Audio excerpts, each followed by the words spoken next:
Dorothy and the Wizard in Oz by L. Frank Baum. The Earthquake.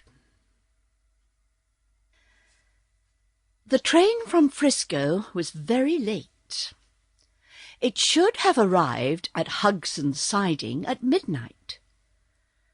But it was already 5 o'clock, and the grey dawn was breaking in the east, when the little train slowly rumbled up to the open shed that served for the station house. As it came to a stop, the conductor called out in a loud voice, "Hugson's Siding!" At once a little girl rose from her seat and walked to the door of the car, carrying a wicker suitcase in one hand and a round bird cage covered up with newspaper in the other, while a parasol was tucked under her arm. The conductor helped her off the car, and then the engineer started his train again, so that it puffed and groaned and moved slowly away up the track. The reason he was so late was because all through the night there were times when the solid earth shook and trembled under him, and the engineer was afraid that at any moment the rails might spread apart and an accident happen to his passengers. So he moved the cars slowly and with caution.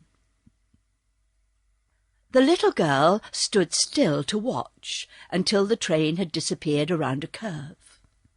Then she turned to see where she was. The shed at Hugson's Siding was bare, save for an old wooden bench, and did not look very inviting. As she peered through the soft grey light, not a house of any sort was visible near the station, nor was any person in sight. But after a while the child discovered a horse and buggy standing near a group of trees a short distance away. She walked towards it, and found the horse tied to a tree and standing motionless, with its head hanging down almost to the ground. It was a big horse, tall and bony, with long legs and large knees and feet. She could count his ribs easily, where they showed through the skin of his body, and his head was long and seemed altogether too big for him, as if it did not fit. His tail was short and scraggly, and his harness had been broken in many places and fastened together again with cords and bits of wire. The buggy seemed almost new, for it had a shiny top and side curtains. Getting around in front, so that she could look inside, the girl saw a boy curled up on the seat, fast asleep. She set down the birdcage and poked the boy with her parasol. Presently he woke up, rose to a sitting position, and rubbed his eyes briskly. "Hello," he said, seeing her. "Are you Dorothy Gale?" "Yes," she answered, looking gravely at his tousled hair and blinking grey eyes. "Have you come to take me to Hugson's ranch?" "Of course," he answered. "Train in?" "I couldn't be here if it wasn't," she said. He laughed at that, and his laugh was merry and frank. Jumping out of the buggy, he put Dorothy's suitcase under the seat and her birdcage on the floor in front. "Canary birds?" he asked. "Oh, no, it's just Eureka, my kitten. I thought that was the best way to carry her." The boy nodded. "Eureka's a funny name for a cat," he remarked. "I named my kitten that because I found it," she explained. Uncle Henry says Eureka means I have found it. All right, hop in. She climbed into the buggy, and he followed her. Then the boy picked up the reins, shook them, and said, "Giddy up!" The horse did not stir. Dorothy thought he just wiggled one of his drooping ears, but that was all. "Get up!" called the boy again. The horse stood still.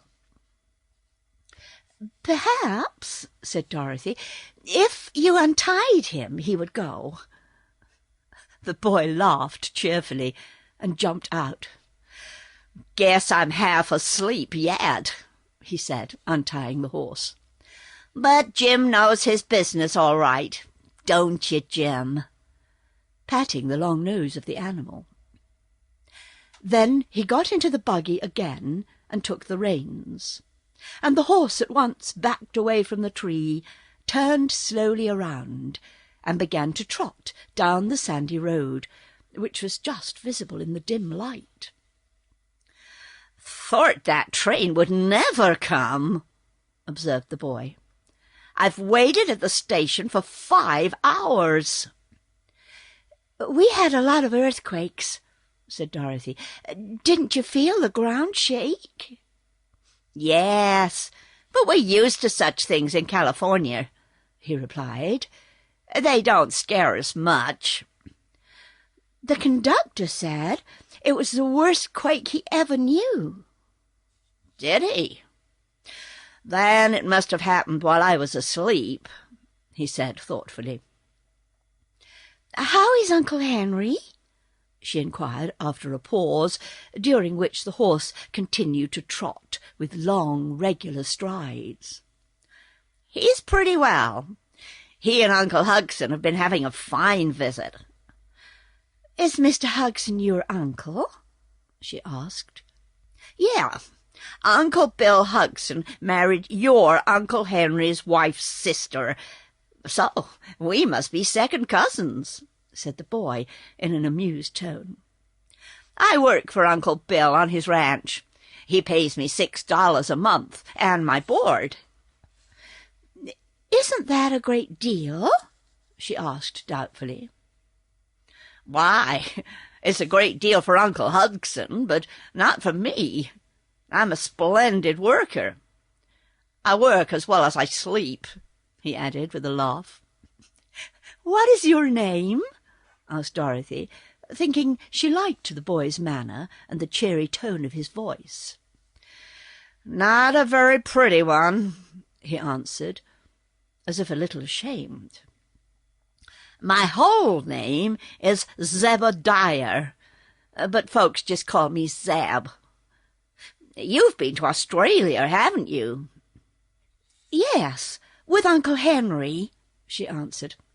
"We got to San Francisco a week ago, and Uncle Henry went right on to Hudson's ranch for a visit, while I stayed a few days in the city with some friends we had met." "How long will you be with us?" he asked. "Oh, only a day. Tomorrow Uncle Henry and I must start back for Kansas. We've been away for a long time, you know, and so we're anxious to get home again." The boy flicked the big, bony horse with his whip and looked thoughtful. Then he started to say something to his little companion, but before he could speak, the buggy began to sway dangerously from side to side, and the earth seemed to rise up before them. Next minute there was a roar and a sharp crash, and at her side Dorothy saw the ground open in a wide crack and then come together again. "Goodness!" she cried, grasping the iron rail of the seat. "What was that?" "That was an awful big quake," replied Zeb with a white face. "It almost got us that time, Dorothy." The horse had stopped short and stood firm as a rock. Zeb shook the reins and urged him to go, but Jim was stubborn. Then the boy cracked his whip and touched the animal's flanks with it, and after a low moan of protest, Jim stepped slowly along the road. Neither the boy nor the girl spoke again for some minutes. There was a breath of danger in the very air, and every few moments the earth would shake violently. Jim's ears were standing erect upon his head, and every muscle of his big body was tense as he trotted towards home. He was not going very fast, but on his flanks specks of foam began to appear, and at times he would tremble like a leaf. The sky had grown darker again, and the wind made queer sobbing sounds as it swept over the valley. Suddenly there was a rending, tearing sound, and the earth split into another great crack, just beneath the spot where the horse was standing. With a wild neigh of terror, the animal fell bodily into the pit, drawing the buggy and its occupants after him. Dorothy grabbed fast hold of the buggy top, and the boy did the same. The sudden rush into space confused them so that they could not think. Blackness engulfed them on every side, and in breathless silence they waited for the fall to end and crush them against jagged rocks, or for the earth to close in on them again and bury them forever in its dreadful depths.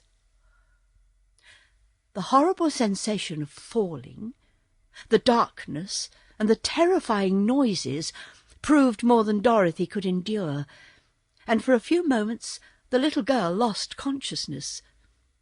Zeb, being a boy, did not faint, but he was badly frightened and clung to the buggy seat with a tight grip, expecting every moment would be his last. The Glass City. When Dorothy recovered her senses, they were still falling, but not so fast. The top of the buggy caught the air like a parachute, or an umbrella filled with wind, and held them back so that they floated downward with a gentle motion that was not so very disagreeable to bear. The worst thing was their terror of reaching the bottom of this great crack in the earth, and the natural fear that sudden death was about to overtake them at any moment. Crash after crash echoed far above their heads as the earth came together where it had split, and stones and chunks of clay rattled around them on every side. These they could not see, but they could feel them pelting the buggy top. And Jim screamed, almost like a human being, when a stone overtook him and struck his bony body. They did not really hurt the poor beast, because everything was falling together. Only the stones and rubbish fell faster than the horse and buggy, which were held back by the pressure of the air, so that the terrified animal was actually more frightened than he was injured. How long this state of things continued, Dorothy could not even guess. She was so greatly bewildered. By and by, as she stared ahead into the black chasm with a beating heart, she began dimly to see the form of the horse, Jim, his head up in the air, his ears erect, and his long legs sprawling in every direction as he tumbled through space. Also, turning her head, she found that she could see the boy beside her, who had until now remained as still and silent as she herself. Dorothy sighed and commenced to breathe easier. She began to realize that death was not in store for her after all, but that she had merely started upon another adventure, which promised to be just as queer and unusual as were those she had had before. With this thought in mind, the girl took heart, and leaned her head over the side of the buggy to see where the strange light was coming from.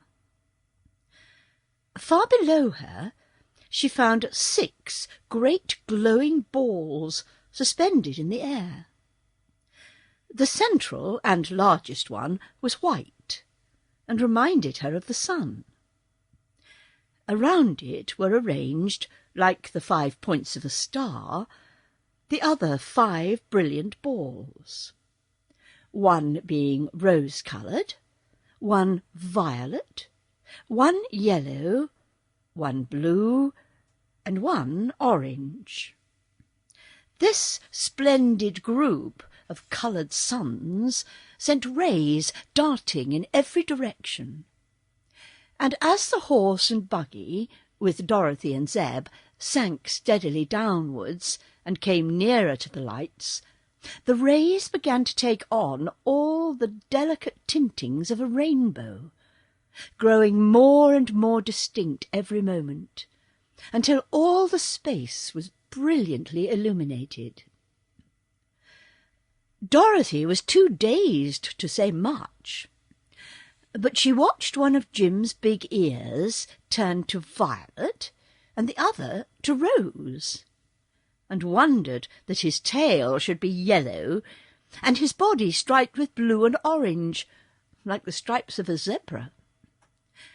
Then she looked at Zeb, whose face was blue and whose hair was pink, and gave a little laugh that sounded a bit nervous. "Isn't it funny?" she said. The boy was startled, and his eyes were big. Dorothy had a green streak through the centre of her face, where the blue and yellow lights came together, and her appearance seemed to add to his fright. I don't see anything funny about it," he stammered. Just then the buggy tipped slowly over upon its side, the body of the horse tipping also. But they continued to fall altogether, and the boy and the girl had no difficulty in remaining upon the seat just as they were before. Then they turned bottom side up, and continued to roll slowly over until they were right side up again.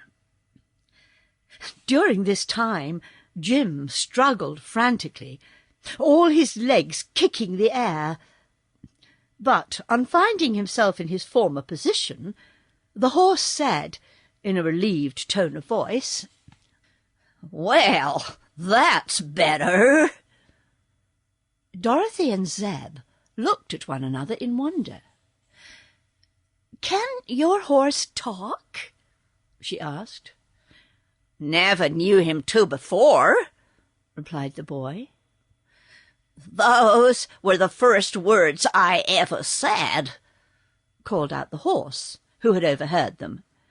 "And I can't explain why I happened to speak then. This is a nice scrape you've got me into, isn't it?" "As for that, we are in the same scrape ourselves," answered Dorothy cheerfully. "But never mind. Something will happen pretty soon." "Of course," growled the horse, "and then we shall be sorry it happened." Zeb gave a shiver. All this was so terrible and unreal that he could not understand it at all, and so had good reason to be afraid. Swiftly they drew near to the flaming coloured suns, and passed close beside them. The light was so bright that it dazzled their eyes, and they covered their faces with their hands to escape being blinded. There was no heat in the coloured suns, however, and after they had passed below them, the top of the buggy shut out many of the piercing rays, so that the boy and girl could open their eyes again. "Well, we gotta come to the bottom sometime," remarked Zeb with a deep sigh. "We can't keep falling forever, you know." "Of course not," said Dorothy. "We are somewhere in the middle of the earth, and the chances are we'll reach the other side of it before long. But it's a big hollow, isn't it?" "Awful big," answered the boy. "We're coming to something now," announced the horse. At this, they both put their heads over the side of the buggy and looked down. Yes, there was a land below them, and not so very far away either. But they were floating very, very slowly. So slowly that it could no longer be called a fall. And the children had ample time to take heart and look about them. They saw a landscape with mountains and plains, lakes and rivers, very like those upon the earth's surface. But all the scene was splendidly coloured by the variegated lights from the 6 suns. Here and there were groups of houses that seemed made of clear glass, because they sparkled so brightly. "I'm sure we are in no danger," said Dorothy in a sober voice. "We are falling so slowly that we can't be dashed to pieces when we land, and this country that we're coming to seems quite pretty." "We'll never get home again, though," declared Zeb with a groan. "Oh, I'm not so sure of that," replied the girl. "But don't let us worry over such things, Zeb. We can't help ourselves just now, you know, and I've always been told that it's foolish to borrow trouble." The boy became silent, having no reply to so sensible a speech, and soon both were fully occupied in staring at the strange scenes spread out below them. They seemed to be falling right into the middle of a big city, which had many tall buildings with glass domes and sharp-pointed spires. These spires were like great spear-points, and if they tumbled upon one of them, they were likely to suffer serious injury. Jim the horse had seen these spires also, and his ears stood up straight with fear, while Dorothy and Zeb held their breaths in suspense. But no, they floated gently down upon a broad flat roof, and came to a stop at last. When Jim felt something firm under his feet, the poor beast's legs trembled so much that he could hardly stand. But Zeb at once leaped out of the buggy to the roof, and he was so awkward and hasty that he kicked over Dorothy's bird-cage, which rolled out upon the roof, so that the bottom came off. At once a pink kitten crept out of the upset cage, sat down upon the glass roof, and yawned, and blinked its round eyes. "Oh," said Dorothy, "there's Eureka!" "First time I ever saw a pink cat," said Zeb. "Eureka isn't pink. She's white. It's this queer light that gives her that color." "Where's my milk?" asked the kitten, looking up into Dorothy's face. "I'm most starved to death." "Oh, Eureka! Can you talk?" "Talk? Am I talking? Good gracious, I believe I am. "Isn't it funny?" asked the kitten. "It's all wrong," said Zeb gravely. "Animals ought not to talk. But even old Jim has been saying things since we had our accident." "I can't see that it's wrong," remarked Jim in his gruff tones. "At least, it isn't as wrong as some other things. What's going to become of us now?" "I don't know," answered the boy, looking round him curiously. The houses of the city were all made of glass, so clear and transparent that one could look through the walls as easily as through a window. Dorothy saw, underneath the roof on which she stood, several rooms used for rest chambers, and even thought she could make out a number of queer forms huddled into the corners of these rooms. The roof beside them had a great hole smashed through it, and pieces of glass were lying scattered in every direction. A nearby steeple had been broken off short, and the fragments lay heaped beside it. Other buildings were cracked in places, or had corners chipped off from them. But they must have been very beautiful before these accidents had happened to mar their perfection. The rainbow tints from the coloured suns fell upon the glass city softly, and gave to the buildings many delicate, shifting hues, which were very pretty to see. But not a sound had broken the stillness since the strangers had arrived, except that of their own voices. They began to wonder if there were no people to inhabit this magnificent city of the inner world. Suddenly a man appeared through a hole in the roof next to the one that they were on, and stepped into plain view. He was not a very large man, but was well-formed, and had a beautiful face, calm and serene as the face of a fine portrait. His clothing fitted his form snugly, and was gorgeously coloured, in brilliant shades of green, which varied as the sunbeams touched them, but was not wholly influenced by the solar rays. The man had taken a step or two across the glass roof before he noticed the presence of the strangers, but then he stopped abruptly.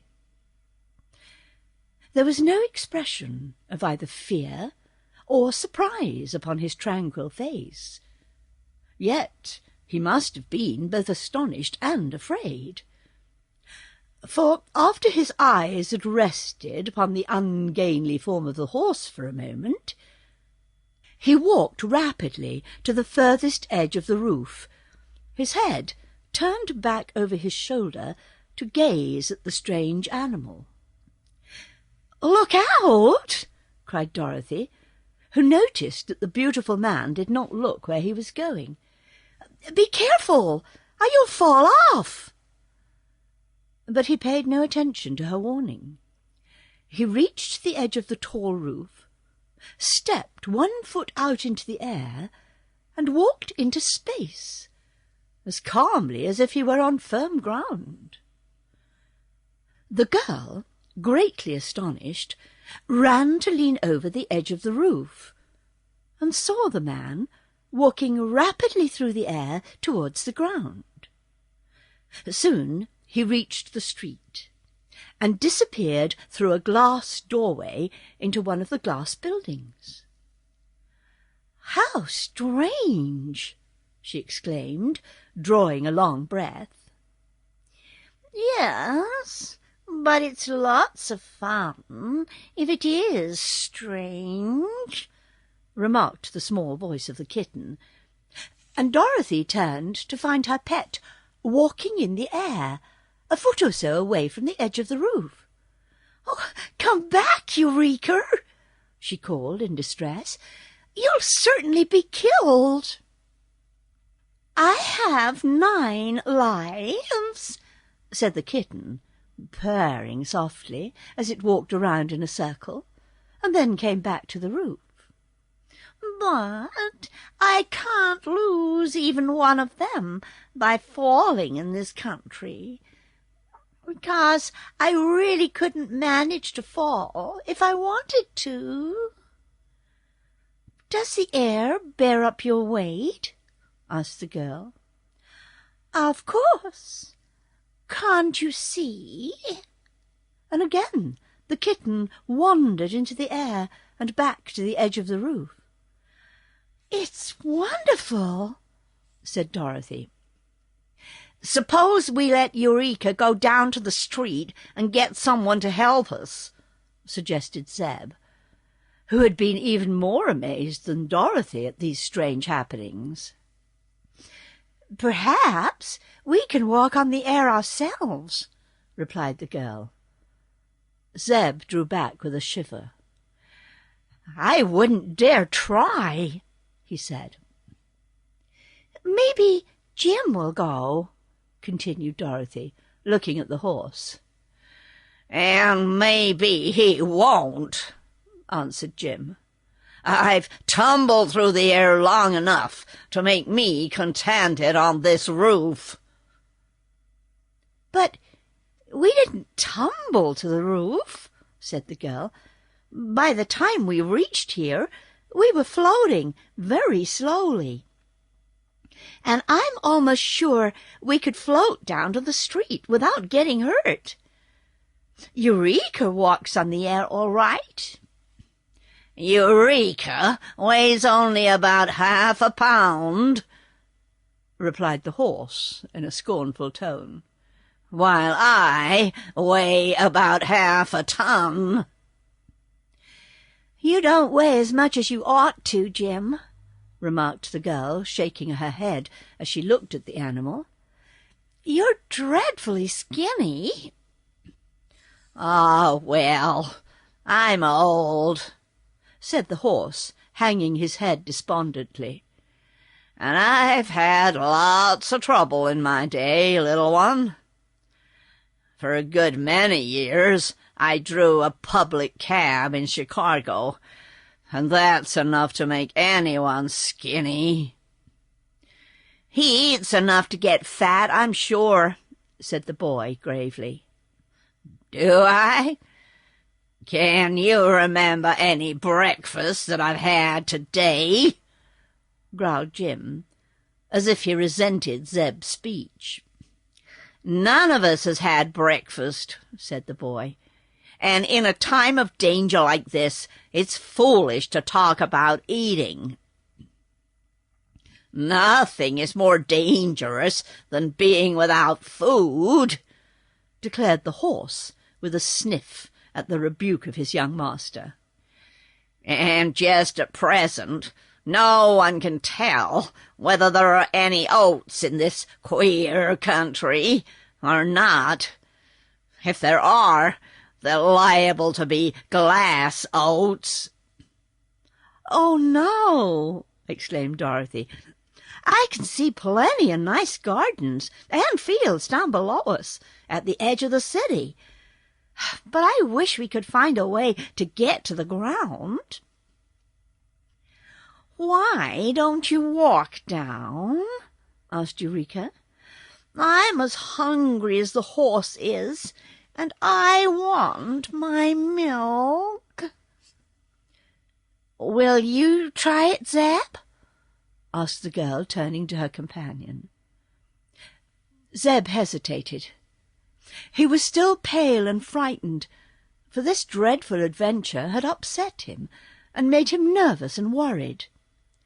But he did not wish the little girl to think him a coward, so he advanced slowly to the edge of the roof. Dorothy stretched out a hand to him, and Zeb put one foot out and let it rest in the air a little over the edge of the roof. It seemed firm enough to walk upon, so he took courage and put out the other foot. Dorothy kept hold of his hand and followed him, and soon they were both walking through the air with the kitten frisking beside them. "Come on, Jim!" cried the boy. "It's all right."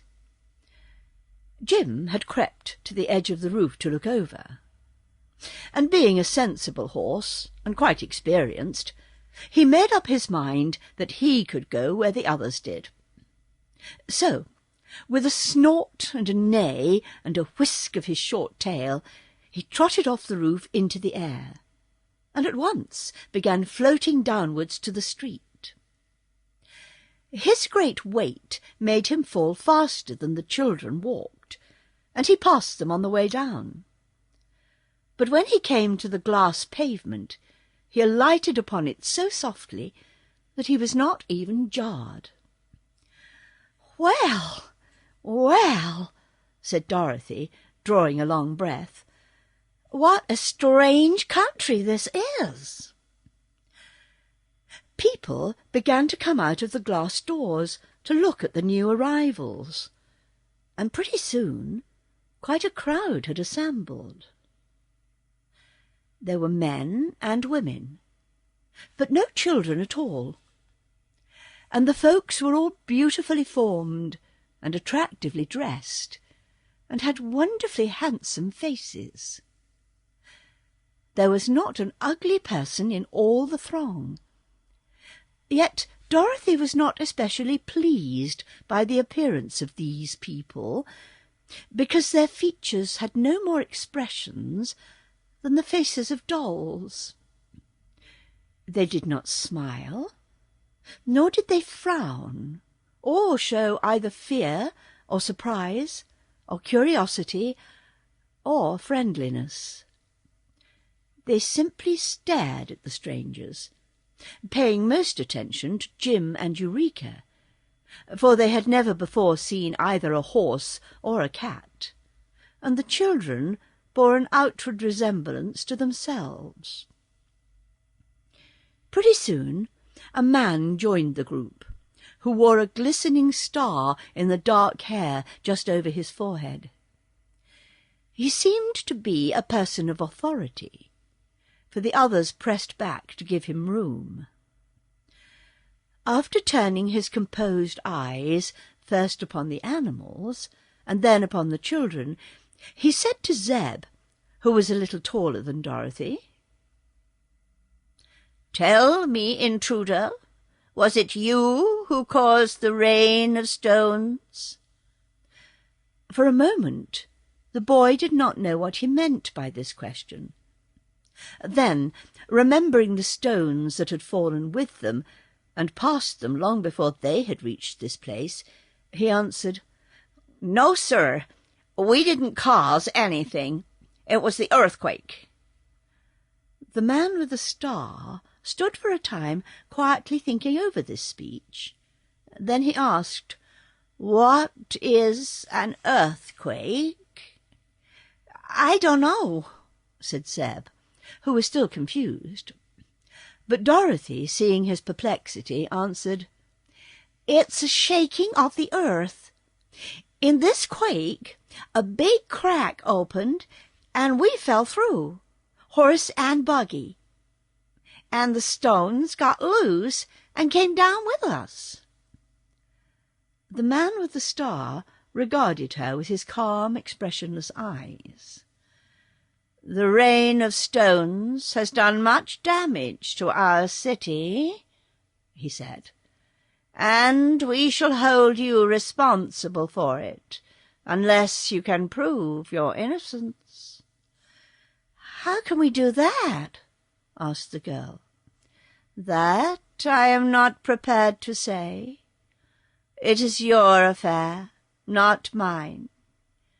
You must go to the house of the sorcerer, who will soon discover the truth." "Where is the house of the sorcerer?" the girl inquired. "I will lead you to it. Come." He turned and walked down the street. And after a moment's hesitation, Dorothy caught Eureka in her arms and climbed into the buggy. The boy took up his seat beside her and said, "Giddy up, Jim." As the horse ambled along, drawing the buggy, the people of the glass city made way for them, and formed a procession in their rear. Slowly they moved down one street and up another, turning first this way and then that, until they came to an open square in the centre of which was a big glass palace, having a central dome and 4 tall spires on each corner. The arrival of the wizard. The doorway of the glass palace was quite big enough for the horse and buggy to enter. So Zeb drove straight through it, and the children found themselves in a lofty hall that was very beautiful. The people at once followed, and formed a circle around the sides of the spacious room, leaving the horse and buggy and the man with the star to occupy the centre of the hall. "Come to us, O Gwig," called the man in a loud voice. Instantly a cloud of smoke appeared and rolled slowly over the floor. Then it slowly spread and ascended into the dome, disclosing a strange personage seated upon a glass throne just before Jim's nose. He was formed just as were the other inhabitants of this land, and his clothing only differed from theirs in being bright yellow. But he had no hair at all, and all over his bald head and face, and upon the backs of his hands, grew sharp thorns, like those found on the branches of rose bushes. There was even a thorn upon the tip of his nose, and he looked so funny that Dorothy laughed when she saw him. The sorcerer, hearing the laugh, looked towards the little girl with cold, cruel eyes, and his glance made her grow sober in an instant. "Why have you dared to intrude your unwelcome persons into the secluded land of the Mangaboos?" he asked sternly.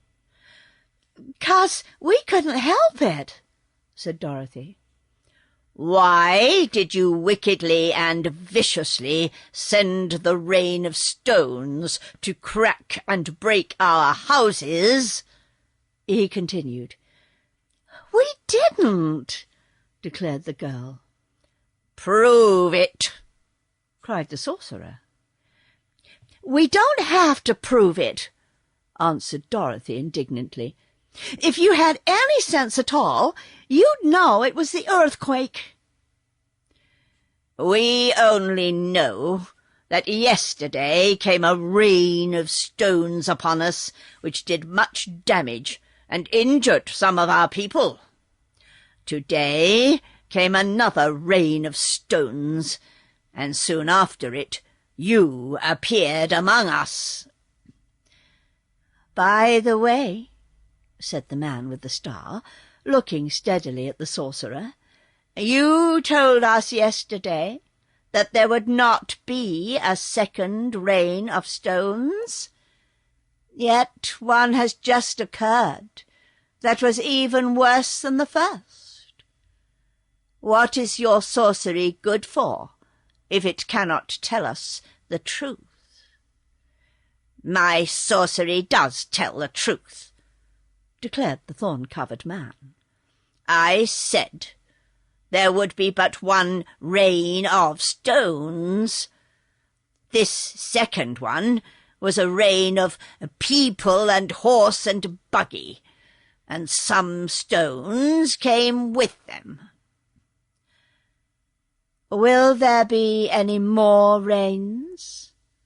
asked the man with the star. "No, my prince." "Neither stones nor people?" "No, my prince." "Are you sure?"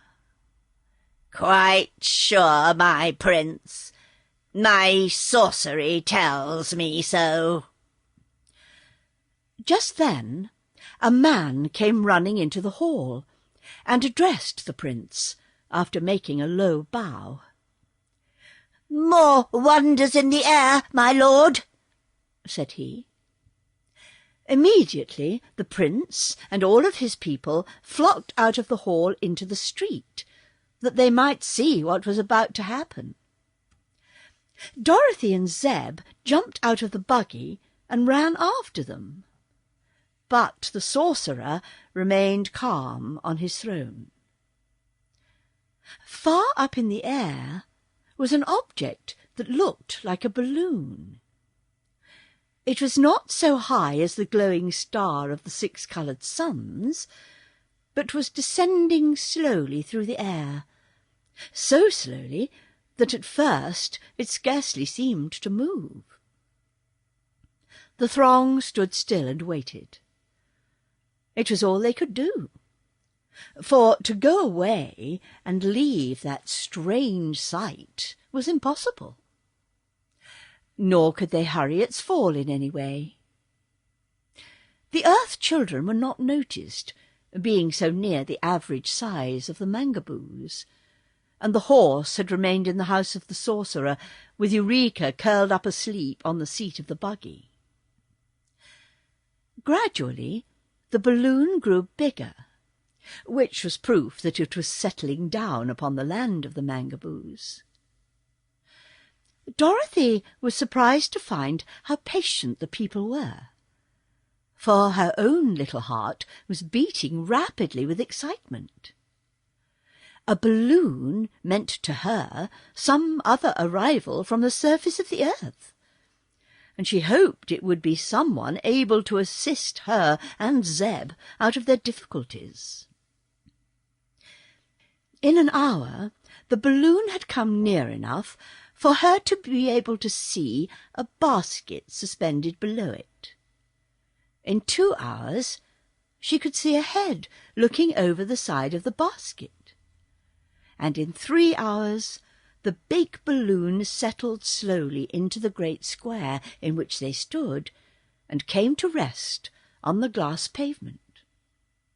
Then a little man jumped out of the basket, took off his tall hat, and bowed very gracefully to the crowd of Mangaboos around him. He was quite an old little man, and his head was long and entirely bald. "Why," cried Dorothy in amazement, "it's Oz!" The little man looked towards her and seemed as much surprised as she was, but he smiled and bowed as he answered, "Yes, my dear, I am Oz, the great and terrible, and you a little Dorothy from Kansas. I remember you very well." "Who did you say it was?" whispered Zeb to the girl. "It's the wonderful Wizard of Oz. Haven't you heard of him?" Just then the man with the star came and stood before the wizard. "Sir," said he, "why are you here in the land of the Mangaboos?" "Didn't know what land it was, my son," returned the other with a pleasant smile, "and to be honest, I didn't mean to visit you when I started out. I live on top of the earth, your honor, which is far better than living inside it. But yesterday I went up in a balloon, and when I came down I fell into a big crack in the earth caused by an earthquake. I had let so much gas out of my balloon that I could not rise again, and in a few minutes the earth closed over my head. So I continued to descend until I reached this place, and if you will show me a way to get out of it, I'll go with pleasure. Sorry to have troubled you, but it couldn't be helped." The prince had listened with attention. Said he, "This child, who is from the crust of the earth, like yourself, called you a wizard. Is not a wizard something like a sorcerer?" "Oh, it's better," replied Oz promptly. "One wizard is worth 3 sorcerers." "Ah, you shall prove that," said the prince. "We Mangaboos have at the present time one of the most wonderful sorcerers that was ever picked from a bush, but he sometimes makes mistakes. Do you ever make mistakes?" "Never," declared the wizard boldly. "Oh, Oz," said Dorothy, "you made a lot of mistakes when you were in the marvelous land of Oz." "Nonsense," said the little man, turning red, although just then a ray of violet sunlight was on his round face. "Come with me," said the prince to him. "I wish you to meet our sorcerer." The wizard did not like this invitation, but he could not refuse to accept it. So he followed the prince into the great domed hall, and Dorothy and Zeb came after them, while the throng of people trooped in also.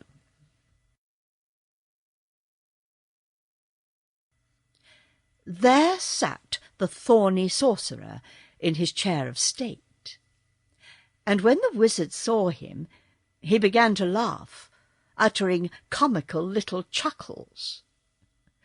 "What an absurd creature!" he exclaimed. "He may look absurd," said the prince in his quiet voice, "but he is an excellent sorcerer. The only fault I find with him is that he is so often wrong." "I am never wrong," answered the sorcerer. "Only a short time ago you told me there would be no more rains of stones or of people," said the prince. "Well, what then?" "Here is another person descended from the air to prove you were wrong." "One person cannot be called people," said the sorcerer. "If 2 should come out of the sky, you might with justice say I was wrong. But unless more than this one appears, I will hold that I was right." "Very clever," said the wizard, nodding his head as if pleased. "I'm delighted to find humbugs inside the earth just the same as on top of it. Were you ever with a circus, brother?" "No," said the sorcerer. "You ought to join one," declared the little man seriously. "I belong to Balaam and Barney's great consolidated shows. 3 rings in 1 tent, and a menagerie on the side. It's a fine aggregation, I assure you." "What do you do?" asked the sorcerer. "I go up in a balloon, usually, to draw the crowds to the circus. But I've just had the bad luck to come out of the sky, skip the solid earth, and land lower down than I intended. But never mind. It isn't everybody who gets a chance to see your land of the Gabazoos." "Mangaboos," said the sorcerer, correcting him. "If you are a wizard, You ought to be able to call people by their right names." "Oh, I'm a wizard. You may be sure of that. Just as good a wizard as you are a sorcerer." "That remains to be seen," said the other. "If you are able to prove that you are better," said the prince to the little man, "I will make you the chief wizard of this domain. Otherwise—" "What will happen otherwise?" asked the wizard. "I will stop you from living, and forbid you to be planted," returned the prince. "That does not sound especially pleasant," said the little man, looking at the one with the star uneasily. "But never mind. I'll beat old Prickly all right." "My name is Goik," said the sorcerer, turning his heartless, cruel eyes upon his rival. "Let me see you equal the sorcery I am about to perform." He waved a thorny hand, and at once the tinkling of bells was heard, playing sweet music. Yet, look where she would, Dorothy could discover no bells at all in the great glass hall. The Mangaboo people listened, but showed no great interest. It was one of the things Gowig usually did to prove he was a sorcerer. Now was the wizard's turn. So he smiled upon the assemblage and asked, "Will somebody kindly loan me a hat?" No one did, because the Mangaboos did not wear hats, and Zeb had lost his somehow in his flight through the air. "Ahem," said the wizard. "Will somebody please loan me a handkerchief?" But they had no handkerchiefs either. "Very good," remarked the wizard. "I'll use my own hat, if you please. Now, good people, observe me carefully. You see, there is nothing up my sleeve, and nothing concealed about my person. Also, my hat is quite empty." He took off his hat and held it upside down, shaking it briskly. "Let me see it," said the sorcerer.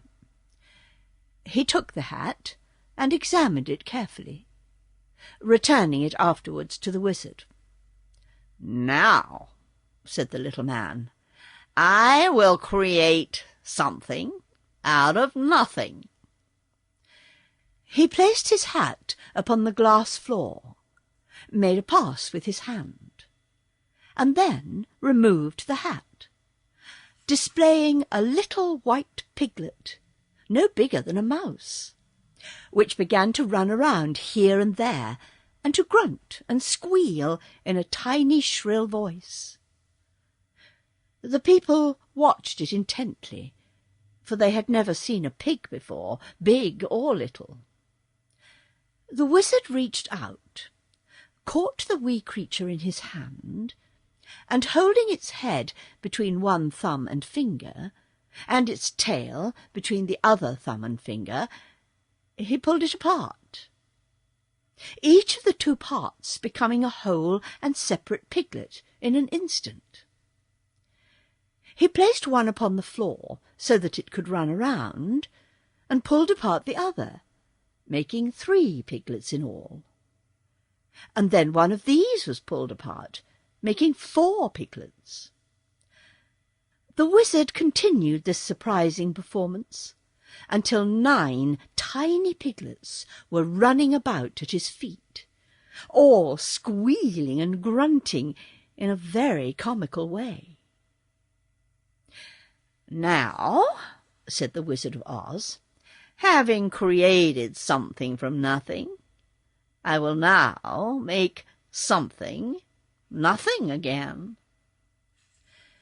With this he caught up 2 of the piglets and pushed them together, so that the two were one.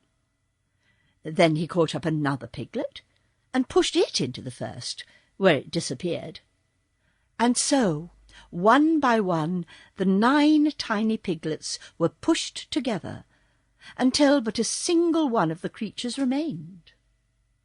This the wizard placed under his hat and made a mystic sign above it. When he removed his hat, the last piglet had disappeared entirely. The little man gave a bow to the silent throng that had watched him.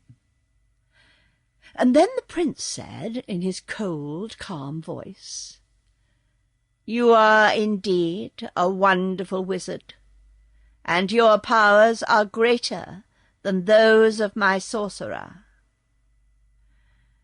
"He will not be a wonderful wizard long," remarked Gwig. "Why not?" inquired the wizard. "Because I am going to stop your breath," was the reply. "I perceive that you are curiously constructed, and that if you cannot breathe, you cannot keep alive." The little man looked troubled. "How long will it take you to stop my breath?" he asked. "About 5 minutes. I'm going to begin now. Watch me carefully." He began to make queer signs and passes towards the wizard, but the little man did not watch him long. Instead, he drew a leathern case from his pocket, and took from it several sharp knives, which he joined together, one after another, until they made a long sword. By the time he had attached a handle to this sword, he was having much trouble to breathe, as the charm of the sorcerer was beginning to take effect. So the wizard lost no more time, but leaping forward, he raised the sharp sword, whirled it once or twice around his head, and then gave a mighty stroke that cut the body of the sorcerer exactly in 2. Dorothy screamed and expected to see a terrible sight. But as the 2 halves of the sorcerer fell apart on the floor, she saw that he had no bones or blood inside him at all, and that the place where he was cut looked much like a sliced turnip or potato. "Why, he's a vegetable!" cried the wizard, astonished. "Of course," said the prince. "We are all vegetables in this country. Are you not vegetables also?" "No," answered the wizard. "People on top of the earth are all meat. Will your sorcerer die now?" "Certainly, sir. He is really dead now, and will wither very quickly. So we must plant him at once, that other sorcerers may grow upon his bush," continued the prince. "What do you mean by that?" asked the little wizard, greatly puzzled. "If you will accompany me to our public gardens," replied the prince, "I will explain to you much better than I can here the mysteries of our vegetable kingdom." The Vegetable Kingdom. After the wizard had wiped the dampness from his sword, and taken it apart, and put the pieces into their leathern case again, the man with the star ordered some of his people to carry the 2 halves of the sorcerer to the public gardens. Jim pricked up his ears when he heard they were going to the gardens, and wanted to join the party, thinking he might find something proper to eat. So Zeb put down the top of the buggy and invited the wizard to ride with them. The seat was amply wide enough for the little man and the 2 children, and when Jim started to leave the hall, the kitten jumped upon his back and sat there quite contentedly. So the procession moved through the streets. The bearers of the sorcerer first, the prince next, then Jim drawing the buggy with the strangers inside of it. And last the crowd of vegetable people, who had no hearts and could neither smile nor frown. The glass city had several fine streets, for a good many people lived there. But when the procession had passed through these, it came upon a broad plain covered with gardens and watered by many pretty brooks that flowed through it. There were paths through these gardens, and over some of the brooks were ornamental glass bridges. Dorothy and Zeb now got out of the buggy and walked beside the prince, so that they might see and examine the flowers and plants better. "Who built these lovely bridges?" asked the little girl. "No one built them," answered the man with the star. "They grow." "That's queer," said she. "Did the glass houses in your city grow too?" "Of course," he replied. "But it took a good many years for them to grow as large and fine as they are now.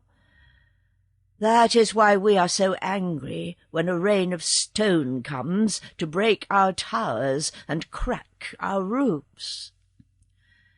"Can't you mend them?" she inquired. "No, but they will grow together again in time, and we must wait until they do." They first passed through many beautiful gardens of flowers, which grew nearest to the city.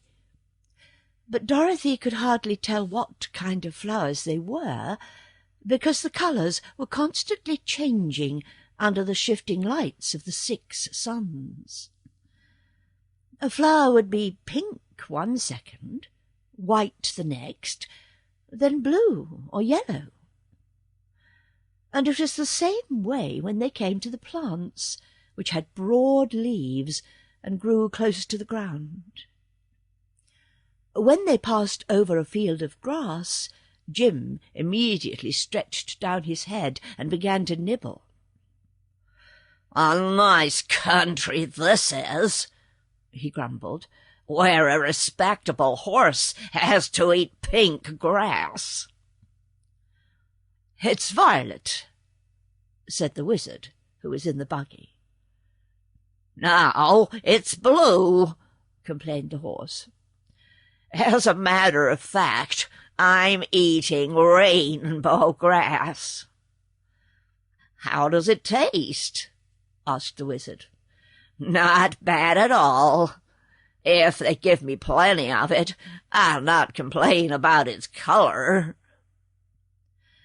By this time the party had reached a freshly ploughed field, and the prince said to Dorothy, "This is our planting ground." Several mangaboos came forward with glass spades and dug a hole in the ground. Then they put the 2 halves of the sorcerer into it and covered him up. After that, other people brought water from a brook and sprinkled the earth. "He will sprout very soon," said the prince, "and grow into a large bush, from which we shall in time be able to pick several very good sorcerers." "Do all your people grow on bushes?" asked the boy. "Certainly," was the reply. "Do not all people grow upon bushes where you came from, on the outside of the earth?" "Not that I ever heard of." "How strange. But if you will come with me to one of our folk gardens, I will show you the way we grow in the land of the Mangaboos." It appeared that these odd people, while they were able to walk through the air with ease, usually moved upon the ground in the ordinary way. There were no stairs in their houses, because they did not need them. But on a level surface they generally walked just as we do. The little party of strangers now followed the prince across a few more of the glass bridges and along several paths, until they came to a garden enclosed by a high hedge. Jim had refused to leave the field of grass, where he was engaged in busily eating.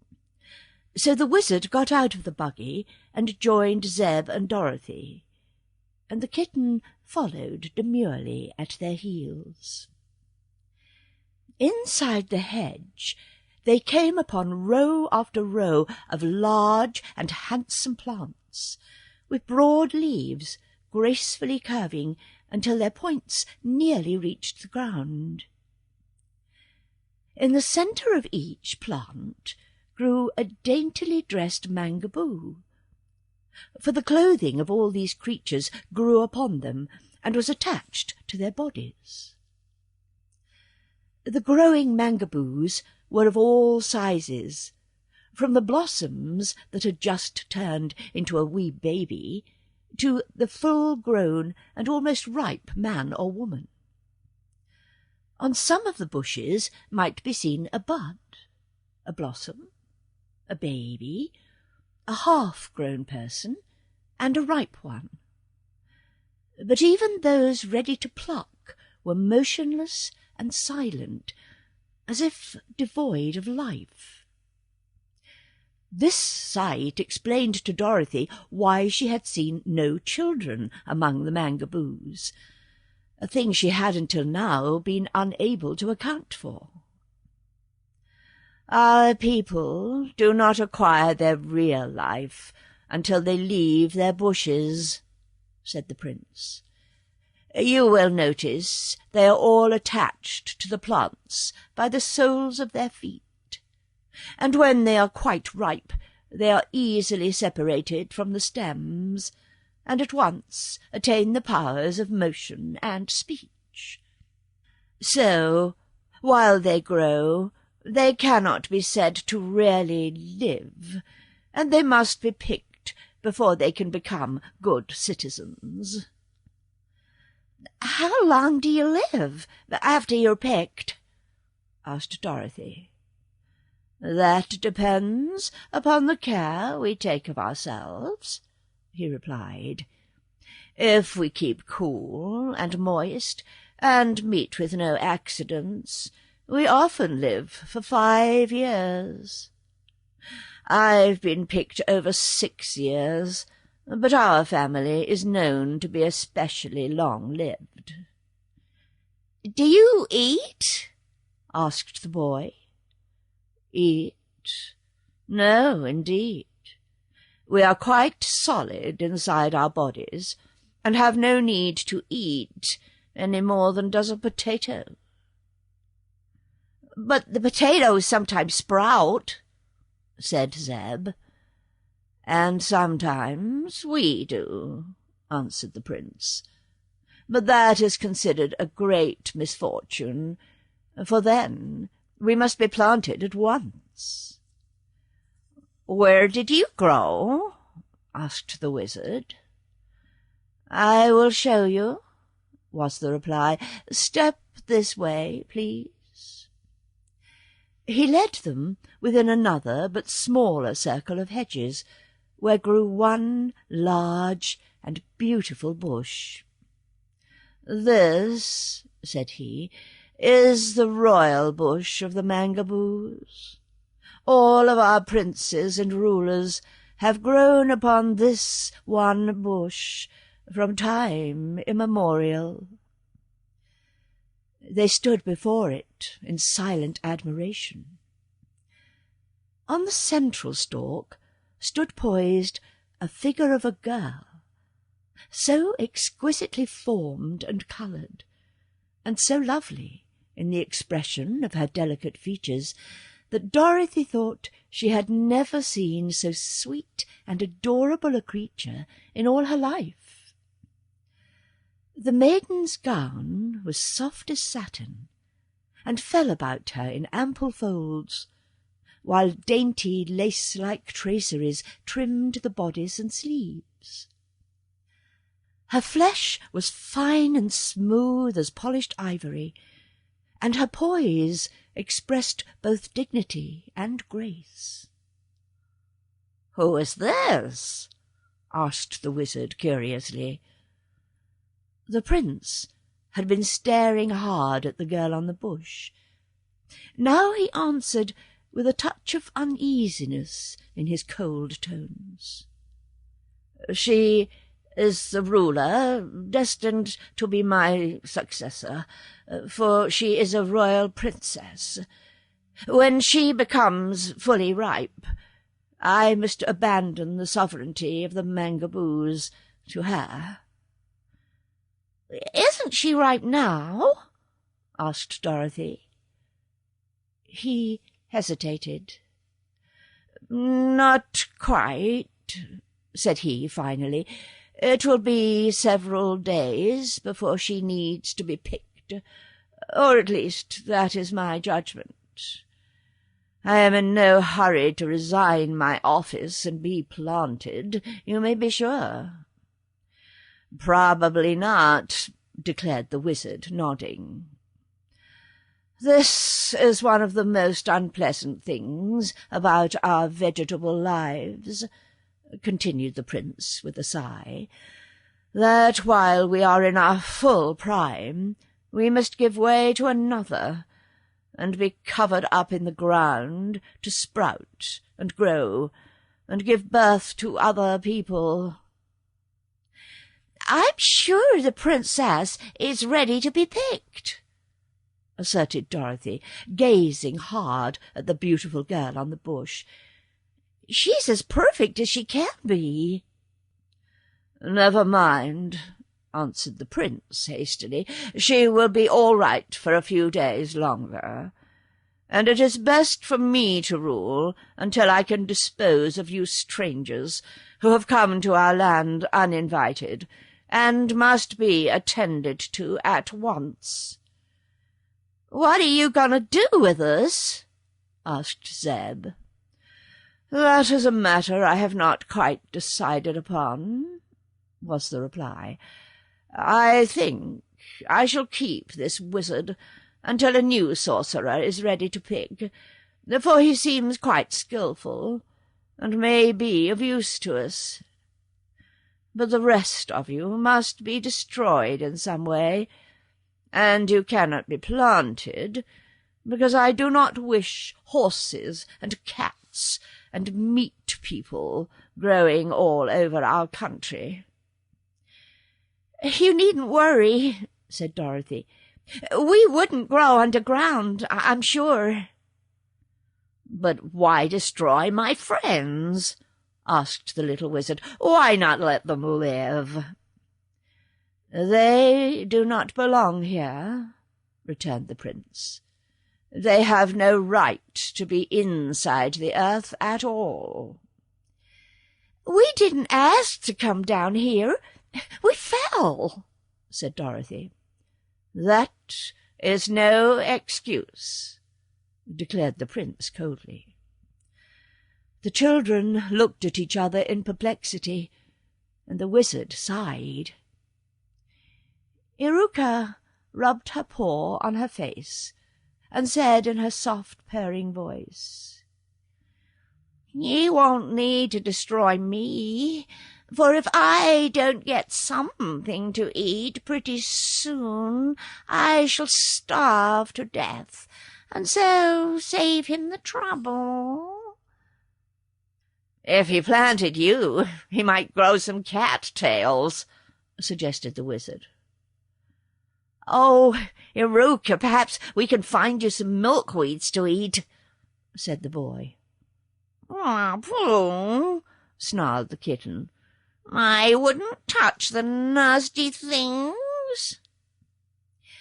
"You don't need milk, Eureka," remarked Dorothy. "You're big enough now to eat any kind of food." "If I can get it," added Eureka. "I'm hungry myself," said Zeb, "but I noticed some strawberries growing in one of the gardens and some melons in another place. These people don't eat such things, so perhaps on our way back they'll let us get them." "Never mind your hunger," interrupted the prince. "I shall order you destroyed in a few minutes, so you will have no need to ruin our pretty melon vines and berry bushes. Follow me, please, to meet your doom." Dorothy picks the princess. The words of the cold and moist vegetable prince were not very comforting, and as he spoke them he turned away and left the enclosure. The children, feeling sad and despondent, were about to follow him, when the wizard touched Dorothy softly on her shoulder. "Wait," he whispered. "What for?" asked the girl. "Suppose we pick the royal princess," said the wizard. "I'm quite sure she's ripe, and as soon as she comes to life she will be the ruler, and may treat us better than the heartless prince intends to." "All right," exclaimed Dorothy eagerly. "Let's pick her while we have the chance, before the man with the star comes back." So together they leaned over the great bush, and each of them seized one hand of the lovely princess. "Pull!" cried Dorothy. And as they did so, the royal lady leaned towards them, and the stems snapped and separated from her feet. She was not at all heavy, so the wizard and Dorothy managed to lift her gently to the ground. The beautiful creature passed her hands over her eyes an instant, tucked in a stray lock of hair that had become disarranged, and after a look around the garden made those present a gracious bow, and said in a sweet but even-toned voice, "I thank you very much." "We salute your Royal Highness," cried the wizard, kneeling and kissing her hand. Just then the voice of the prince was heard, calling upon them to hasten, and a moment later he returned to the enclosure, followed by a number of his people. Instantly the princess turned and faced him, and when he saw that she was picked, the prince stood still and began to tremble. "Sir," said the royal lady with much dignity, "you have wronged me greatly, and would have wronged me still more had not these strangers come to my rescue. I have been ready for picking all the past week, but because you were selfish and desired to continue your unlawful rule, you left me to stand silent upon my bush." "I did not know that you were ripe," answered the prince in a low voice. "Give me the Star of Royalty," she commanded. Slowly he took the shining star from his own brow and placed it upon that of the princess. Then all the people bowed low to her, and the prince turned and walked away alone. What became of him afterwards, our friends never knew. The people of Mangaboo now formed themselves into a procession, and marched towards the glass city to escort their new ruler to her palace, and to perform those ceremonies proper to the occasion. But while the people in the procession walked upon the ground, the princess walked in the air just above their heads, to show that she was a superior being, and more exalted than her subjects. No one now seemed to pay any attention to the strangers, so Dorothy and Zeb and the wizard let the train pass on, and then wandered by themselves into the vegetable gardens. They did not bother to cross the bridges over the brooks, but when they came to a stream, they stepped high and walked into the air to the other side. This was a very interesting experience to them, and Dorothy said, "I wonder why it is that we can walk so easily in the air." "Perhaps," answered the wizard, "it is because we are close to the centre of the earth, where the attraction of gravitation is very slight. But I've noticed that many queer things happen in fairy countries." "Is this a fairy country?" asked the boy. "Of course it is," returned Dorothy promptly. "Only a fairy country could have vegetable people, and only in a fairy country could Eureka and Jim talk as we do." "That's true," said Zeb thoughtfully. In the vegetable gardens they found the strawberries and melons, and several other unknown but delicious fruits, of which they ate heartily.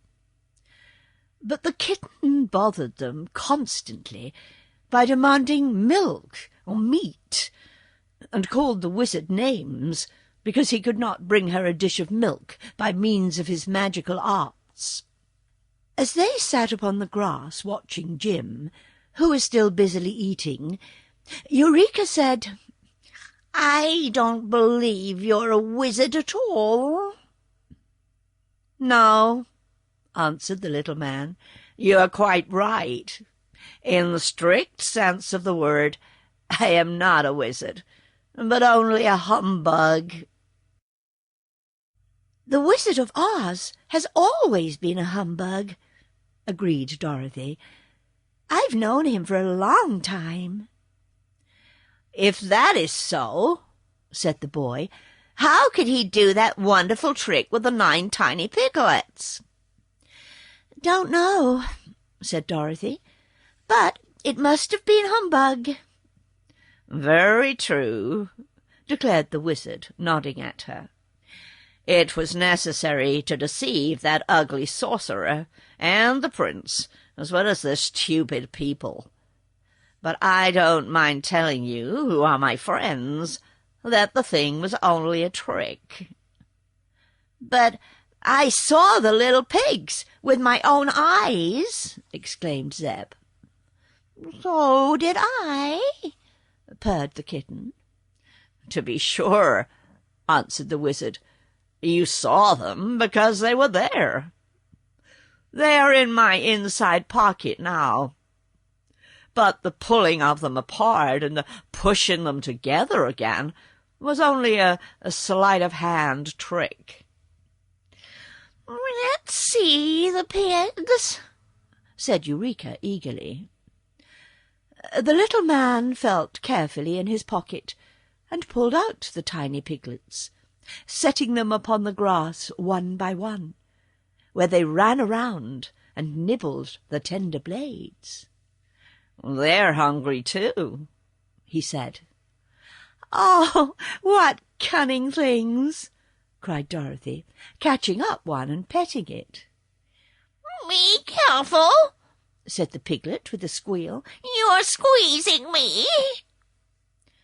"Dear me," murmured the wizard, looking at his pets in astonishment. "They can actually talk." "May I eat one of them?" asked the kitten in a pleading voice. I'm awfully hungry. Why, Eureka! said Dorothy reproachfully. What a cruel question! It would be dreadful to eat these dear little things. I say so, grunted another of the piglets, looking uneasily at the kitten. Cats are cruel things. I'm not cruel, replied the kitten, yawning. I'm just hungry. You cannot eat my piglets, even if you are starving, declared the little man in a stern voice. They are the only things I have to prove I'm a wizard. How did they happen to be so little? asked Dorothy. I never saw such small pigs before. They are from the island of Tantywent, said the wizard, where everything is small, because it's a small island. A sailor brought them to Los Angeles, and I gave him 9 tickets to the circus for them. But what am I going to eat? wailed the kitten, sitting in front of Dorothy and looking pleadingly into her face. There are no cows here to give milk, or any mice, or even grasshoppers. And if I can't eat the piglets, you may as well plant me at once and raise catsup. I have an idea, said the wizard, that there are fishes in these brooks. Do you like fish? Fish? cried the kitten. Do I like fish? Why, they're better than piglets, or even milk. Then I'll try to catch you some, said he. But won't they be vegetables like everything else here? asked the kitten. I think not. Fishes are not animals, and they are as cold and moist as the vegetables themselves. There is no reason that I can see why they may not exist in the waters of this strange country. Then the wizard bent a pin for a hook, and took a long piece of string from his pocket for a fish-line. The only bait he could find was a bright red blossom from a flower. But he knew fishes are easy to fool if anything bright attracts their attention. So he decided to try the blossom. Having thrown the end of his line into the water of a nearby brook, he soon felt a sharp tug that told him a fish had bitten and was caught on the bent pin. So the little man drew in the string, and sure enough, the fish came with it, and was landed safely on the shore, where it began to flop around in great excitement. The fish was fat and round, and its scales glistened like beautifully cut jewels set close together. But there was no time to examine it closely, for Eureka made a jump and caught it between her claws, and in a few moments it had entirely disappeared. "Oh, Eureka!" cried Dorothy. "Did you eat the bones?" If it had any bones, I ate them," replied the kitten composedly, as it washed its face after the meal. "But I don't think the fish had any bones, because I didn't feel them scratch my throat." "You were very greedy," said the girl. "I was very hungry," replied the kitten. The little pigs had stood huddled in a group, watching this scene with frightened eyes. "Cats are dreadful creatures," said one of them. "I'm glad we're not fishes," said another. "Don't worry," Dorothy murmured soothingly. I'll not let the kitten hurt you."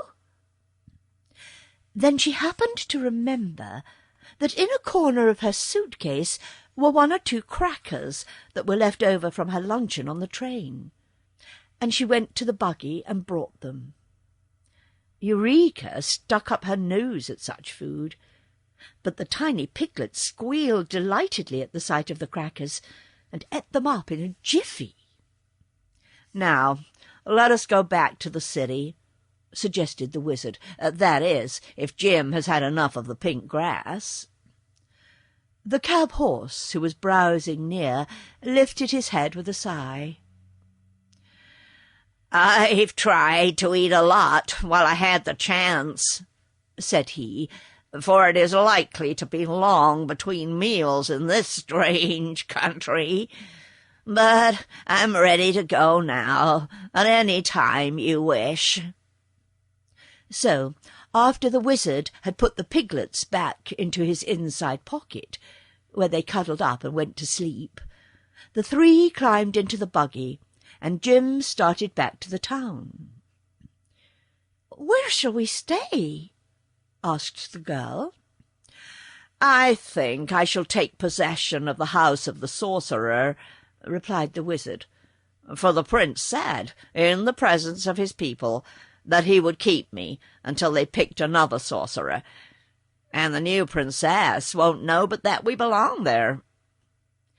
They agreed to this plan, and when they reached the great square, Jim drew the buggy into the big door of the domed hall. "It doesn't look very homelike," said Dorothy, gazing around the bare room. "But it's a place to stay, anyhow." "What are those holes up there?" inquired the boy, pointing to some openings that appeared near the top of the dome. "They look like doorways," said Dorothy, "only there are no stairs to get to them." "You forget that stairs are unnecessary," observed the wizard. "Let's walk up and see where the doors lead to." With this, he began walking in the air towards the high openings, and Dorothy and Zeb followed him. It was the same sort of climb one experiences when walking up a hill, and they were nearly out of breath when they came to the rows of openings, which they perceived to be doorways leading into halls in the upper part of the house. Following these halls, they discovered many small rooms opening from them, and some were furnished with glass benches and tables and chairs, but there were no beds at all. "I wonder if these people never sleep," said the girl. "Why, there seems to be no night at all in this country," Zeb replied. "Those coloured suns are in exactly the same place they were when we came, and if there's no sunset, there can be no night." "Very true," agreed the wizard. "But it's a long time since I have had any sleep, and I'm tired. So I think I shall lie down upon one of these hard glass benches and take a nap."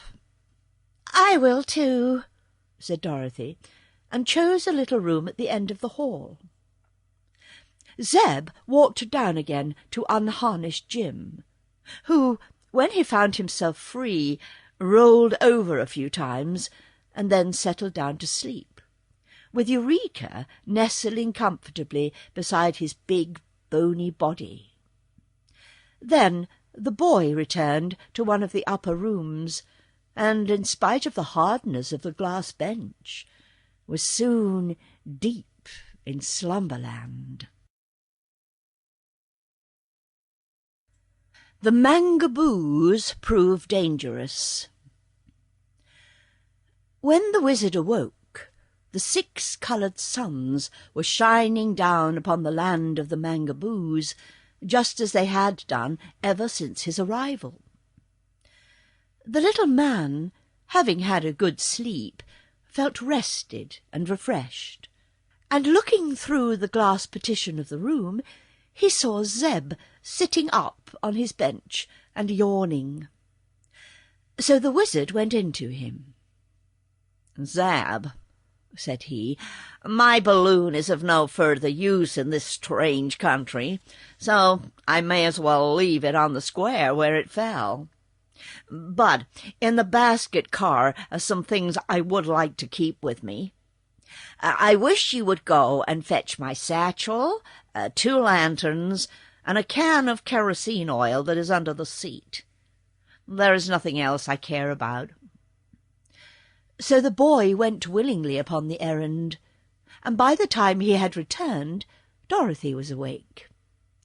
Then the 3 held a council to decide what they should do next, but could think of no way to better their condition. "I don't like these vegetable people," said the little girl. "They're cold and flabby, like cabbages, in spite of their prettiness." "I agree with you. It's because there's no warm blood in them," remarked the wizard. "And they have no hearts, so they can't love anyone, not even themselves," declared the boy. "The princess is lovely to look at," continued Dorothy thoughtfully, "but I don't much care for her after all. If there was any other place to go, I'd like to go there." "But is there any other place?" asked the wizard. "I don't know," she answered. Just then they heard the big voice of Jim the cab-horse calling to them, and going to the doorway leading to the dome, they found the princess and a throng of her people had entered the house of the sorcerer. So they went down to greet the beautiful vegetable lady, who said to them, "I have been talking with my advisers about you meat people, and we have decided that you do not belong in the land of the Mangaboos, and must not remain here." "How can we go away?" asked Dorothy. "Oh, you cannot go away, of course. So you must be destroyed," was the answer. "In what way?" inquired the wizard. "We shall throw you 3 people into the garden of the twining vines," said the princess, "and they will soon crush you and devour your bodies to make themselves grow bigger. The animals you have with you we will drive to the mountains and put into the Black Pit. Then our country will be rid of all its unwelcome visitors." "But you are in need of a sorcerer," said the wizard, "and not one of those growing is yet ripe enough to pick. I am greater than any thorn-covered sorcerer that ever grew in your garden. Why destroy me?" "It is true we need a sorcerer," acknowledged the princess, "but I am informed that one of our own will be ready to pick in a few days, to take the place of Gwig, whom you cut in 2 before it was time for him to be planted. Let us see your arts and the sorceries you are able to perform. Then I will decide whether to destroy you with the others or not."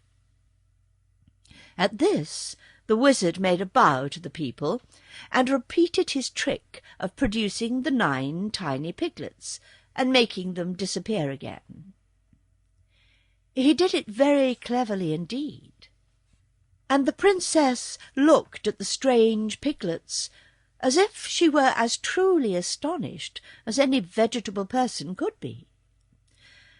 But afterwards she said, "I have heard of this wonderful magic, but it accomplishes nothing of value.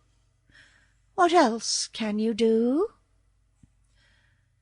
The wizard tried to think. Then he joined together the blades of his sword, and balanced it very skilfully upon the end of his nose. But even that did not satisfy the princess. Just then his eye fell upon the lanterns and the can of kerosene oil which Zeb had brought from the car of his balloon, and he got a very clever idea from those commonplace things. "Your Highness," said he, "I will now proceed to prove my magic by creating 2 suns that you have never seen before. Also, I will exhibit a destroyer much more dreadful than your clinging vines." So he placed Dorothy upon one side of him and the boy upon the other, and set a lantern upon each of their heads. "Don't laugh," he whispered to them, "or you will spoil the effect of my magic." Then, with much dignity, and a look of vast importance upon his wrinkled face, the wizard got out his matchbox and lighted the 2 lanterns. The glare they made was very small when compared with the radiance of the 6 great coloured suns, but still they gleamed steadily and clearly. The Mangaboos were much impressed, because they had never before seen any light that did not come directly from their suns. Next, the wizard poured a pool of oil from the can upon the glass floor, where it covered quite a broad surface.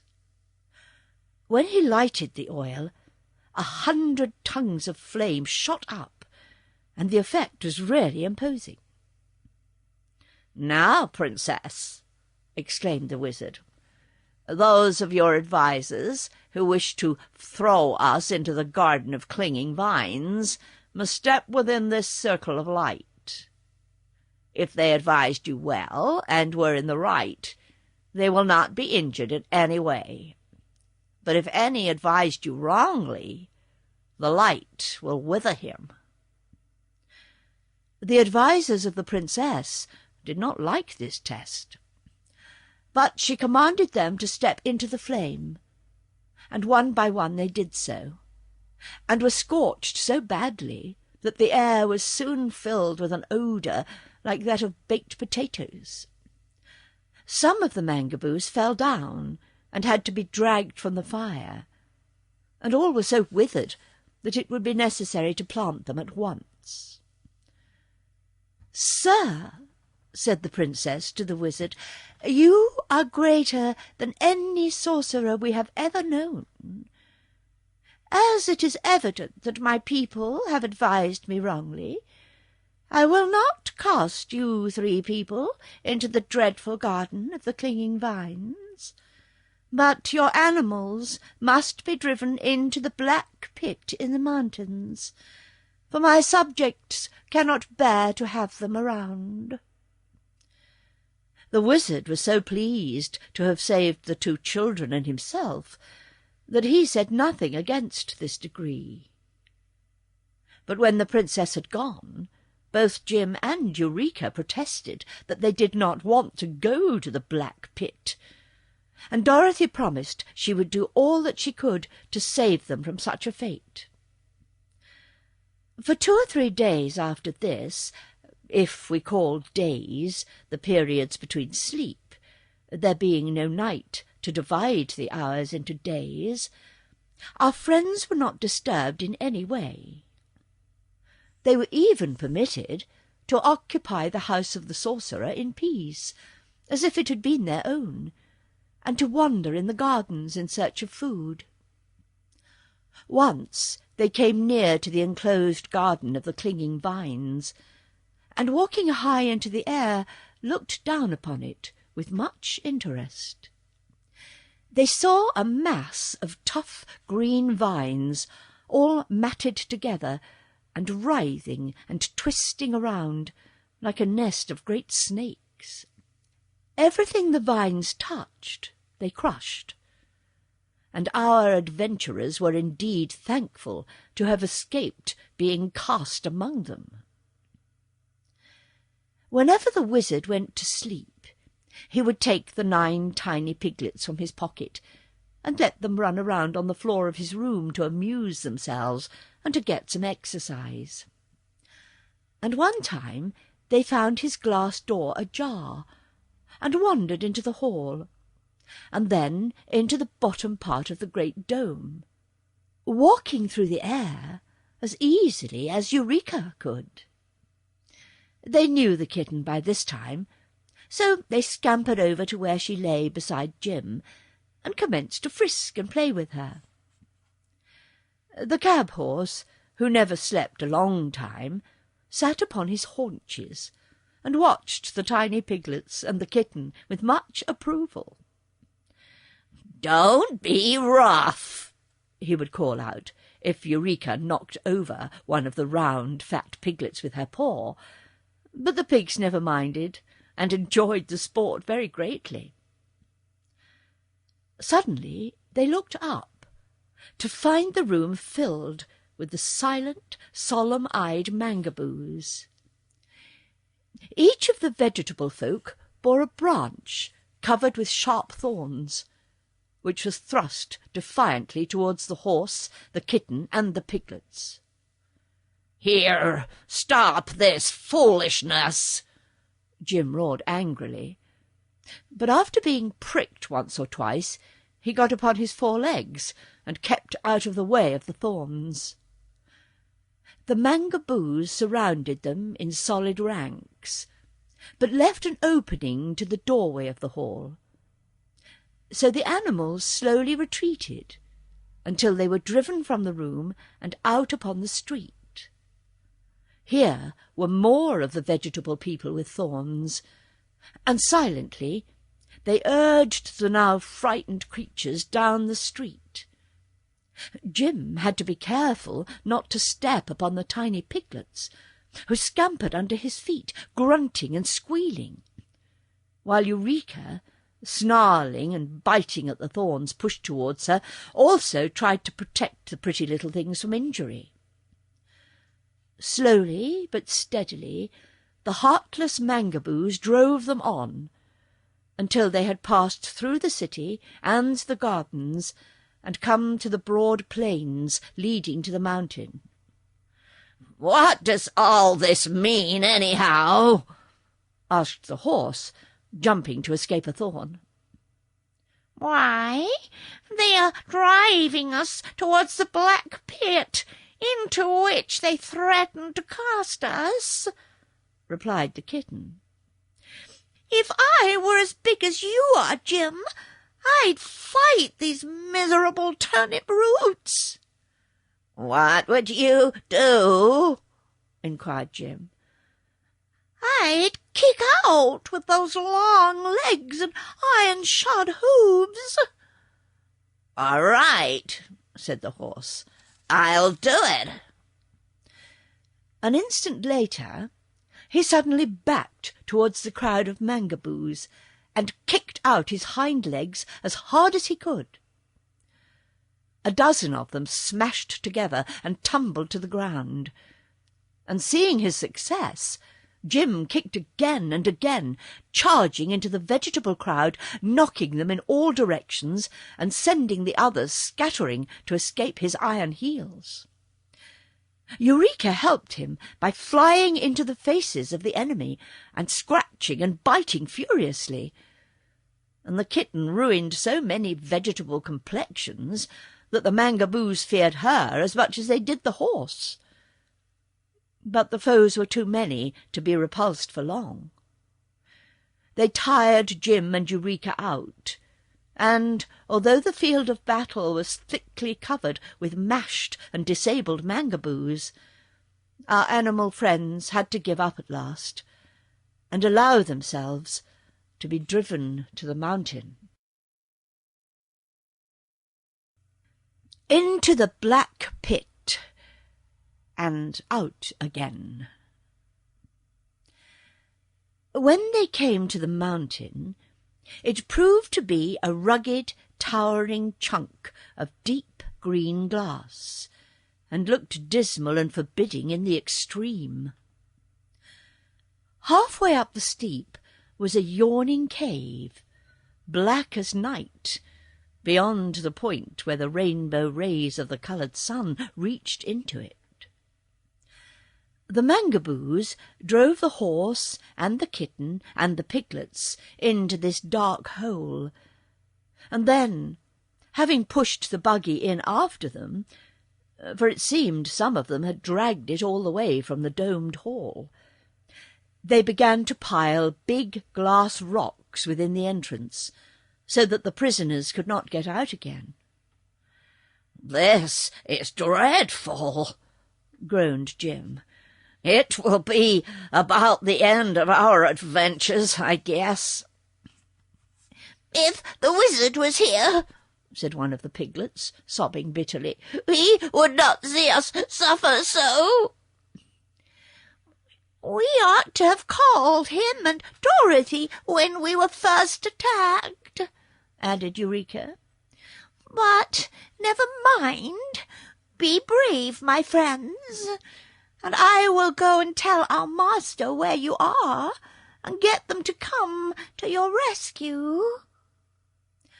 The mouth of the hole was nearly filled up now, but the kitten gave a leap through the remaining opening, and at once scampered up into the air. The Mangaboos saw her escape, and several of them caught up their thorns and gave chase, mounting through the air after her. Eureka, however, was lighter than the Mangaboos, and while they could mount only about 100 feet above the earth, the kitten found she could go nearly 200 feet. So she ran along over their heads until she had left them far behind and below, and had come to the city and the house of the sorcerer. There she entered in at Dorothy's window in the dome, and aroused her from sleep. As soon as the little girl knew what had happened, she awakened the wizard and Zeb, and at once preparations were made to go to the rescue of Jim and the piglets. The wizard carried his satchel, which was quite heavy, and Zeb carried the 2 lanterns and the oil can. Dorothy's wicker suitcase was still under the seat of the buggy, and by good fortune the boy had also placed the harness in the buggy when he had taken it off from Jim to let the horse lie down and rest.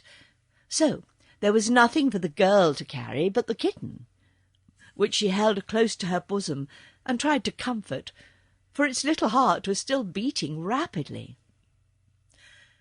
Some of the Mangaboos discovered them as soon as they left the house of the sorcerer, but when they started towards the mountain, the vegetable people allowed them to proceed without interference, yet followed in a crowd behind them, so that they could not go back again.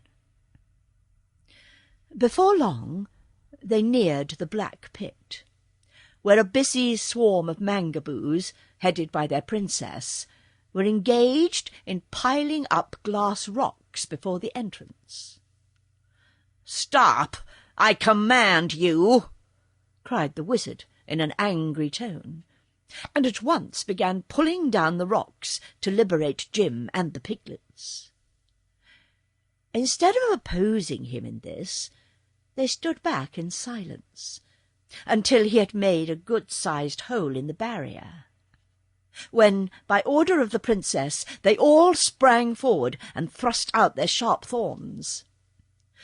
Dorothy hopped inside the opening to escape being pricked, and Zeb and the wizard, after enduring a few stabs from the thorns, were glad to follow her.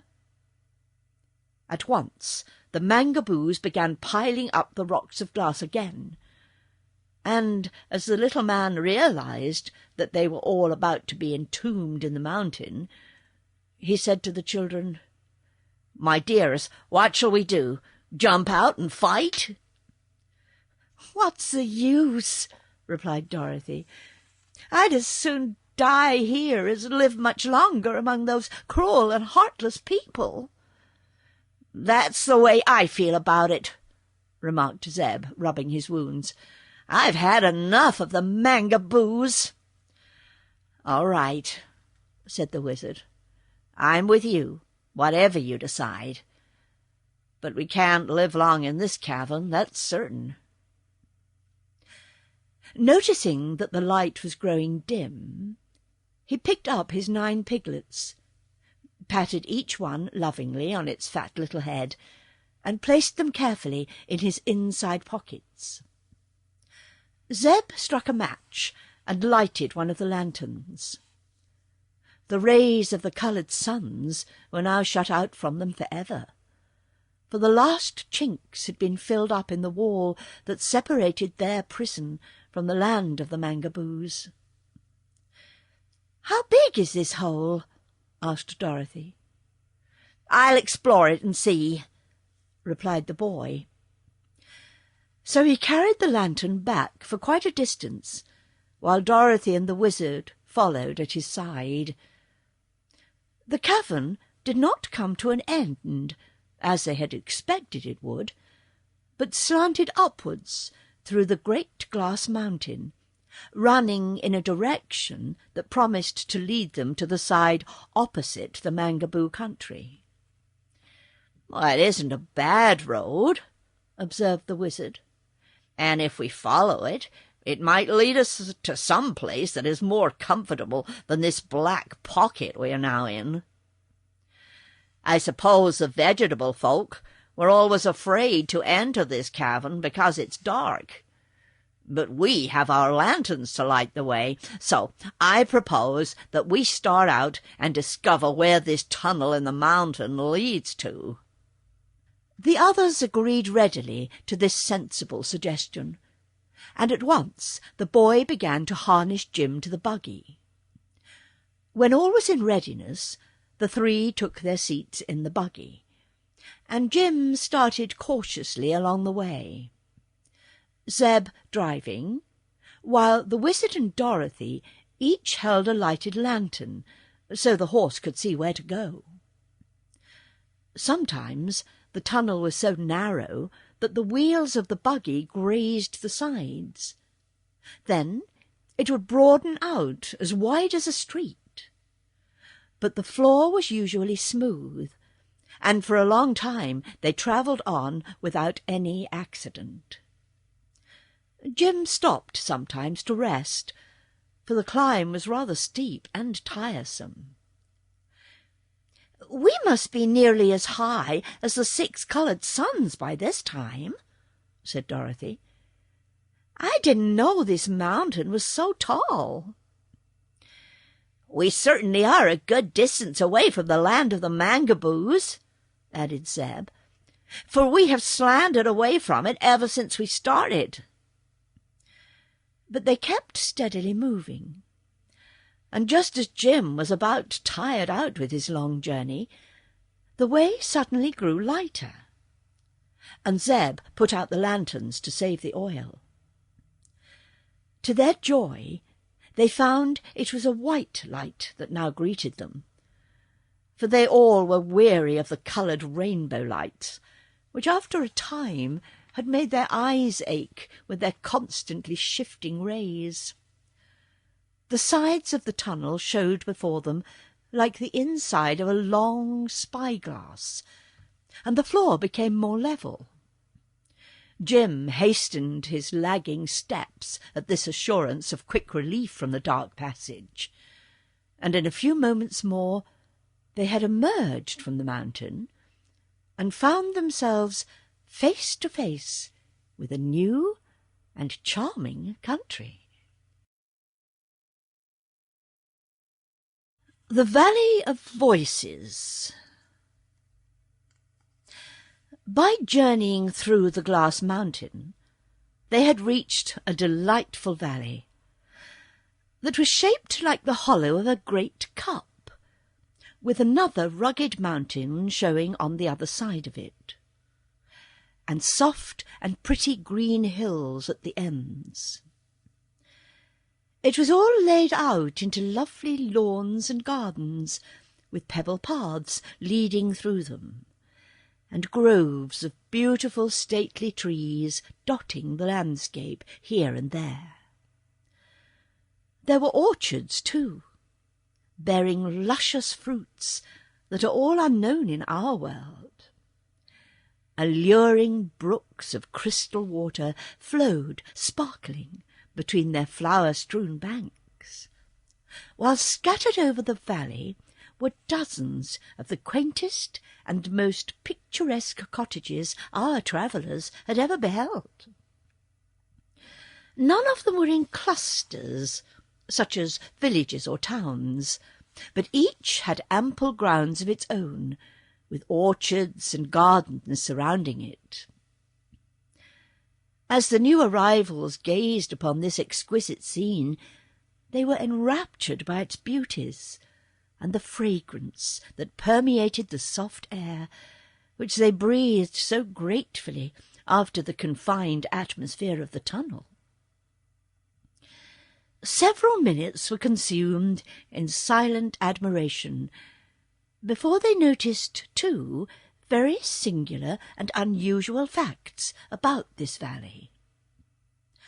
One was that it was lighted from some unseen source, for no sun or moon was in the arched blue sky, although every object was flooded with clear and perfect light. The second, and even more singular fact, was the absence of any inhabitants of this splendid place. From their elevated position, they could overlook the entire valley, but not a single moving object could they see.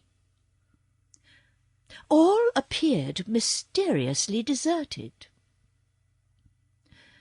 The mountain on this side was not glass, but made of a stone similar to granite. With some difficulty and danger, Jim drew the buggy over the loose rocks until he reached the green lawns below, where the paths and orchards and gardens began. The nearest cottage was still some distance away. "Isn't it fine?" cried Dorothy in a joyous voice, as she sprang out of the buggy and let Eureka run frolicking over the velvety grass. "Yes, indeed," answered Zeb. "We were lucky to get away from those dreadful vegetable people." "It wouldn't be so bad," remarked the wizard, gazing around him, "if we were obliged to live here always. We couldn't find a prettier place, I'm sure." He took the piglets from his pocket and let them run on the grass, and Jim tasted a mouthful of the green blades and declared he was very contented in his new surroundings. "We can't walk in the air here, though," called Eureka, who had tried it and failed. But the others were satisfied to walk on the ground, and the wizard said they must be nearer the surface of the earth than they had been in the Mangaboo country, for everything was more homelike and natural. "But where are the people?" asked Dorothy. The little man shook his bald head. "Can't imagine, my dear," he replied. They heard the sudden twittering of a bird, but could not find the creature anywhere. Slowly they walked along the path towards the nearest cottage, the piglets racing and gambolling beside them, and Jim pausing at every step for another mouthful of grass. Presently they came to a low plant which had broad spreading leaves, in the centre of which grew a single fruit, about as large as a peach. The fruit was so daintily coloured and so fragrant, and looked so appetizing and delicious, that Dorothy stopped and exclaimed, "What is it, do you suppose?" The piglets had smelled the fruit quickly, and before the girl could reach out her hand to pluck it, Every one of the 9 tiny ones had rushed in and commenced to devour it with great eagerness. "It's good anyway," said Zeb. "Those little rascals wouldn't have gobbled it up so greedily." "Where are they?" asked Dorothy in astonishment. They all looked around, but the piglets had disappeared. "Dear me!" cried the wizard. "They must have run away. But I didn't see them go. Did you?" "No," replied the boy and girl together. "Here, Piggy, Piggy, Piggy!" called their master anxiously. Several squeals and grunts were instantly heard at his feet, but the wizard could not discover a single piglet. "Where are you?" he asked. "Why, right beside you," spoke a tiny voice. "Can't you see us?" "No," answered the little man in a puzzled tone. "We can see you," said another of the piglets. The wizard stooped down and put out his hand, and at once felt the small, fat body of one of his pets. He picked it up, but could not see what he held. "It is very strange," said he soberly. "The piglets have become invisible in some curious way." "I'll bet it's because they ate that peach," cried the kitten. "It wasn't a peach, Eureka," said Dorothy. "I only hope it wasn't poison." "It was fine, Dorothy," called one of the piglets. "We'll eat all we can find of them," said another. "But we mustn't eat them," the wizard warned the children, "or we too may become invisible and lose each other. If we come across another of the strange fruit, we must avoid it." Calling the piglets to him, he picked them all up, one by one, and put them away in his pocket. For although he could not see them, he could feel them. And when he had buttoned his coat, he knew they were safe for the present. The travellers now resumed their walk towards the cottage, which they presently reached. It was a pretty place, with vines growing thickly over the broad front porch. The door stood open, and a table was set in the front room, with 4 chairs drawn up to it. On the table were plates, knives and forks, and dishes of bread, meat, and fruits. The meat was smoking hot, and the knives and forks were performing strange antics, and jumping here and there in quite a puzzling way. But not a single person appeared to be in the room. "How funny!" exclaimed Dorothy, who, with Zeb and the wizard, now stood in the doorway. A peal of merry laughter answered her, and the knives and forks fell to the plates with a clatter. One of the chairs pushed back from the table, and this was so astonishing and mysterious that Dorothy was almost tempted to run away in fright.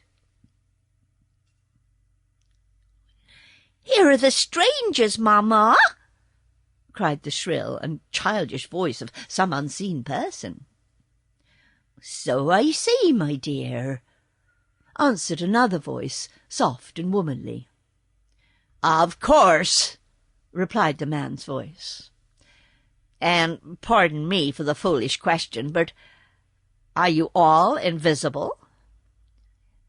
"Surely," the woman answered, repeating her low, rippling laughter. "Are you surprised that you're unable to see the people of Vaux?" "Why, yes," stammered the wizard. All the people I've ever met before were very plain to see." "Where do you come from, then?" asked the woman in a curious tone. "We belong upon the face of the earth," explained the wizard. "But recently, during an earthquake, we fell down a crack and landed in the country of the Mangaboos." "Oh, dreadful creatures!" exclaimed the woman's voice. "I've heard of them." "They walled us up in a mountain," continued the wizard. "But we found there was a tunnel through to this side, so we came here. It's a beautiful place. What do you call it?" "It is the Valley of Voe." "Thank you. We've seen no people since we arrived, so we came to this house to inquire our way." "Are you hungry?" asked a woman's voice. "I could eat something," said Dorothy. "So could I," added Zeb. "But we do not wish to intrude, I assure you," the wizard hastened to say. "That's all right," returned the man's voice, more pleasantly than before. "You're welcome to what we have." As he spoke, the voice came so near to Zeb that he jumped back in alarm. Two childish voices laughed merrily at this action, and Dorothy was sure that they were in no danger among such light-hearted folks, even if those folks could not be seen. "What curious animal is that which is eating the grass on my lawn?" inquired the man's voice. "Oh, that's Jim," said the girl. "He's a horse." "What is he good for?" was the next question. "He draws the buggy you see fastened to him, and we ride in the buggy instead of walking," she explained. "Can he fight?" asked the man's voice. "No. He can kick pretty hard with his heels and bite a little, but Jim can't exactly fight," she replied. "Then the bears will get him," said one of the children's voices. "Bears?" exclaimed Dorothy. "Are there bears here?" "That is the evil of our country," answered the invisible man. "Many large and fierce bears roam in the Valley of Voe, and when they catch any of us, they eat us up.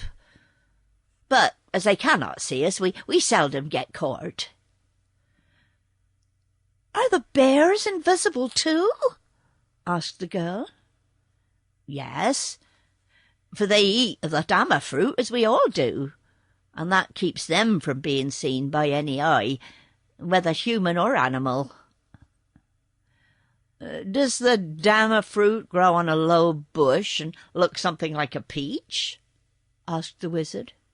"Yes," was the reply. "If it makes you invisible, why do you eat it?" Dorothy inquired. "For 2 reasons, my dear," the woman's voice answered. "The dama fruit is the most delicious thing that grows, and when it makes us invisible, the bears cannot find us to eat us up. But now, good wanderers, your luncheon is on the table, so please sit down and eat as much as you like."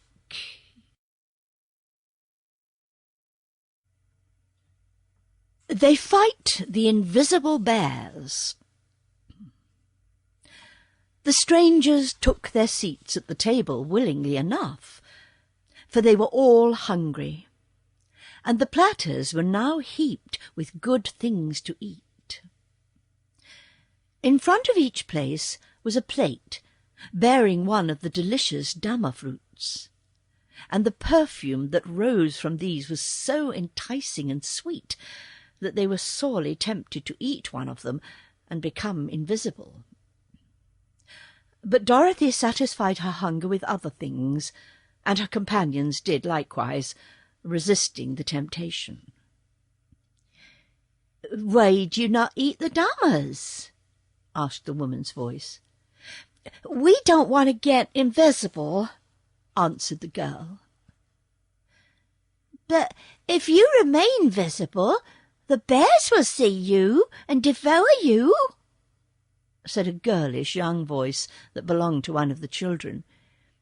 "We who live here much prefer to be invisible, for we can still hug and kiss one another, and are quite safe from the bears." "And we do not have to be so particular about our dress," remarked the man. "And Mamma can't tell whether my face is dirty or not," added the other childish voice gleefully. "But I make you wash it every time I think of it," said the mother. "For it stands to reason your face is dirty, Anu, whether I can see it or not." Dorothy laughed and stretched out her hands. "Come here, please, Anu and your sister, and let me feel of you," she requested. They came to her willingly, and Dorothy passed her hands over their faces and forms, and decided one was a girl of about her own age, and the other a boy, somewhat smaller. The girl's hair was soft and fluffy, and her skin as smooth as satin. When Dorothy gently touched her nose and ears and lips, they seemed to be well and delicately formed. "If I could see you, I'm sure you would be beautiful," she declared. The girl laughed, and her mother said, "We're not vain in the Valley of Voe because we cannot display our beauty, and good actions and pleasant ways are what makes us lovely to our companions. Yet we can see and appreciate the beauties of nature, the dainty flowers and the trees, the green fields and the clear blue of the sky." "How about the birds and beasts and fishes?" asked Zeb. "The birds we cannot see, because they love to eat of the damas as much as we do. Yet we hear their sweet songs and enjoy them. Neither can we see the cruel bears, for they also eat the fruit. But the fishes that can swim in our brooks we can see, and often we catch them to eat." "It occurs to me you have a great deal to make you happy, even while invisible," remarked the wizard. "Nevertheless, we prefer to remain visible while we are in your valley." Just then Eureka came in, for she had been until now wandering outside with Jim. And when the kitten saw the table set with food, she cried out, "Now you must feed me, Dorothy, for I am half-starved." The children were inclined to be frightened by the sight of the small animal, which reminded them of the bears. But Dorothy reassured them by explaining that Eureka was a pet, and could do no harm even if she wished to. Then, as the others had by this time moved away from the table, the kitten sprang upon the chair and put her paws upon the cloth to see what there was to eat. To her surprise, an unseen hand clutched her and held her suspended in the air. Eureka was frantic with terror, and tried to scratch and bite, so the next moment she was dropped to the floor. "Did you see that, Dorothy?" she gasped. "Yes, dear," her mistress replied. "There are people living in this house, although we cannot see them. And you must have better manners, Eureka, or something worse will happen to you." She placed a plate of food upon the floor, and the kitten ate greedily. "Give me that nice-smelling fruit I saw on the table," she begged, when she had cleaned the plate. "Those are damas," said Dorothy, "and you must never even taste them, Eureka, or you'll get invisible, and then we can't see you at all." The kitten gazed wistfully at the forbidden fruit. "Does it hurt to be invisible?" she asked. "I don't know," Dorothy answered, "but it would hurt me dreadfully to lose you." "Very well, I won't touch it," declared the kitten. "But you must keep it away from me, for the smell is very tempting."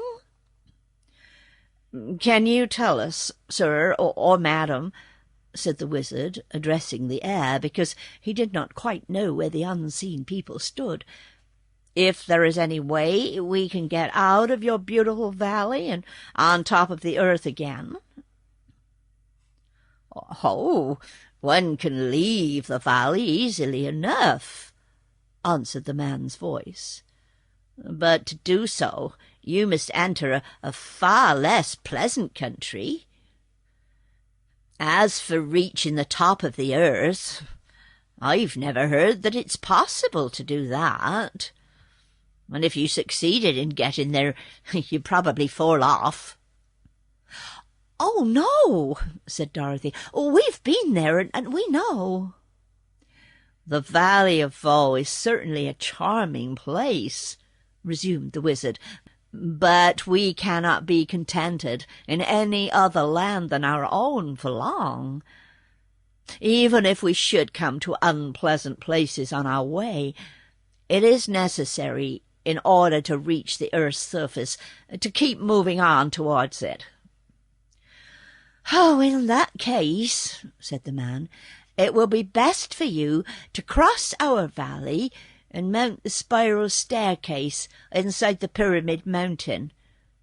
The top of that mountain is lost in the clouds, and when you reach it, you will be in the awful land of Naught, where the gargoyles live." "What are gargoyles?" asked Zeb. "I do not know, young sir. Our greatest champion, Overman Anu, once climbed the spiral stairway and fought 9 days with the gargoyles before he could escape them and come back. But he could never be induced to describe the dreadful creatures, and soon afterwards a bear caught him and ate him up." The wanderers were rather discouraged by this gloomy report, but Dorothy said with a sigh, "If the only way to get home is to meet the gurgles, then we've got to meet 'em. They can't be worse than the Wicked Witch or the Gnome King." "But you must remember you had the Scarecrow and the Tin Woodman to help you conquer those enemies," suggested the wizard. "Just now, my dear, there is not a single warrior in your company." "Oh, I guess Zeb could fight if he had to. Couldn't you, Zeb?" asked the little girl. "Perhaps, if I had to," answered Zeb doubtfully. "And you have the jointed sword that you chopped the vegetable sorcerer in two with," the girl said to the little man. "True," he replied, "and in my satchel are other useful things to fight with." "What the gargoyles most dread is a noise," said the man's voice. "Our champion told me that when he shouted his battle cry, the creatures shuddered and drew back, hesitating to continue the combat. But they were in great numbers, and the champion could not shout much because he had to save his breath for fighting." "Very good," said the wizard. "We can all yell better than we can fight, so we ought to defeat the gargoyles." "But tell me," said Dorothy, "how did such a brave champion happen to let the bears eat him? And if he was invisible, and the bear's invisible, who knows that they really ate him up? The champion had killed 11 bears in his time, returned the unseen man. And we know this is true, because when any creature is dead, the invisible charm of the Dama fruit ceases to be active, and the slain one can be plainly seen by all eyes. When the champion killed a bear, everyone could see it. When the bears killed the champion, we saw several pieces of him scattered about, which, of course, disappeared again when the bears devoured them. They now bade farewell to the kind but unseen people of the cottage, and after the man had called their attention to a high pyramid-shaped mountain on the opposite side of the valley, and told them how to travel in order to reach it, they again started upon their journey. They followed the course of a broad stream, and passed several more pretty cottages. But of course they saw no one, nor did anyone speak to them. Fruits and flowers grew plentifully all about, and there were many of the delicious damas that the people of Vaux were so fond of. About noon they stopped to allow Jim to rest in the shade of a pretty orchard, and while they plucked and ate some of the cherries and plums that grew there, a soft voice suddenly said to them, "There are bears nearby. Be careful." The wizard got out his sword at once, and Zeb grabbed the horsewhip. Dorothy climbed into the buggy, although Jim had been unharnessed from it and was grazing some distance away. The owner of the unseen voice laughed lightly and said, "You cannot escape the bears that way." "How can we escape?" asked Dorothy nervously, for an unseen danger is always the hardest to face. "You must take to the river," was the reply. "The bears will not venture upon the water." "But we would be drowned," exclaimed the girl. "Oh, there is no need of that," said the voice, which, from its gentle tones, seemed to belong to a young girl. "You are strangers in the valley of Vaux, and do not seem to know our ways, so I will try to save you." The next moment a broad-leaved plant was jerked from the ground where it grew, and held suspended in the air before the wizard. "Sir," said the voice, "you must rub these leaves upon the soles of all your feet, and then you will be able to walk upon the water without sinking below the surface. It's a secret the bears do not know, and we people of Vaux usually walk upon the water when we travel, and so escape our enemies." "Thank you," cried the wizard joyfully, and at once rubbed a leaf upon the soles of Dorothy's shoes, and then upon his own. The girl took a leaf and rubbed it upon the kitten's paws, and the rest of the plant was handed to Zeb, who, after applying it to his own feet, carefully rubbed it upon all 4 of Jim's hooves, and then upon the tires of the buggy wheels. He had nearly finished this task when a low growling was suddenly heard, and the horse began to jump around and kick viciously with his heels. "Quick! To the water, or you're lost!" cried their unseen friend. And without hesitation the wizard drew the buggy down the bank and out upon the broad river, for Dorothy was still seated in it, with Eureka in her arms.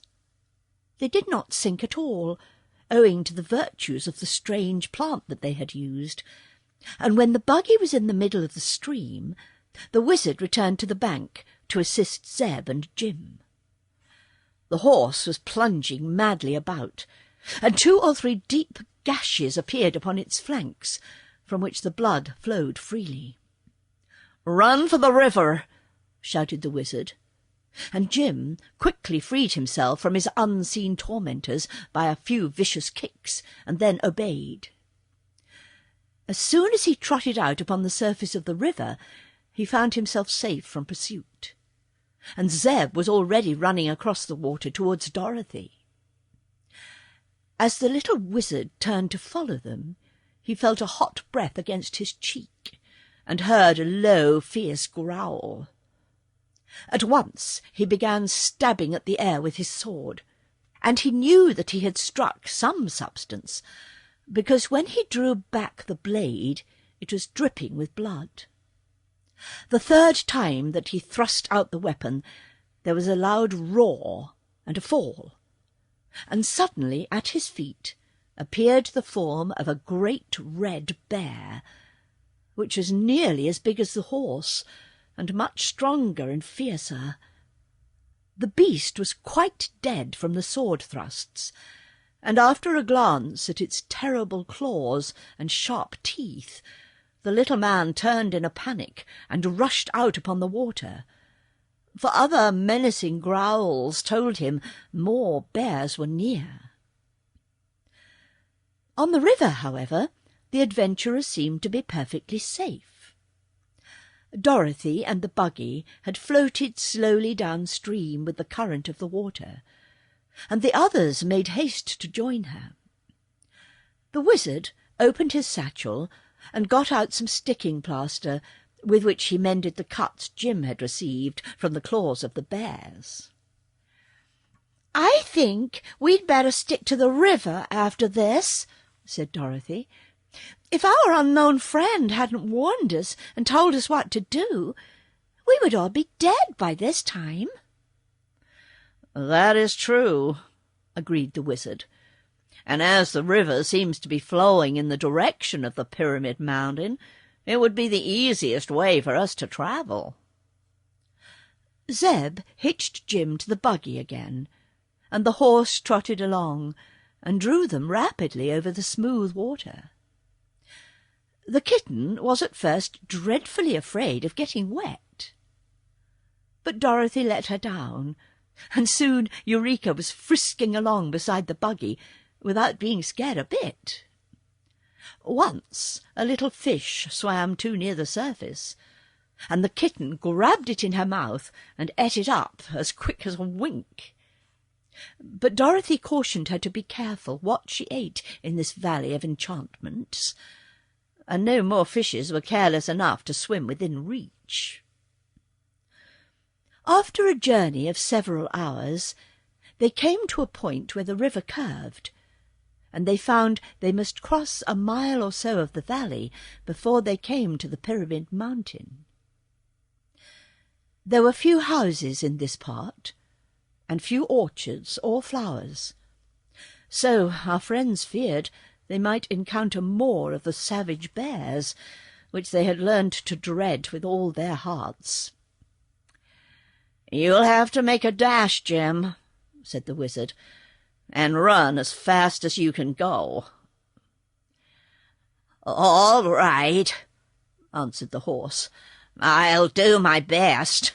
But you must remember I'm old, and my dashing days are past and gone." All three got into the buggy, and Zeb picked up the reins, though Jim needed no guidance of any sort.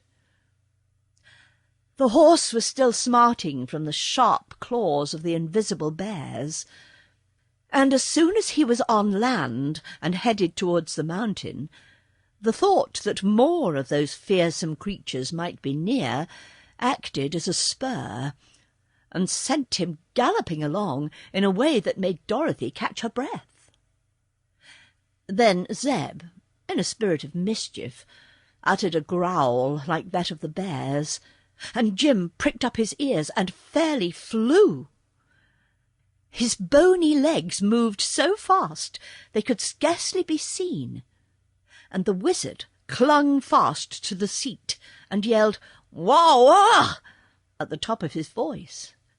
I'm afraid he's running away," gasped Dorothy. "I know he is," said Zeb, "but no bear can catch him if he keeps up that gait. And the harness of the buggy don't break." Jim did not make a mile a minute, but almost before they were aware of it, he drew up at the foot of the mountain, so suddenly that the wizard and Zeb both sailed over the dashboard and landed in the soft grass, where they rolled over several times before they stopped. Dorothy nearly went with them, but she was holding fast to the iron rail of the seat, and that saved her. She squeezed the kitten, though, until it screeched. And then the old cab-horse made several curious sounds that led the little girl to suspect he was laughing at them all. The Braided Man of Pyramid Mountain. The mountain before them was shaped like a cone, and was so tall that its point was lost in the clouds. Directly facing the place where Jim had stopped was an arched opening leading to a broad stairway. The stairs were cut in the rock inside the mountain, and they were broad and not very steep, because they circled around like a corkscrew. And at the arched opening, where the flight began, the circle was quite big. At the foot of the stairs was a sign reading, "Warning! These steps lead to the land of the gargoyles. Danger! Keep out!" "I wonder how Jim is ever going to draw the buggy up so many stairs," said Dorothy gravely. "No trouble at all," declared the horse with a contemptuous neigh. "Still, I don't care to drag any passengers. You'll all have to walk." "Suppose the stairs get steeper," suggested Zeb doubtfully. "Then you'll have to boost the buggy wheels, that's all," answered Jim. "We'll try it anyway," said the wizard. "It's the only way to get out of the Valley of Voe." So they began to ascend the stairs. Dorothy and the wizard first, Jim next, drawing the buggy, and then Zeb, to watch that nothing happened to the harness. The light was dim, and soon they mounted into total darkness, so that the wizard was obliged to get out his lanterns to light the way.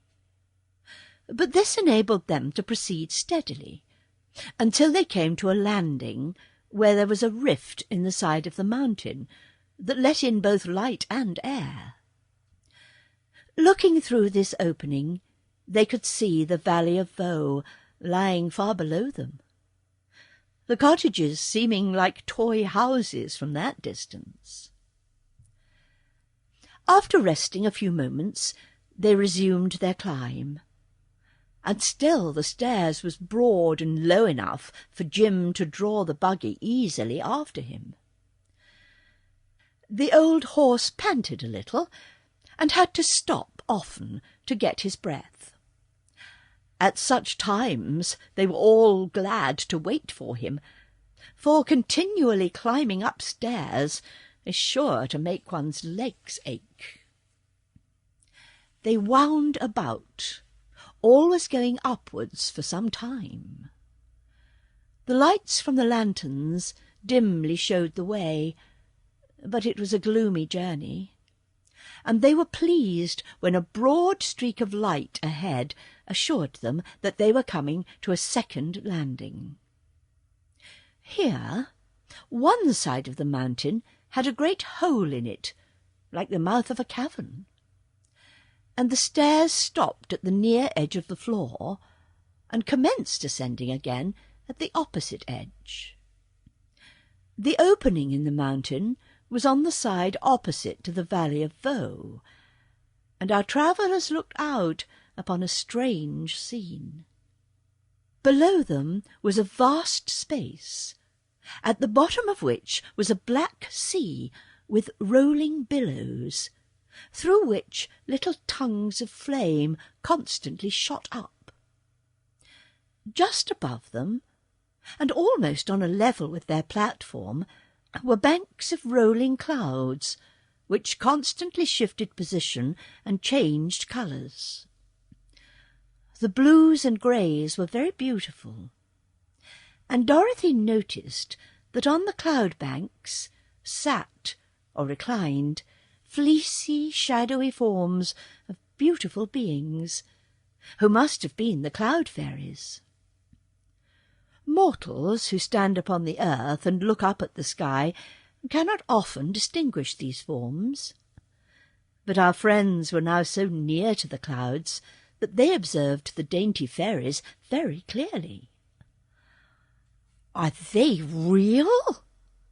asked Zeb in an awed voice. "Of course," replied Dorothy softly.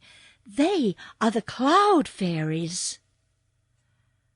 "They seem like open work," remarked the boy, gazing intently. "If I should squeeze one, there wouldn't be anything left of it." In the open space between the clouds and the black bubbling sea far beneath could be seen an occasional strange bird winging its way swiftly through the air. These birds were of enormous size, and reminded Zeb of the rocs he had read about in the Arabian Nights. They had fierce eyes and sharp talons and beaks, and the children hoped that none of them would venture into the cavern. "Well, I declare," suddenly exclaimed the little wizard, "what in the world is this?" They turned around and found a man standing on the floor in the centre of the cave, who bowed very slightly when he saw he had attracted their attention. He was a very old man, bent nearly double. But the queerest thing about him was his white hair and beard. These were so long that they reached to his feet, and both the hair and the beard were carefully plaited into many braids, and the end of each braid fastened with a bow of coloured ribbon. "Where did you come from?" asked Dorothy wonderingly. "No place at all," answered the man with the braids. "That is, not recently. Once I lived on top of the earth, but for many years I had my factory in this spot, halfway up the Pyramid Mountain." "Are we only halfway up?" inquired the boy in a discouraged tone. "I believe so, my lad," replied the braided man. "But as I have never been in either direction, down or up, since I arrived, I cannot be positive whether it is exactly halfway or not." "Have you a factory in this place?" asked the wizard, who had been examining the strange personage carefully. "To be sure," said the other. "I am a great inventor, you must know, and I manufacture my products in this lonely spot." "What are your products?" inquired the wizard. "Well, I make assorted flutters for flags and bunting, and a superior grade of rustles for ladies' silk gowns." "I thought so," said the wizard with a sigh. "May we examine some of these articles?" "Oh, yes, indeed. Come into my shop, please." And the braided man turned and led the way into a smaller cave, where he evidently lived. Here, on a broad shelf, were several cardboard boxes of various sizes, each tied with cotton cord. "This," said the man, taking up a box and handling it gently, "contains 12 dozen rustles, enough to last any lady a year. Will you buy it, my dear?" he asked, addressing Dorothy. "My gown isn't silk," she said, smiling. "Never mind. When you open the box, the rustles will escape, whether you are wearing a silk dress or not," said the man seriously. Then he picked up another box. "In this," he continued, "are many assorted flutters. They are invaluable to make flags flutter on a still day when there is no wind. You, sir," turning to the wizard, "ought to have this assortment. Once you have tried my goods, I am sure you will never be without them." "I have no money with me," said the wizard evasively. "I do not want money," returned the braided man, "for I could not spend it in this deserted place if I had it. But I would like very much a blue hair ribbon. You will notice my braids are tied with yellow, pink, brown, red, green, white, and black. But I have no blue ribbons." "I'll get you one," cried Dorothy, who was sorry for the poor man. So she ran back to the buggy and took from her suitcase a pretty blue ribbon. It did her good to see how the braided man's eyes sparkled when he received this treasure. "You have made me very, very happy, my dear," he exclaimed. And then he insisted on the wizard taking the box of flutters and the little girl accepting the box of rustles. "You may need them sometime," he said, "and there really is no use in my manufacturing these things unless somebody uses them." "Why did you leave the surface of the earth?" inquired the wizard. "I could not help it. It is a sad story, but if you will try to restrain your tears, I will tell you about it. On Earth, I was a manufacturer of imported holes for American Swiss cheese, and I will acknowledge that I supplied a superior article which was in great demand. Also, I made paws for porous plasters and high-grade holes for doughnuts and buttons.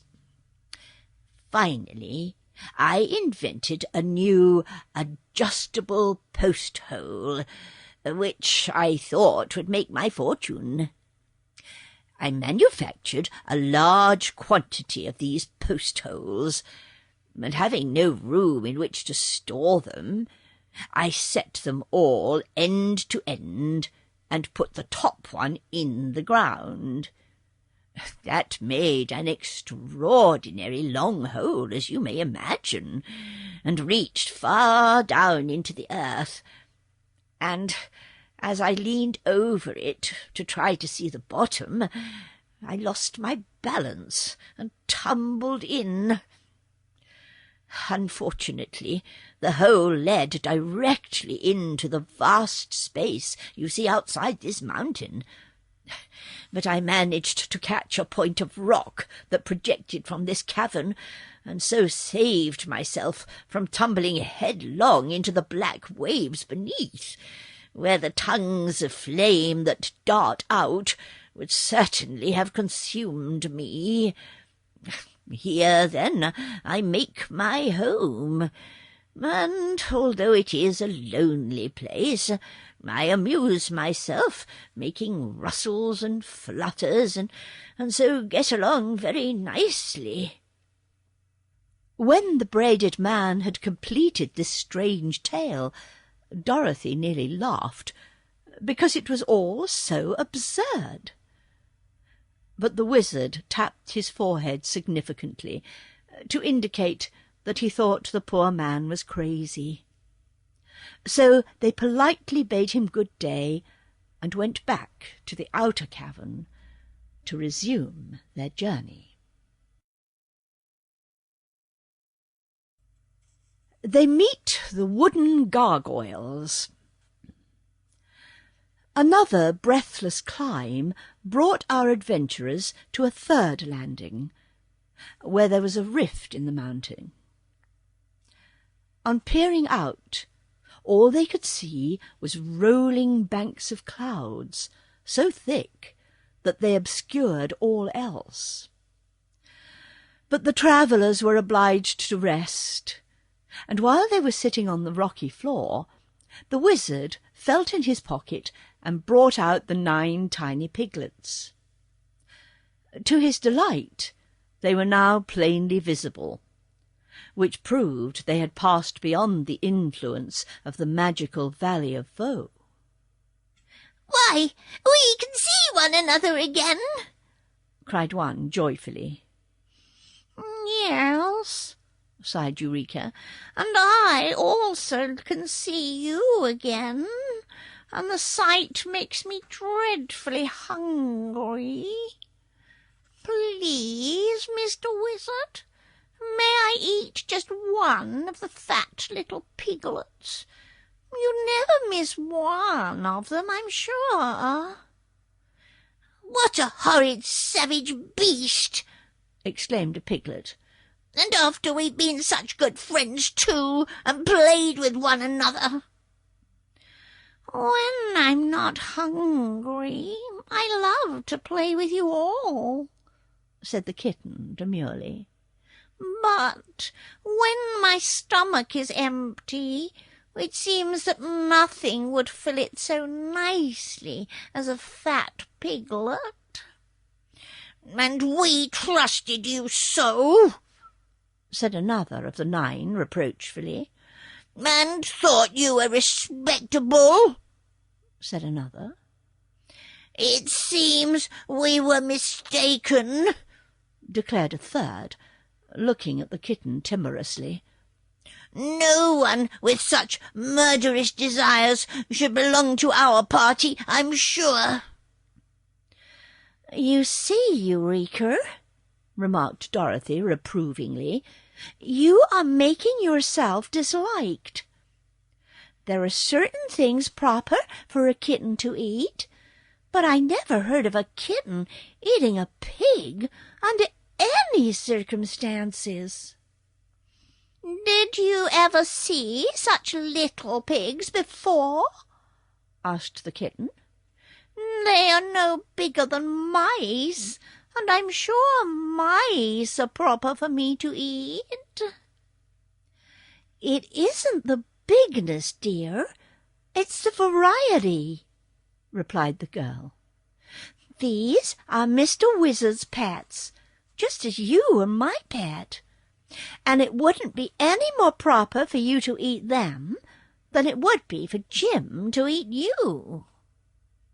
And that's just what I shall do, if you don't let those little balls of pork alone," said Jim, glaring at the kitten with his round, big eyes. "If you injure any one of them, I'll chew you up instantly." The kitten looked at the horse thoughtfully, as if trying to decide whether he meant it or not. "In that case," she said, "I'll leave them alone. You haven't many teeth left, Jim, but the few you have are sharp enough to make me shudder.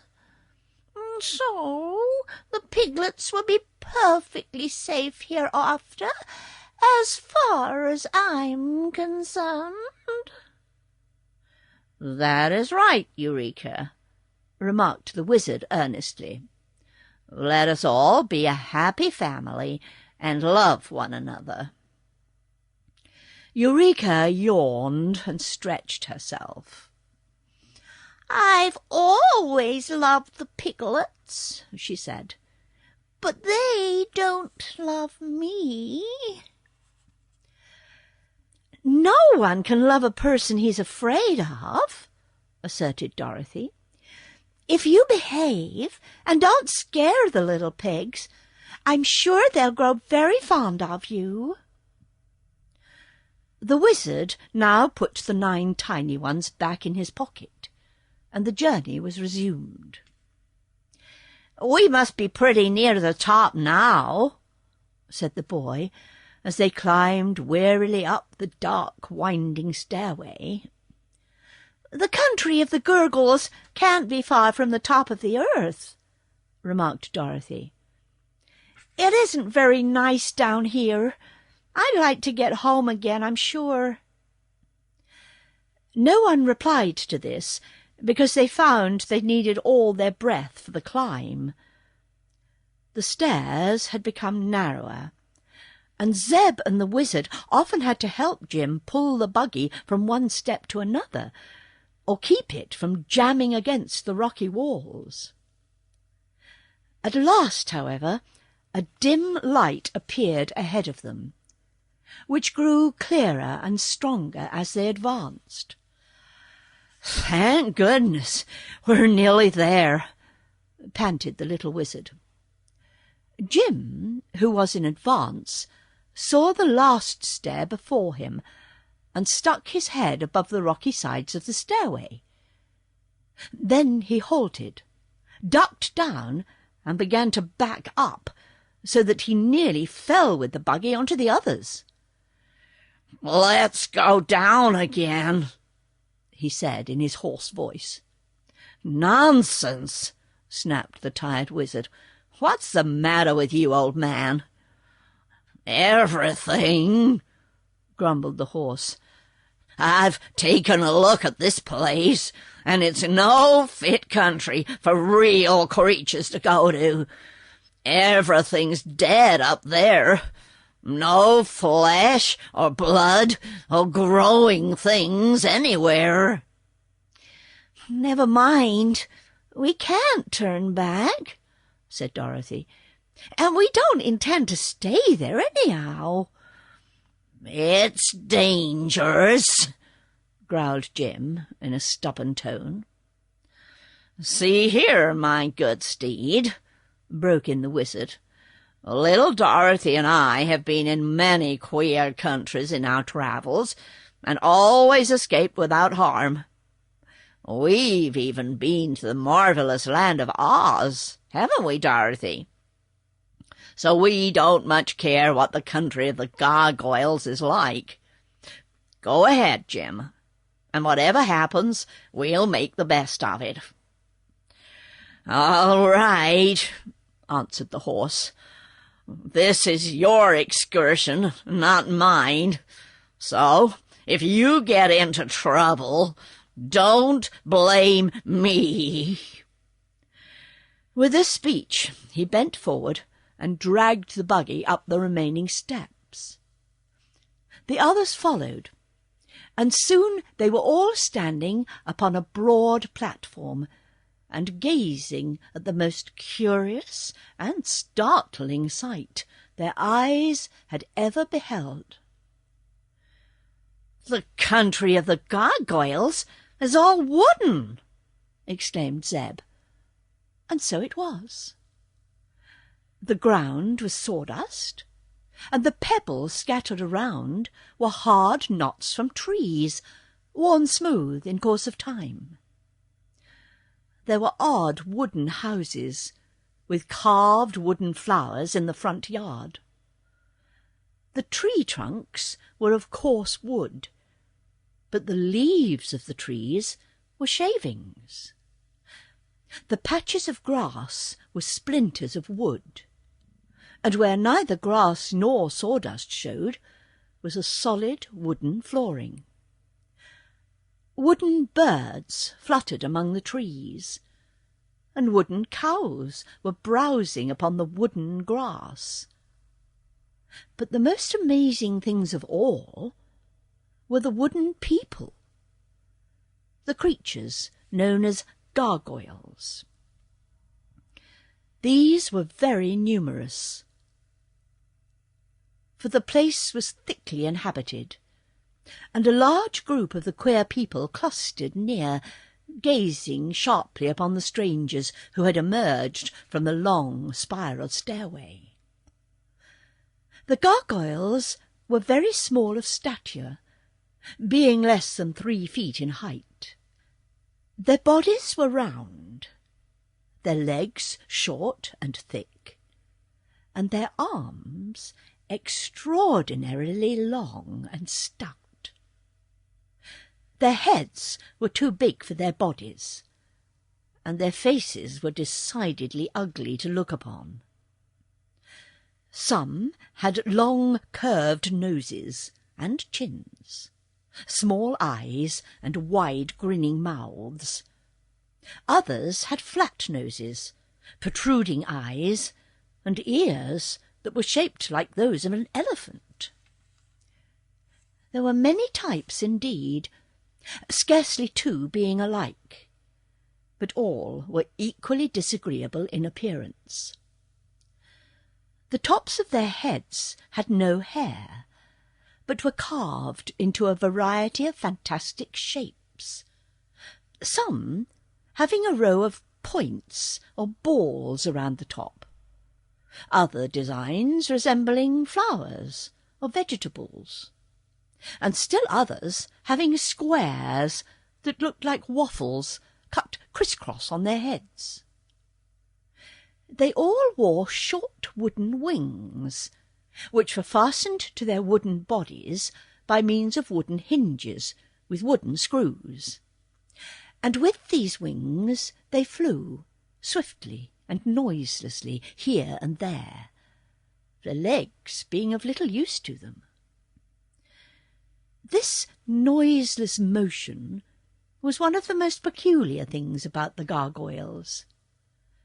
They made no sounds at all, either in flying or trying to speak, and they conversed mainly by means of quick signals made with their wooden fingers or lips. Neither was there any sound to be heard anywhere throughout the wooden country. The birds did not sing, nor did the cows moo. Yet there was more than ordinary activity everywhere. The group of these queer creatures, which was discovered clustered near the stairs, at first remained staring and motionless, glaring with evil eyes at the intruders who had so suddenly appeared in their land. In turn, the wizard and the children, the horse and the kitten, examined the gargoyles with the same silent attention.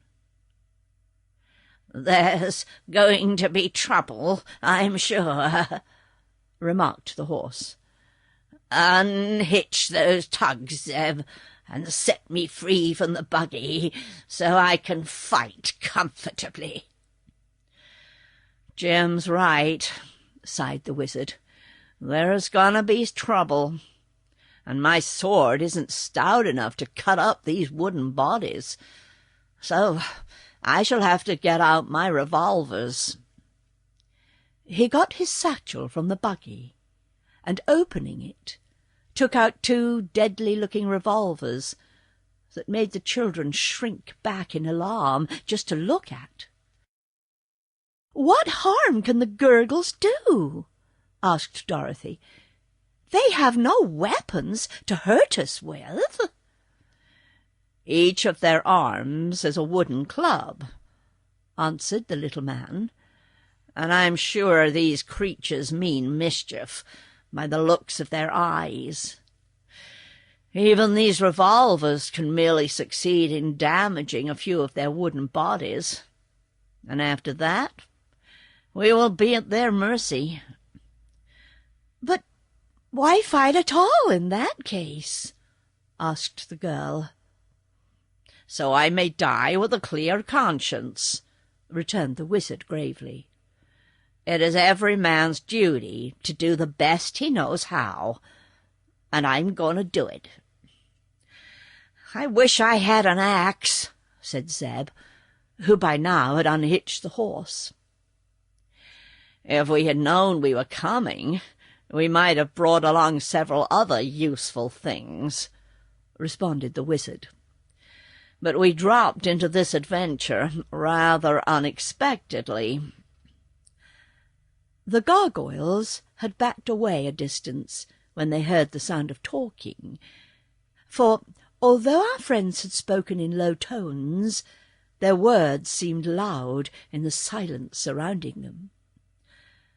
But as soon as the conversation ceased, the grinning, ugly creatures arose in a flock and flew swiftly towards the strangers.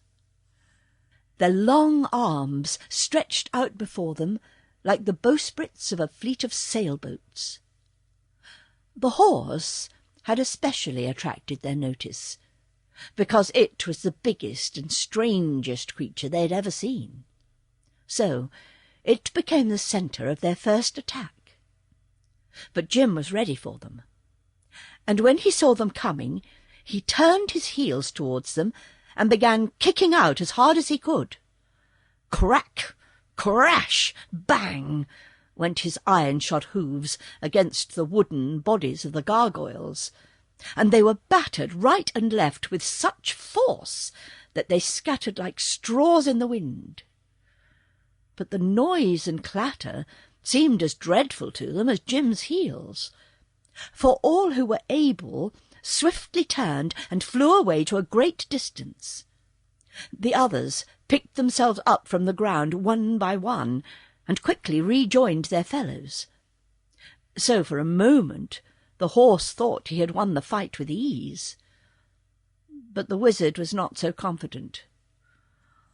"Those wooden things are impossible to hurt," he said, "and all the damage Jim has done to them is to knock a few splinters from their noses and ears, and that cannot make them look any uglier, I'm sure, and it is my opinion they will soon renew the attack." "What made them fly away?" asked Dorothy. "The noise, of course. Don't you remember how the champion escaped them by shouting his battle cry?" "Suppose we escape down the stairs too," suggested the boy. "We have just time now, and I'd rather face the invisible bears than those wooden imps." "No," returned Dorothy stoutly. "It wouldn't do to go back, for then we would never get home. Let's fight it out." "That is what I advise," said the wizard. "They haven't defeated us yet, and Jim is worth a whole army." But the gargoyles were clever enough not to attack the horse the next time. They advanced in a great swarm, having been joined by many more of their kind, and they flew straight over Jim's head to where the others were standing. The wizard raised one of his revolvers and fired into the throng of his enemies. The shot resounded like a clap of thunder in that silent place. Some of the wooden beings fell flat upon the ground, where they quivered and trembled in every limb.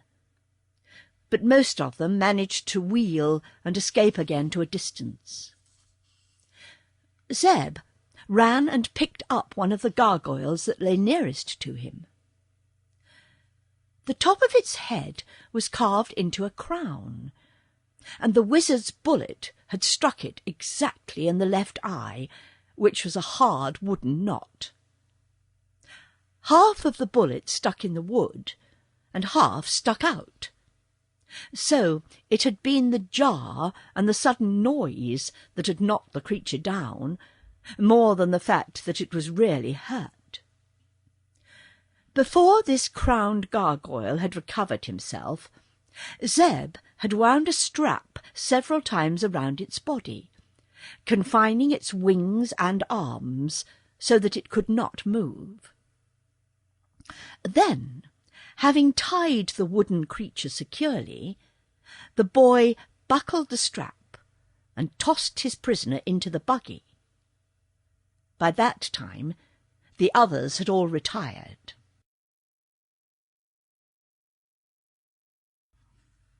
A wonderful escape. For a while, the enemy hesitated to renew the attack. Then a few of them advanced, until another shot from the wizard's revolver made them retreat. "That's fine," said Zeb. "We've got 'em on the run now, sure enough." "But only for a time," replied the wizard, shaking his head gloomily. "These revolvers are good for 6 shots each, but when those are gone, we shall be helpless." The gargoyles seemed to realize this, for they sent a few of their band, time after time, to attack the strangers, and to draw the fire from the little man's revolvers. In this way, none of them was shocked by the dreadful report more than once, for the main band kept far away, and each time a new company was sent into the battle. When the wizard had fired all of his 12 bullets, he had caused no damage to the enemy, except to stun a few by the noise, and so he was no nearer to victory than in the beginning of the fray. "What shall we do now?" asked Dorothy anxiously. "Let's yell all together," said Zeb. "And fight at the same time," added the wizard. "We'll get near Jim so that he can help us, and each one must take some weapon and do the best he can. I'll use my sword, though it isn't much account in this affair. Dorothy must take her parasol and open it suddenly when the wooden folk attack her. I haven't anything for you, Zeb." "I'll use the king," said the boy, and pulled his prisoner out of the buggy. The bound gargoyle's arms extended far out beyond its head, so, by grasping its wrists, Zeb found that the king made a very good club. The boy was strong for one of his years, having always worked upon a farm, so he was likely to prove more dangerous to the enemy than the wizard. When the next company of gargoyles advanced, our adventurers began yelling as if they'd gone mad. Even the kitten gave a dreadfully shrill scream, and at the same time Jim the cab-horse neighed loudly. This daunted the enemy for a time, but the defenders were soon out of breath. Perceiving this, as well as the fact that there were no more of the awful bangs to come from the revolvers, the gargoyles advanced in a swarm as thick as bees, so that the air was filled with them. Dorothy squatted upon the ground and put up her parasol, which nearly covered her and proved a great protection. The wizard's sword blade snapped into a dozen pieces at the first blow he struck against the wooden people. Zeb pounded away with the gargoyle he was using as a club until he had knocked down dozens of the foe. But at the last they clustered so thickly about him that he no longer had room in which to swing his arms. The horse performed some wonderful kicking, and even Eureka assisted when she leapt bodily upon the gargoyles and scratched and bit at them like a wildcat. But all this bravery amounted to nothing at all. The wooden things wound their long arms around Zeb and the wizard and held them fast. Dorothy was captured in the same way, and numbers of the gargoyles clung to Jim's legs, so weighting him down that the poor beast was helpless. Eureka made a desperate dash to escape, and scampered along the ground like a streak. But a grinning gargoyle flew after her and grabbed her before she had gone very far. All of them expected nothing less than instant death. But to their surprise, the wooden creatures flew into the air with them and bore them far away, over miles and miles of wooden country, until they came to a wooden city. The houses of this city had many corners, being square and 6-sided and 8-sided.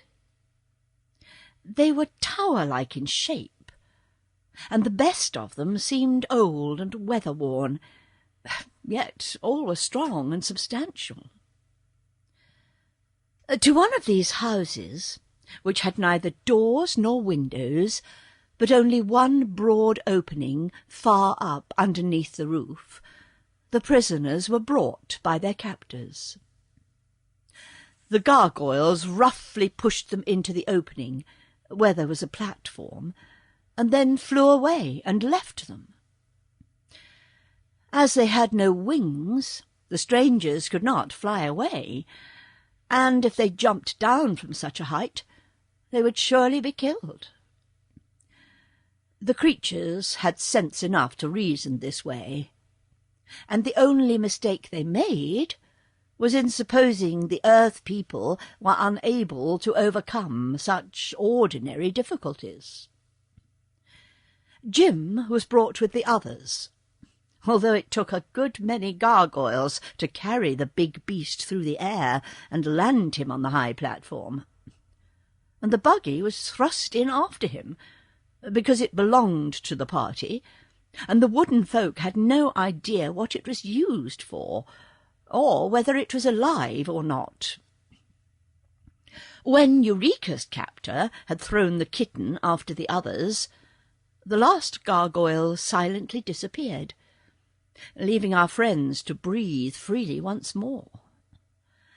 "What an awful fight!" said Dorothy, catching her breath in little gasps. "Oh, I don't know," purred Eureka, smoothing her ruffled fur with her paw. "We didn't manage to hurt anybody. Nobody managed to hurt us." "Thank goodness we're all together again, even if we are prisoners," sighed the little girl. "I wonder why they didn't kill us on the spot," remarked Zeb, who had lost his king in the struggle.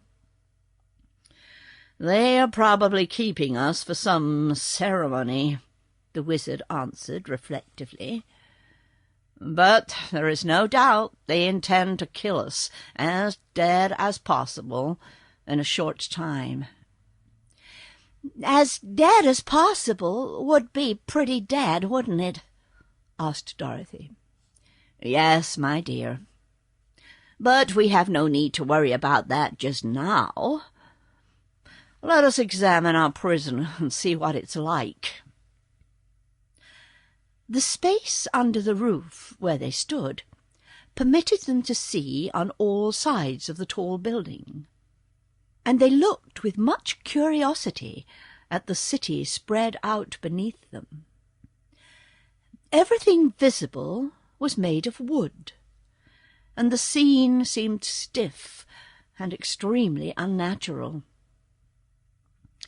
From their platform, stairs descended into the house, and the children and the wizard explored it, after lighting a lantern to show them the way. Several stories of empty rooms rewarded their search, but nothing more. So, after a time, they came back to the platform again. Had there been any doors or windows in the lower rooms, or had not the boards of the house been so thick and stout, escape would have been easy. But to remain down below was like being in a cellar or the hold of a ship, and they did not like the darkness or the damp smell. In this country, as in all the others they had visited underneath the earth's surface, there was no night. A constant and strong light coming from some unknown source. Looking out, they could see into some of the houses near them, where there were open windows in abundance, and were able to mark the forms of the wooden gargoyles moving about in their dwellings. "This seems to be their time of rest," observed the wizard. "All people need rest, even if they are made of wood. And, as there is no night here, they select a certain time of the day in which to sleep or doze." "I feel sleepy myself," remarked Zeb, yawning. "Why, where's Eureka?" cried Dorothy suddenly. They all looked around, but the kitten was no place to be seen. "She's gone out for a walk," said Jim gruffly. "Where? On the roof?" asked the girl. "No, she just dug her claws into the wood and climbed down the side of this house to the ground." "She couldn't climb down, Jim," said Dorothy. "To climb means to go up." "Who said so?" demanded the horse. "My schoolteacher said so, and she knows a lot, Jim." "Oh, to climb down is sometimes used as a figure of speech," remarked the wizard. "Well, this was a figure of a cat," said Jim, "and she went down anyhow, whether she climbed or crept." "Dear me, how careless Eureka is!" exclaimed the girl, much distressed. "The gurgles will get her, sure." chuckled the old cab-horse. "They're not gurgles, little maid. They're gargoyles." "Never mind. They'll get Eureka, whatever they're called." "No, they won't," said the voice of the kitten, and Eureka herself crawled over the edge of the platform and sat down quietly upon the floor.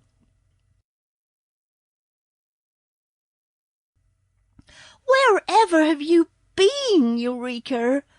asked Dorothy sternly. "Watching the wooden folk. They're too funny for anything, Dorothy. Just now they are all going to bed, and what do you think? They unhook the hinges of their wings and put them in a corner until they wake up again." "What, the hinges?" "No, the wings." "That," said Zeb, "explains why this house is used by them for a prison. If any of the gargoyles act badly and have to be put in jail, they are brought here, and their wings unhooked and taken away from them until they promise to be good." The wizard had listened intently to what Eureka had to say. "I wish we had some of those loose wings," he said. "Could we fly with them?" asked Dorothy. "I think so. If the gargoyles can unhook the wings, then the power to fly lies in the wings themselves, and not in the wooden bodies of the people who wear them. So if we had the wings, we could probably fly as well as they do. At least, while we are in their country and under the spell of its magic. But how would it help us to be able to fly? Questioned the girl. Come here, said the little man, and took her to one of the corners of the building. Do you see that big rock standing on the hillside yonder? He continued, pointing with his finger. Yes, it's a good way off, but I can see it, she replied. Well, inside that rock, which reaches up into the clouds, is an archway, very much like the one we encountered when we climbed the spiral stairway from the Valley of Voe. I'll get my spyglass, and then you can see it more plainly. He fetched a small but powerful telescope, which had been in his satchel, and by its aid the little girl clearly saw the opening. "Where does it lead to?" she asked. "That I cannot tell," said the wizard. "But we cannot now be far below the earth's surface, and that entrance may lead to another stairway that will bring us on top of our world again, where we belong. So, if we had the wings and could escape the gargoyles, we might fly to that rock and be saved." "I'll get you the wings," said Zeb, who had thoughtfully listened to all this. "That is, if the kitten will show me where they are." "But how can you get down?" inquired the girl wonderingly. For answer, Zeb began to unfasten Jim's harness, strap by strap, and to buckle one piece to another, until he had made a long leather strip that would reach to the ground. "I can climb down that all right," he said. "No, you can't," remarked Jim, with a twinkle in his round eyes. "You may go down, but you can only climb up." "Well, I'll climb up when I get back, then," said the boy with a laugh. "Now, Eureka, you have to show me the way to those wings." "You must be very quiet," warned the kitten, "for if you make the least noise, the gargoyles will wake up. They can hear a pin drop." "I'm not going to drop a pin," said Zeb. He had fastened one end of the strap to a wheel of the buggy, and now he let the line dangle over the side of the house. "Be careful," cautioned Dorothy earnestly. "I will," said the boy, and let himself slide over the edge.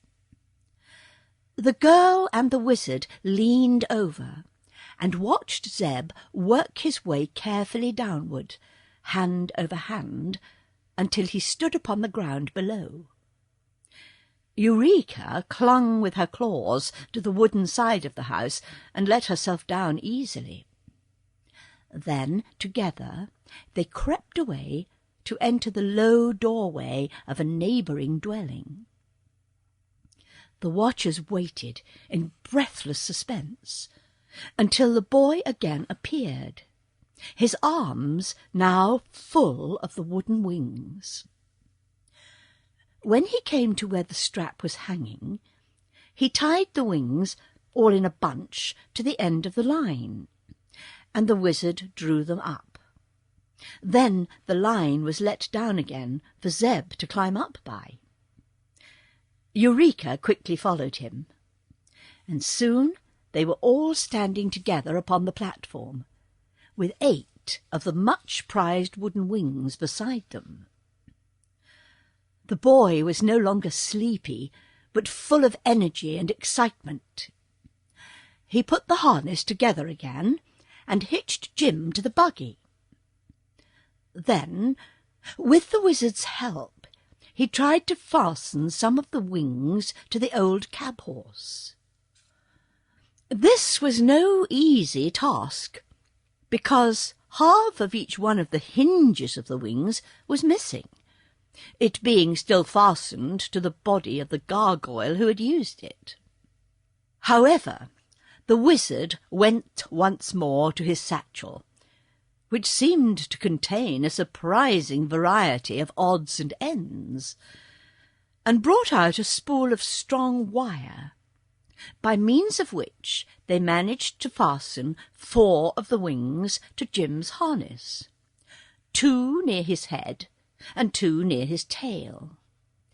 They were a bit wiggly, but secure enough, if only the harness held together. The other 4 wings were then fastened to the buggy, 2 on each side, for the buggy must bear the weight of the children and the wizard as it flew through the air. These preparations had not consumed a great deal of time, but the sleeping gargoyles were beginning to wake up and move around, and soon some of them would be hunting for their missing wings, so the prisoners resolved to leave their prison at once. They mounted into the buggy, Dorothy holding Eureka safe in her lap. The girl sat in the middle of the seat, with Zeb and the wizard on each side of her. When all was ready, the boy shook the reins and said, "Fly away, Jim." "Which wings must I flop first?" asked the cab-horse undecidedly. "Flop them all together," suggested the wizard. "Some of them are crooked," objected the horse. "Never mind, we will steer with the wings on the buggy," said Zeb. "Just you light out and make for that rock, Jim, and don't waste any time about it either." So the horse gave a groan, flopped its 4 wings all together, and flew away from the platform.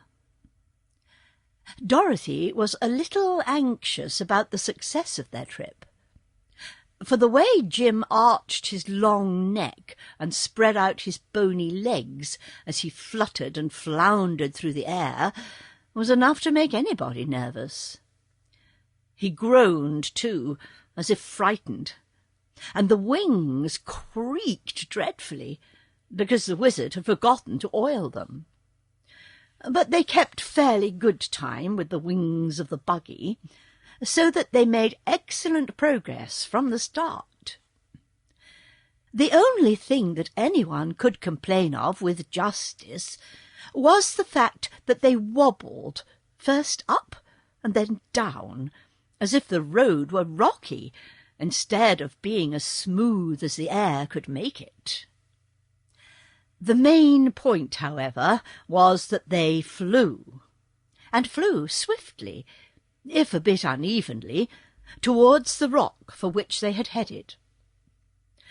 Some of the gargoyles saw them presently, and lost no time in collecting a band to pursue the escaping prisoners, so that when Dorothy happened to look back, she saw them coming in a great cloud that almost darkened the sky.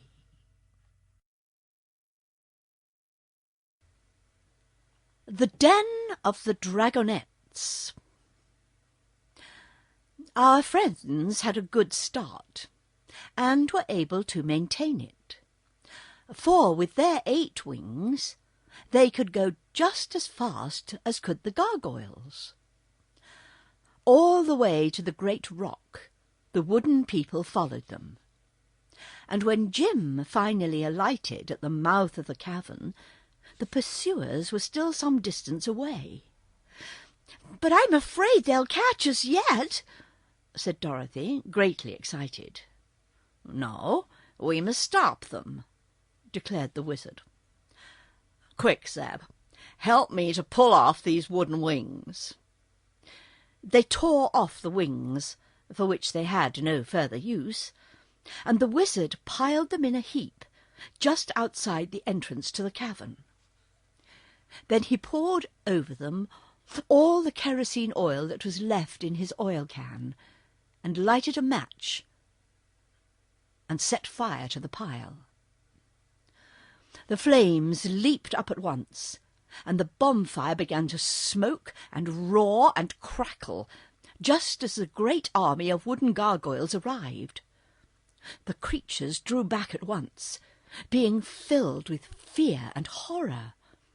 For such a dreadful thing as a fire they had never before known in all the history of their wooden land. Inside the archway were several doors leading to different rooms built into the mountain, and Zeb and the wizard lifted these wooden doors from their hinges and tossed them all onto the flames.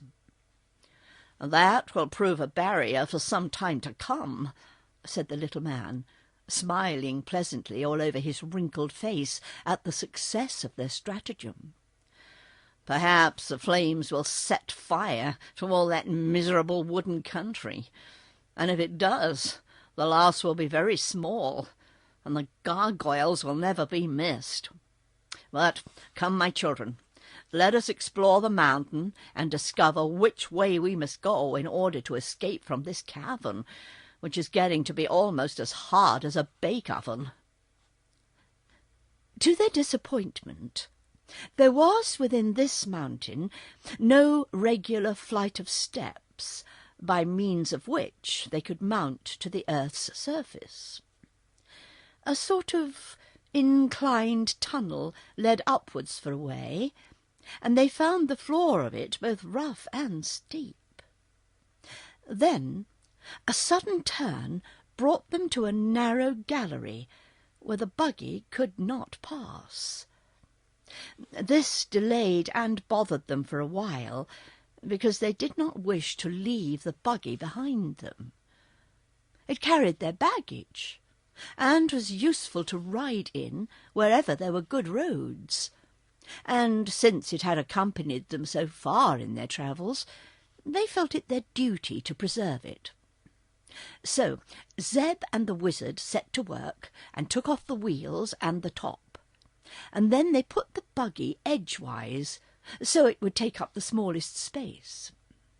In this position they managed, with the aid of the patient cab-horse, to drag the vehicle through the narrow part of the passage. It was not a great distance, fortunately, and when the path grew broader, they put the buggy together again and proceeded more comfortably.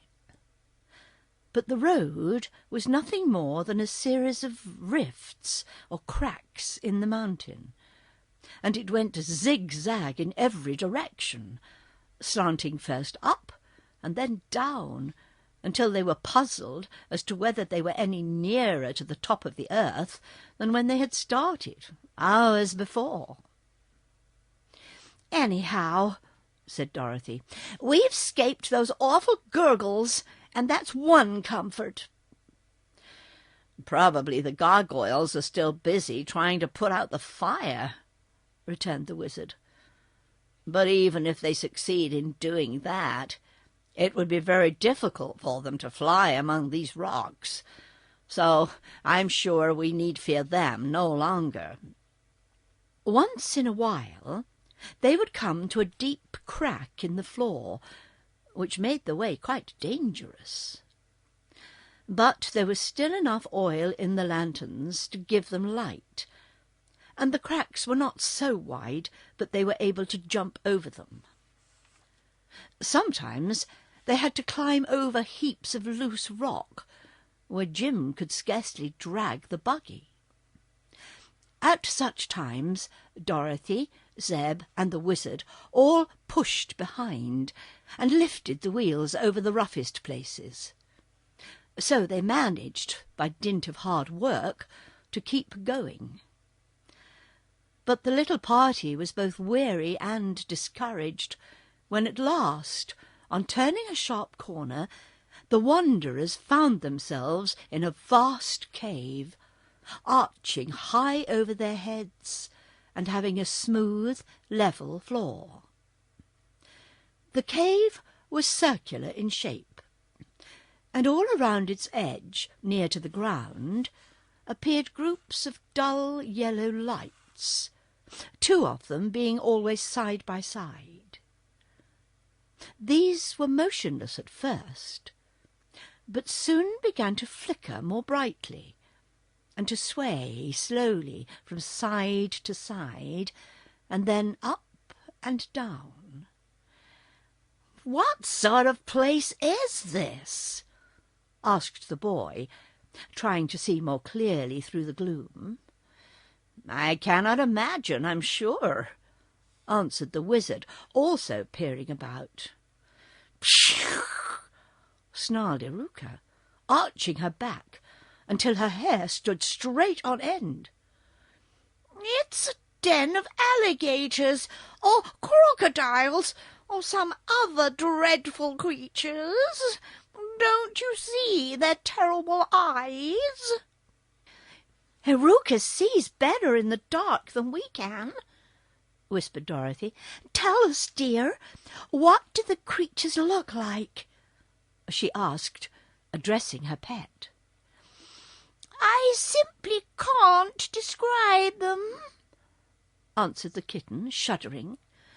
"Their eyes are like pie plates, and their mouths like coal scuttles, but their bodies don't seem very big." "Where are they?" inquired the girl. "They are in little pockets all around the edge of this cavern. Oh, Dorothy, you can't imagine what horrid things they are. They're uglier than the gargoyles." "Shh, tut, tut. Be careful how you criticize your neighbors," spoke a rasping voice nearby. "As a matter of fact, you are rather ugly-looking creatures yourselves, and I'm sure Mother has often told us we were the loveliest and prettiest things in the world."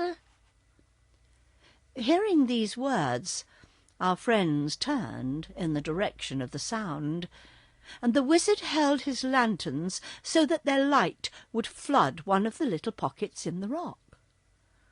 "Why, it's a dragon!" he exclaimed. "No," answered the owner of the big yellow eyes, which were blinking at them so steadily. "You are wrong about that. We hope to grow to be dragons some day, but just now we're only dragonettes." "What's that?"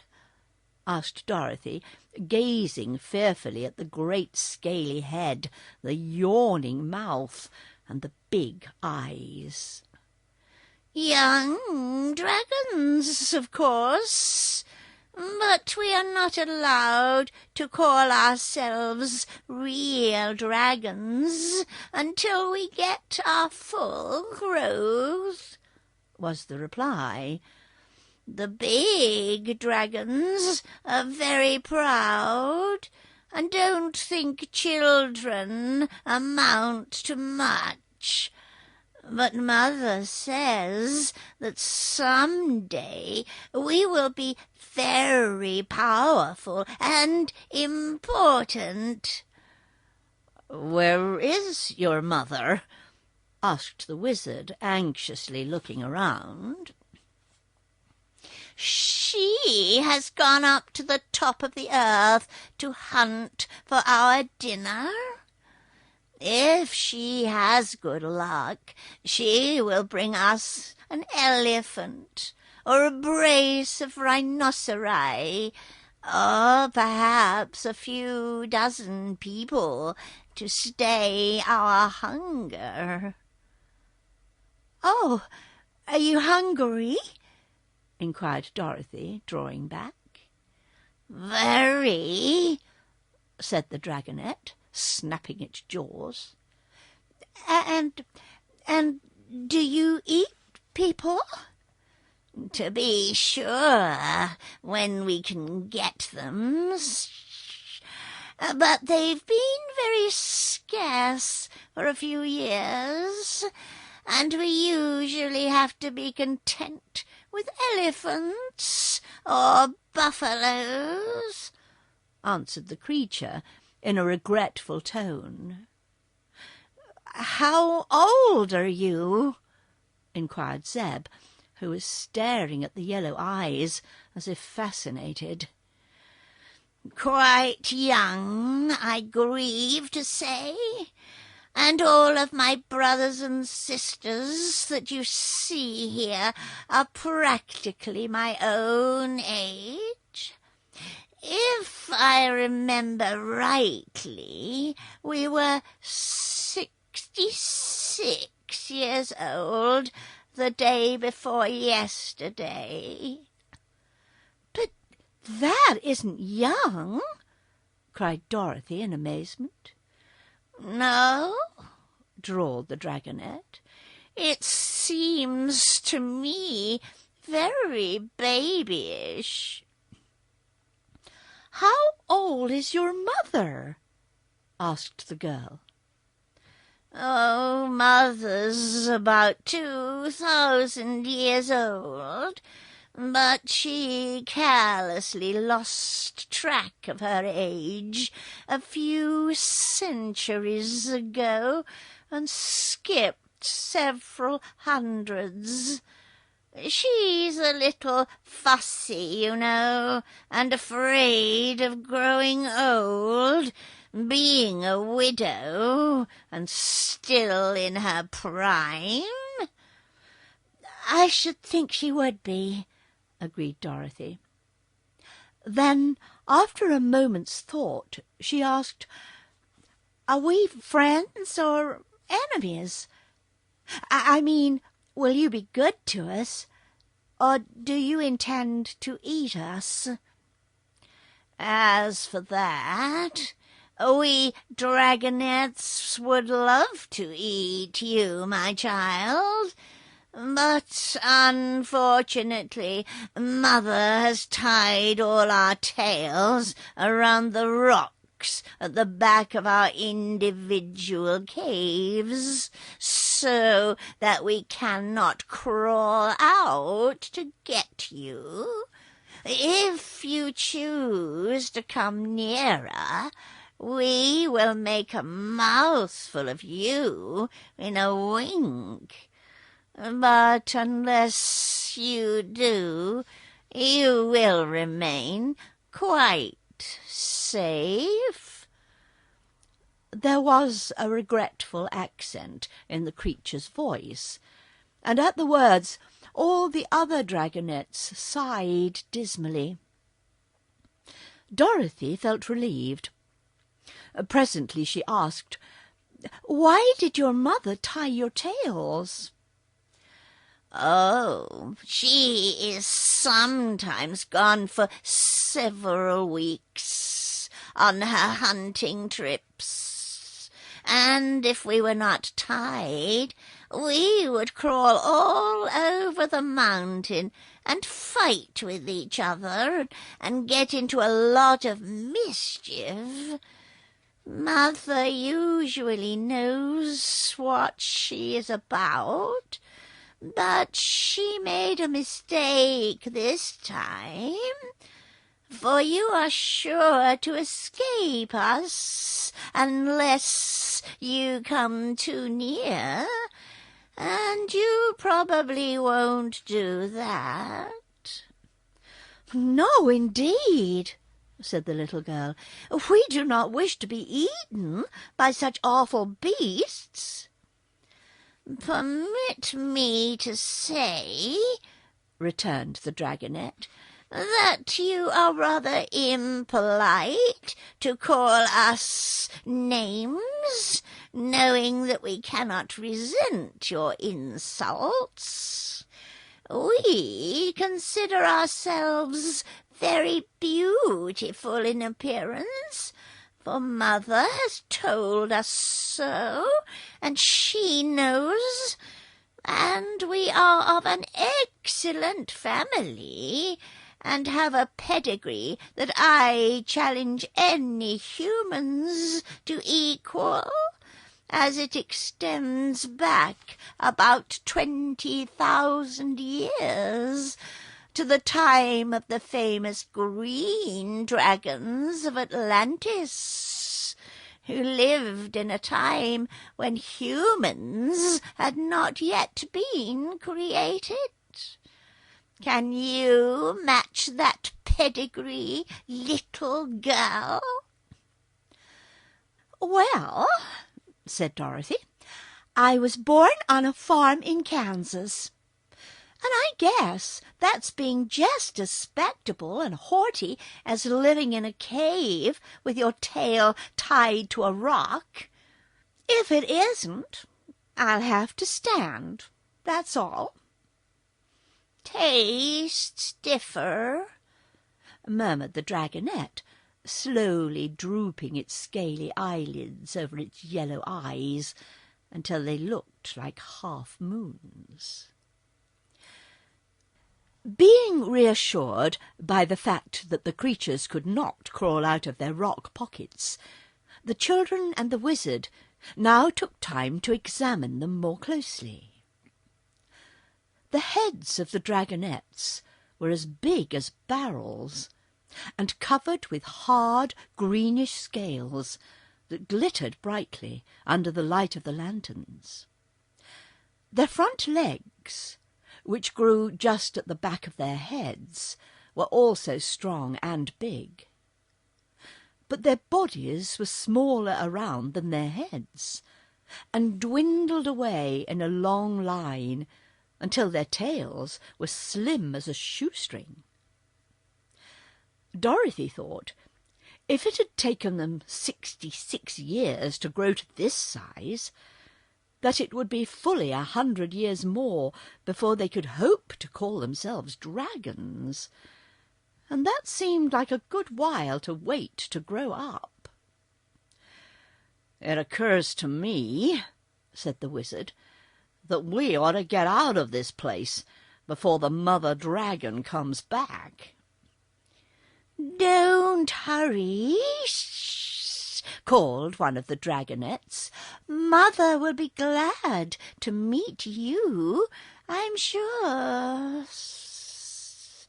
"You may be right," replied the wizard, "but we're a little particular about associating with strangers. Will you kindly tell us which way your mother went to get on top of the earth?" "That is not a fair question to ask us," declared another dragonette, "for if we told you truly, you might escape us altogether, and if we told you an untruth, we would be naughty and deserve to be punished." "Then," decided Dorothy, "we must find our way out the best we can."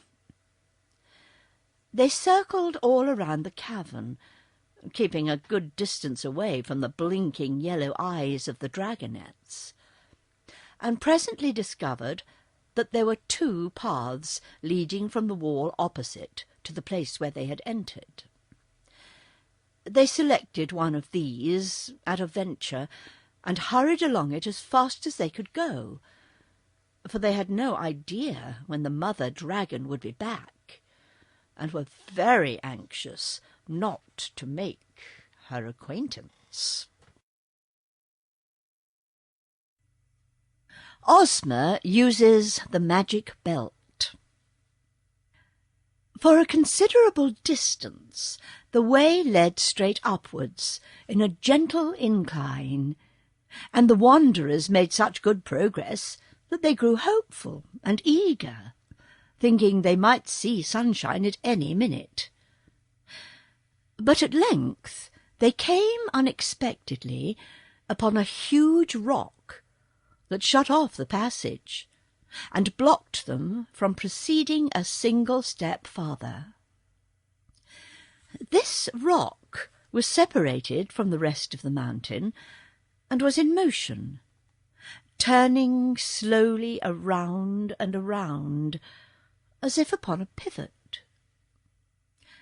When first they came to it, there was a solid wall before them. But presently it revolved, until there was exposed a wide, smooth path across it to the other side. This appeared so unexpectedly that they were unprepared to take advantage of it at first, and allowed the rocky wall to swing around again before they had decided to pass over.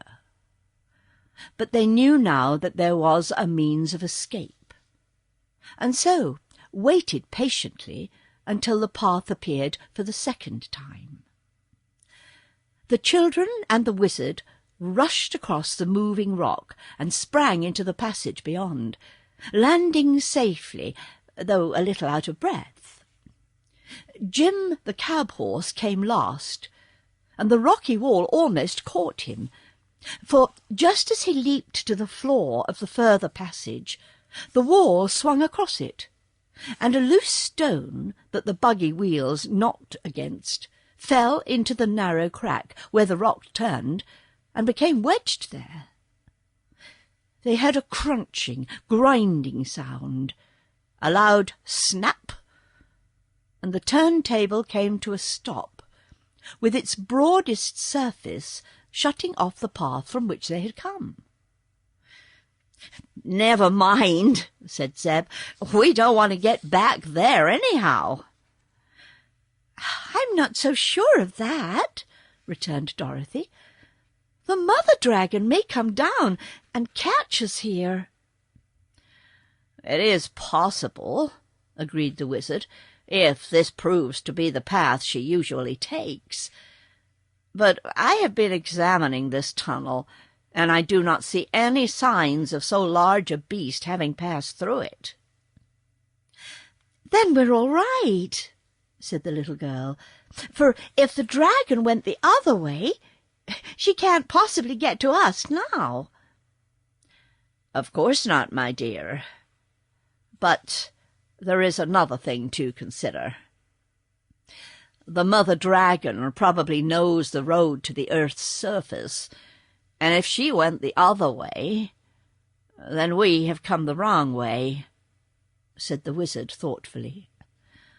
"Dear me," cried Dorothy, "that would be unlucky, wouldn't it?" "Very, unless this passage also leads to the top of the earth," said Zeb. "For my part, if we manage to get out of here, I'll be glad it isn't the way the dragon goes." "So will I," returned Dorothy. "It's enough to have your pedigree flung in your face by those saucy dragonettes. No one knows what the mother might do." They now moved on again, creeping slowly up another steep incline. The lanterns were beginning to grow dim, and the wizard poured the remaining oil from one into the other, so that the one light would last longer. But their journey was almost over, for in a short time they reached a small cave, from which there was no further outlet.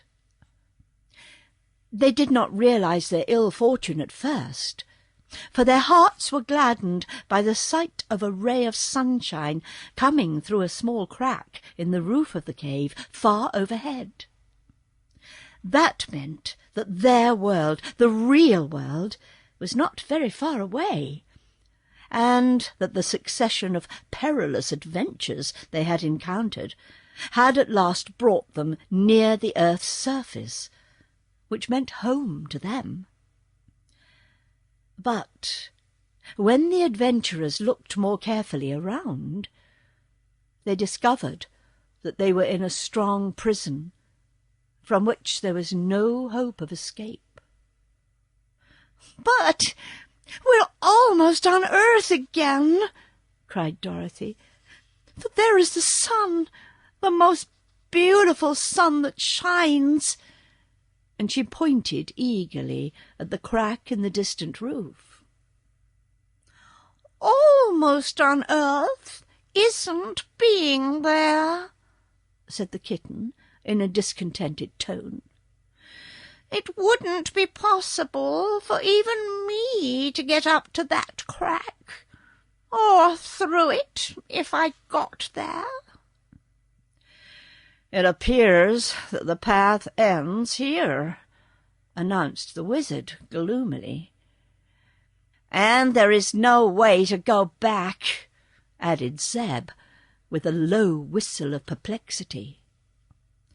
"I was sure it would come to this in the end," remarked the old cab-horse.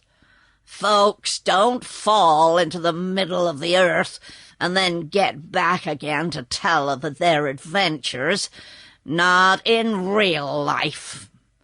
And the whole thing has been unnatural, because that cat and I are both able to talk your language and to understand the words you say."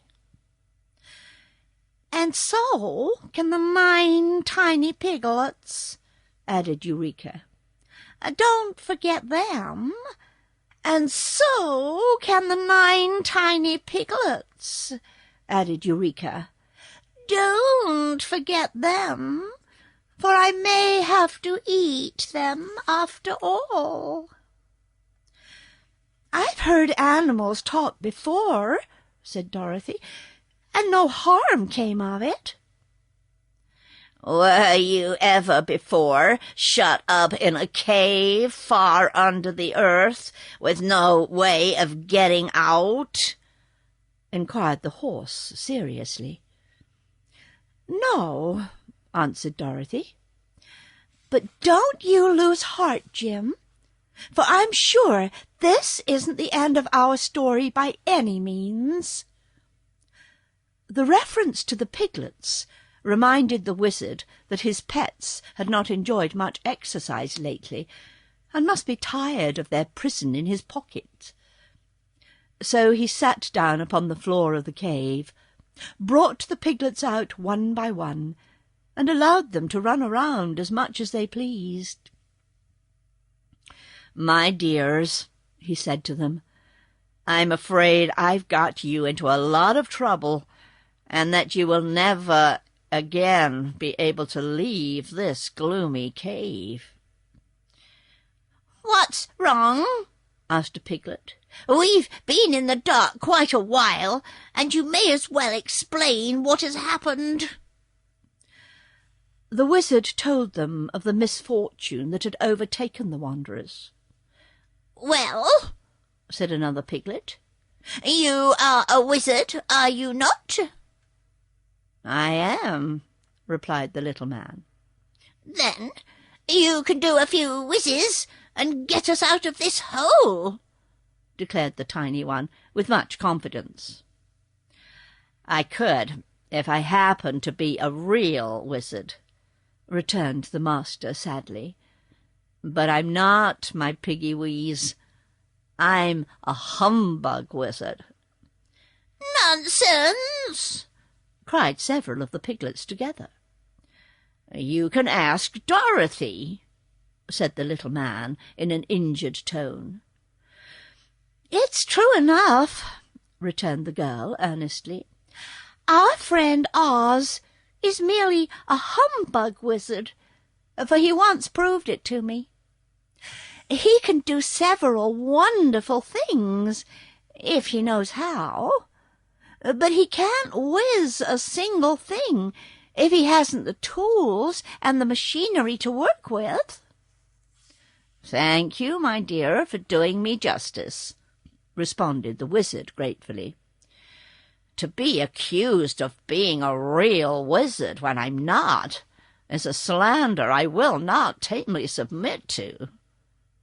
But I am one of the greatest humbug wizards that ever lived, And you will realize this when we have all starved together and our bones are scattered over the floor of this lonely cave."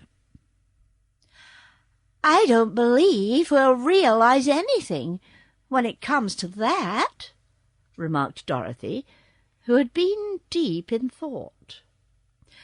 "But I'm not going to scatter my bones just yet, because I need them, and you'll probably need yours too." "We are helpless to escape," sighed the wizard. "We may be helpless," answered Dorothy, smiling at him, "but there are others who can do more than we can. Cheer up, friends. I'm sure Ozma will help us." "Ozma?" exclaimed the wizard. "Who is Ozma?" "The girl who rules the marvelous land of Oz," was the reply. "She's a friend of mine, for I met her in the land of Eve not long ago, and went to Oz with her." "For the second time?" asked the wizard with great interest. "Yes. The first time I went to Oz, I found you there, ruling the Emerald City. After you went up in a balloon and escaped us, I got back to Kansas by means of a pair of magical silver shoes." "I remember those shoes," said the little man, nodding. "They once belonged to the Wicked Witch.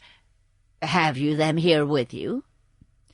"No, I lost them somewhere in the air," explained the child.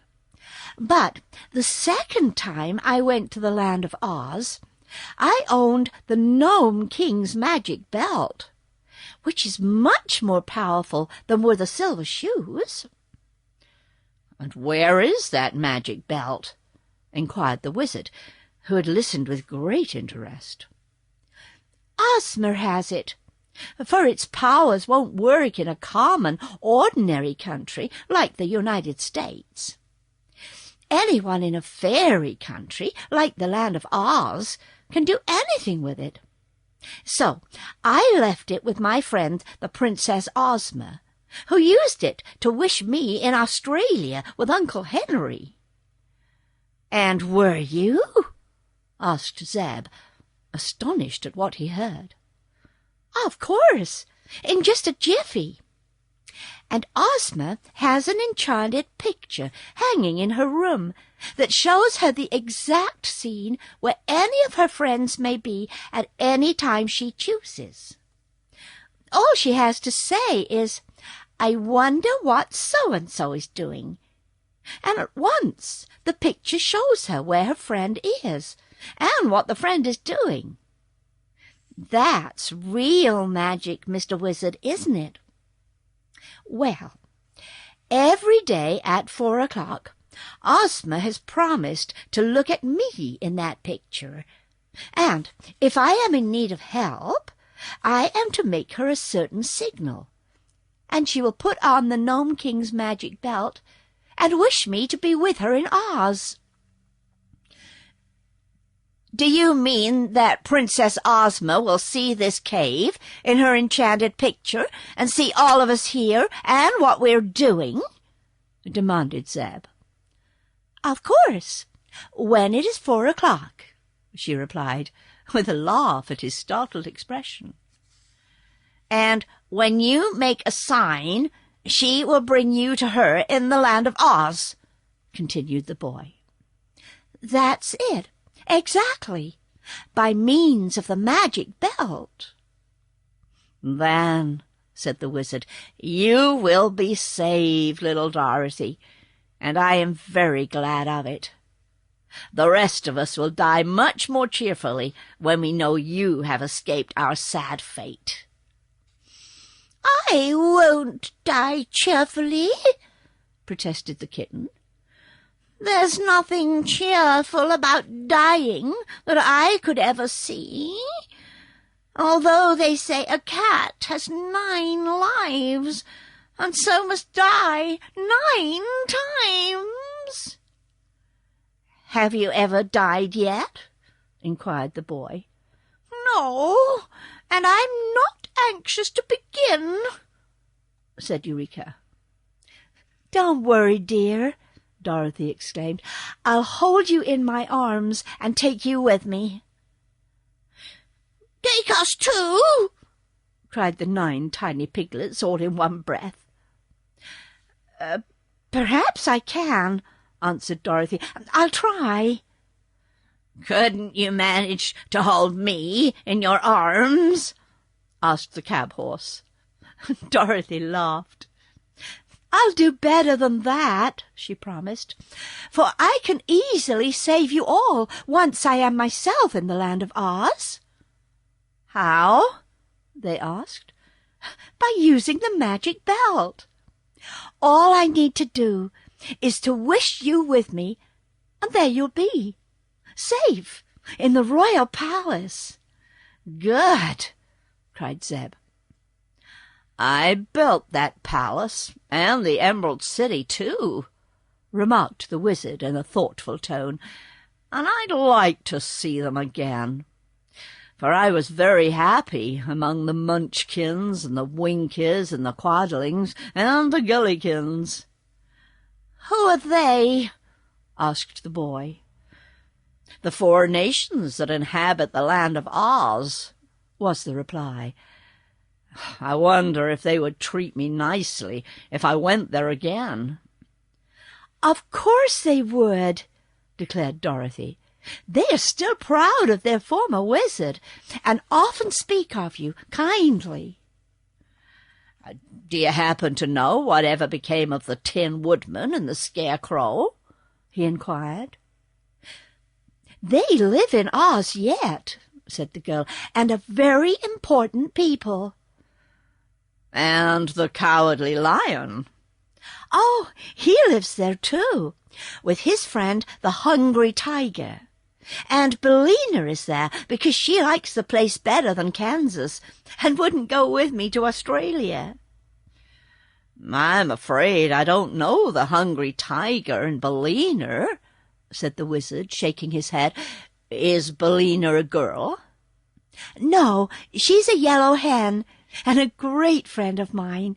You're sure to like Billina when you know her, asserted Dorothy. Your friends sound like a menagerie, remarked Zeb uneasily. Couldn't you wish me in some safer place than Oz? Don't worry, replied the girl.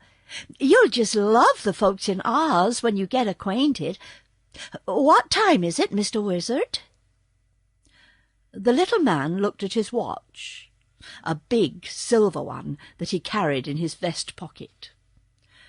3:30, he said.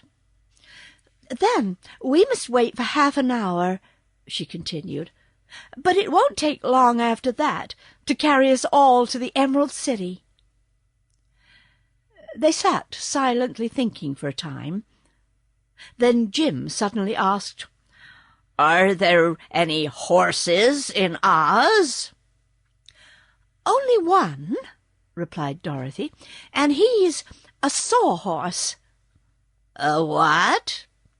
A sawhorse.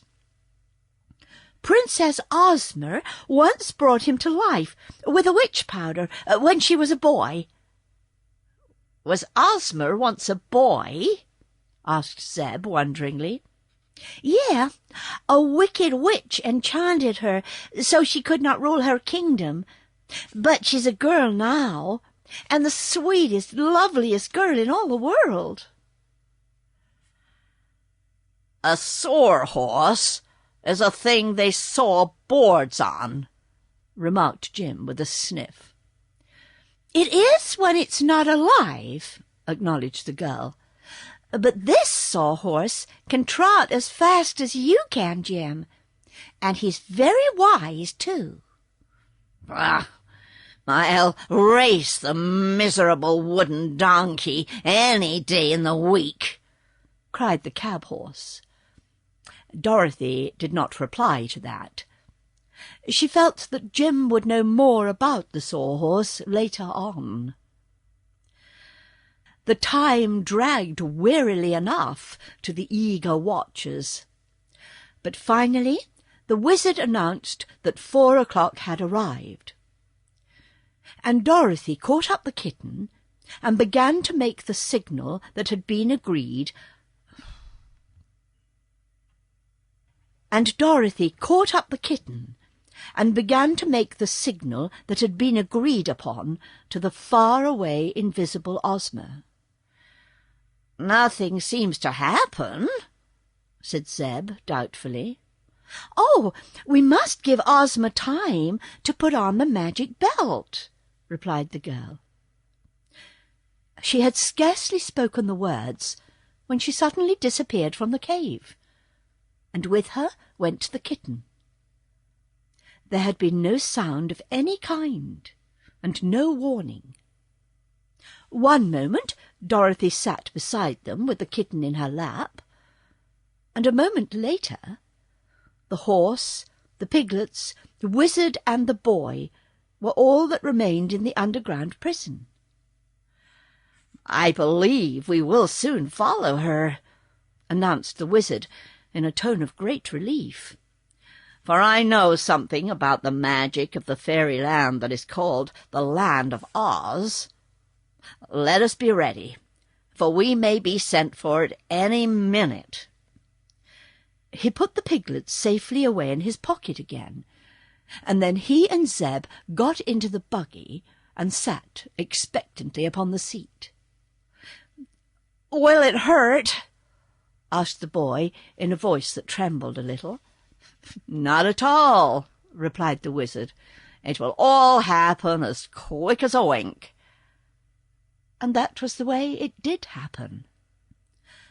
The cab-horse gave a nervous start, and Zeb began to rub his eyes to make sure he was not asleep.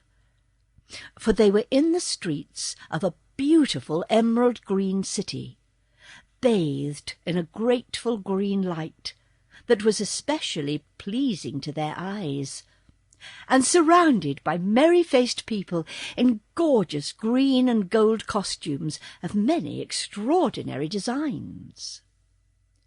Before them were the jewel-studded gates of a magnificent palace, and now the gates opened slowly, as if inviting them to enter the courtyard, where splendid flowers were blooming and pretty fountains shot their silvery sprays into the air. Zeb shook the reins to rouse the cab-horse from his stupor of amazement, for the people were beginning to gather around and to stare at the strangers. "Get up!" cried the boy, and at the word Jim slowly trotted into the courtyard and drew the buggy along the jewelled driveway to the great entrance of the royal palace.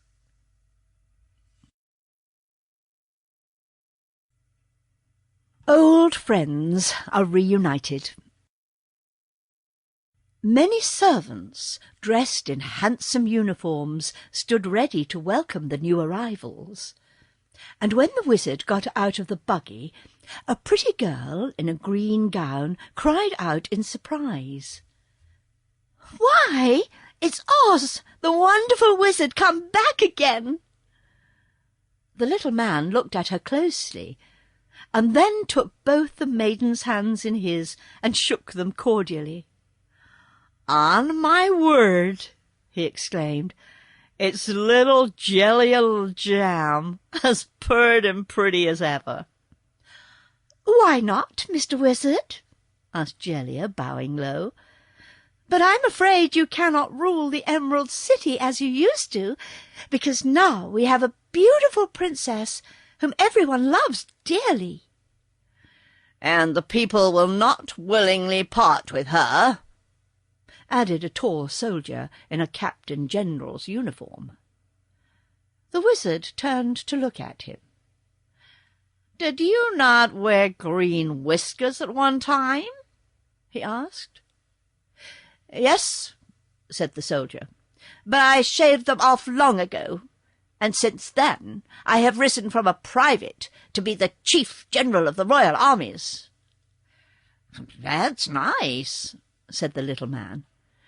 "But I assure you, my good people, that I do not wish to rule the Emerald City," he added earnestly. "In that case you're very welcome," cried all the servants.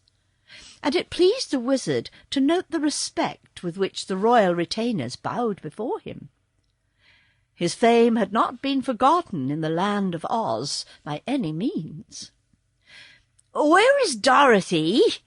inquired Zeb anxiously, as he left the buggy and stood beside his friend the little wizard. "She is with the Princess Ozma in the private rooms of the palace," replied Jellia Jam. "But she has ordered me to make you welcome and to show you to your apartments."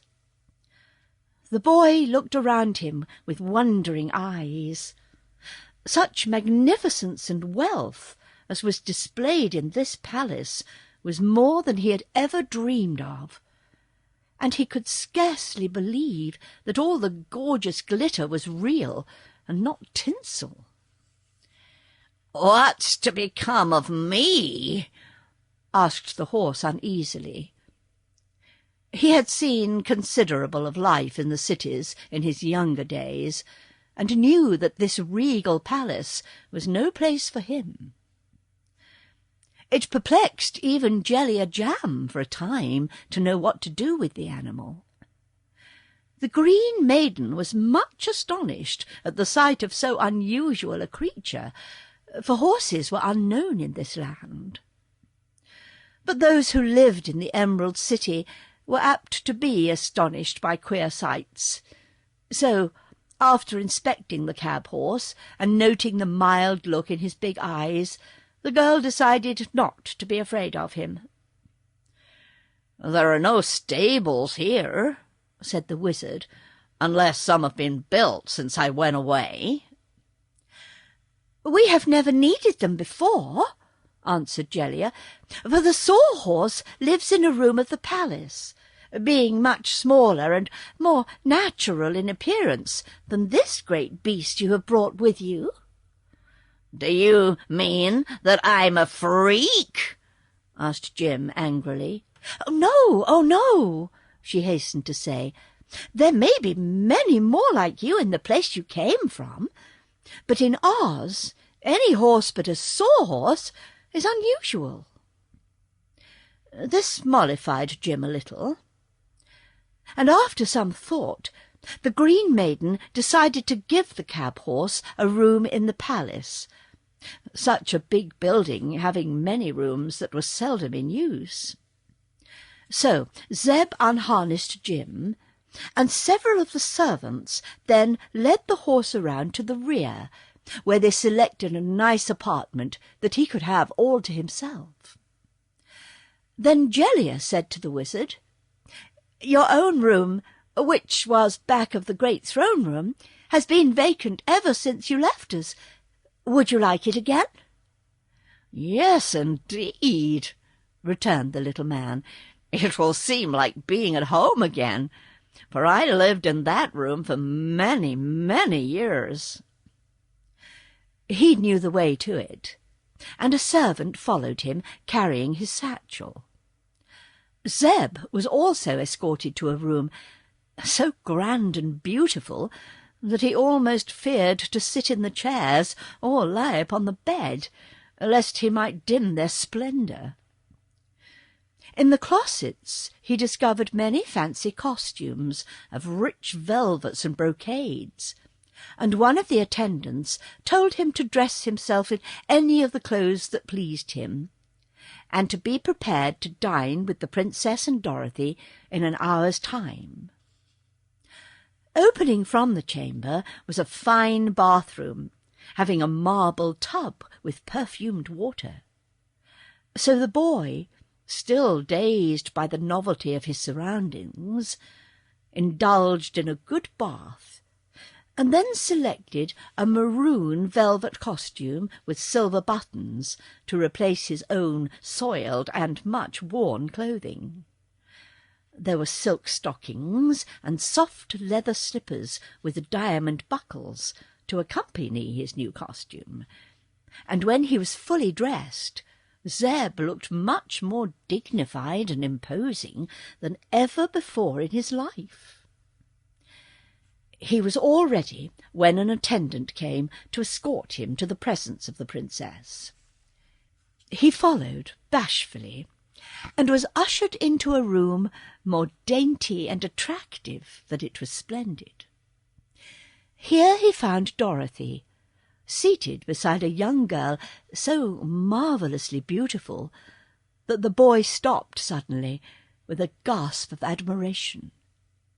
But Dorothy sprang up and ran to seize her friend's hand, drawing him impulsively towards the lovely princess, who smiled most graciously upon her guest. Then the wizard entered, and his presence relieved the boy's embarrassment. The little man was clothed in black velvet, with many sparkling emerald ornaments decorating his breast, but his bald head and wrinkled features made him appear more amusing than impressive. Ozma had been quite curious to meet the famous man who had built the Emerald City and united the Munchkins, Gillykins, Quadlings, and Winkies into one people. So, when they were all four seated at the dinner table, the princess said, "Please, tell me, Mr. Wizard, whether you called yourself Oz after this great country, or whether you believe my country is called Oz after you.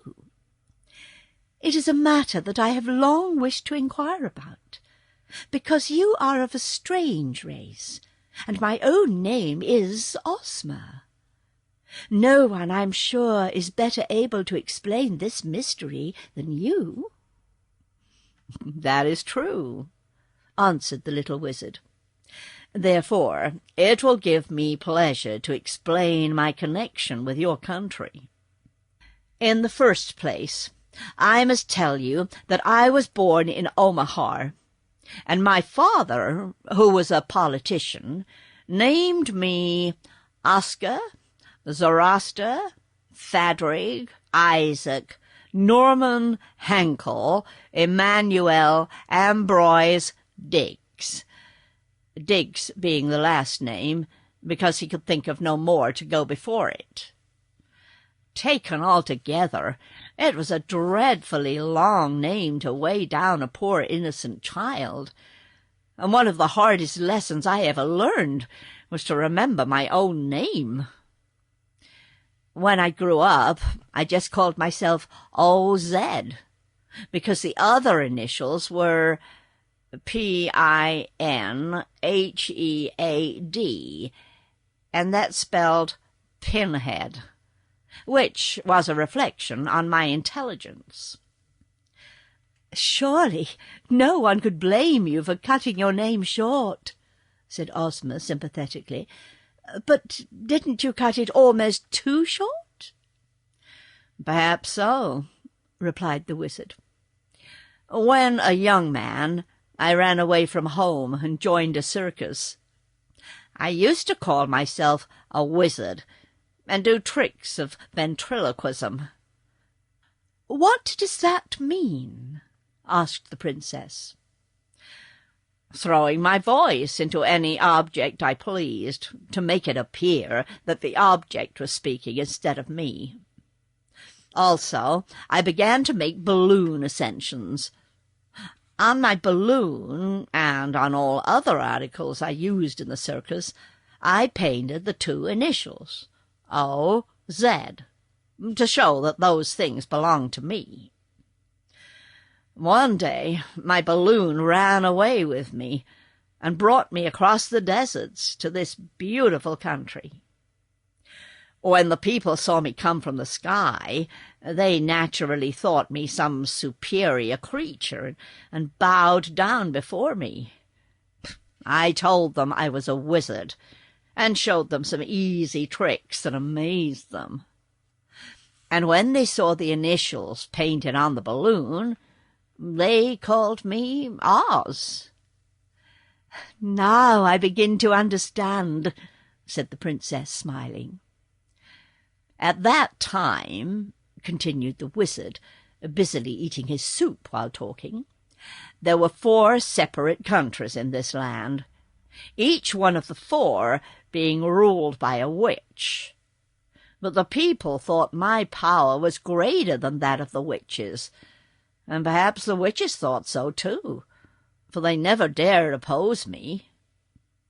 I ordered the Emerald City to be built, just where the 4 countries cornered together, and when it was completed, I announced myself the ruler of the land of Oz, which included all the 4 countries of the Munchkins, the Gillikins, the Winkies, and the Quadlings. Over this land I ruled in peace for many years, until I grew old and longed to see my native city once again. So, when Dorothy was first blown to this place by a cyclone, I arranged to go away with her in a balloon. But the balloon escaped too soon and carried me back alone. After many adventures, I reached Omaha, only to find that all my old friends were dead or had moved away. So, having nothing else to do, I joined a circus again, and made my balloon ascensions until the earthquake caught me. "That is quite a history," said Ozma. "But there is a little more history about the land of Oz that you do not seem to understand, perhaps for the reason that no one ever told it you. Many years before you came here, this land was united under one ruler, as it is now. And the ruler's name was always Oz, which means in our language great and good. Or, if the ruler happened to be a woman, her name was always Ozma. But once upon a time, 4 witches leagued together to depose the king and rule the 4 parts of the kingdom themselves. So when the ruler, my grandfather, was hunting one day, one wicked witch named Mombi stole him and carried him away, keeping him a close prisoner. Then the witches divided up the kingdom and ruled the 4 parts of it until you came here. That was why the people were so glad to see you, and why they thought from your initials that you were their rightful ruler." But at that time, said the wizard thoughtfully, there were 2 good witches and 2 wicked witches ruling in the land. "Yes," replied Ozma, "because a good witch had conquered Mombi in the north, and Glinda the Good had conquered the evil witch in the south. But Mombi was still my grandfather's jailer, and afterwards my father's jailer. When I was born, she transformed me into a boy, hoping that no one would ever recognize me and know that I was the rightful princess of the land of Oz. But I escaped from her, and now am the ruler of my people." "I'm very glad of that," said the wizard, "and hope that you will consider me one of your most faithful and devoted subjects." "We owe a great deal to the wonderful wizard," continued the princess, "for it was you who built this splendid Emerald City." "Your people built it," he answered. "I only bossed the job, as we say in Omaha." "But you ruled it wisely and well for many years," said she, "and made the people proud of your magical art. So, as you are now too old to wander abroad and work in a circus, I offer you a home here as long as you live. You shall be the official wizard of my kingdom, and be treated with every respect and consideration." "I accept your kind offer with gratitude, gracious princess," the little man said in a soft voice, and they could all see that teardrops were standing in his keen old eyes. It meant a good deal to him to secure a home like this. "He's only a humbug wizard, though," said Dorothy, smiling at him. "And that's the safest kind of wizard to have," replied Ozma promptly. "Oz can do some good tricks, humbug or no humbug," announced Zeb, who was now feeling more at home. "He shall amuse us with his tricks tomorrow," said the Princess. "I have sent messengers to summon all of Dorothy's old friends to meet her and give her welcome, and they ought to arrive very soon now." Indeed, the dinner was no sooner finished than in rushed the Scarecrow to hug Dorothy in his padded arms and tell her how glad he was to see her again. The wizard was also most heartily welcomed by the straw man, who was an important personage in the land of Oz.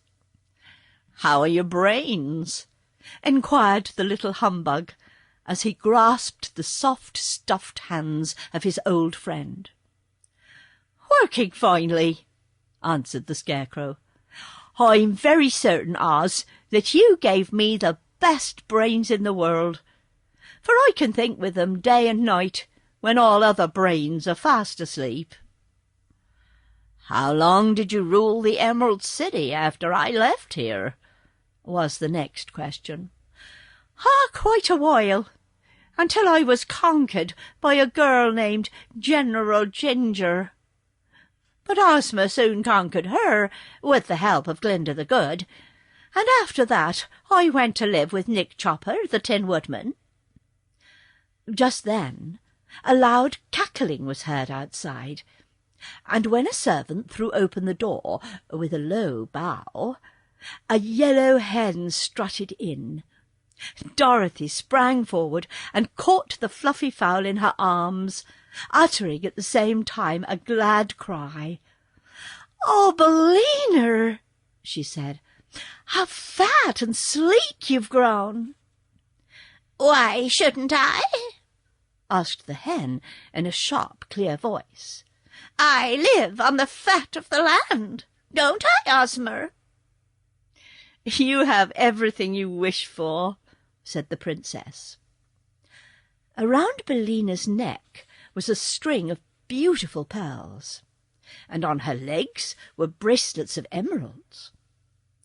She nestled herself comfortably in Dorothy's lap, until the kitten gave a snarl of jealous anger and leapt up with a sharp claw fiercely bared to strike Billina a blow. But the little girl gave the angry kitten such a severe cuff that it jumped down again without daring to scratch. "How horrid of you, Eureka!" cried Dorothy. "Is that the way to treat my friends?" "You have queer friends, seems to me," replied the kitten in a surly tone.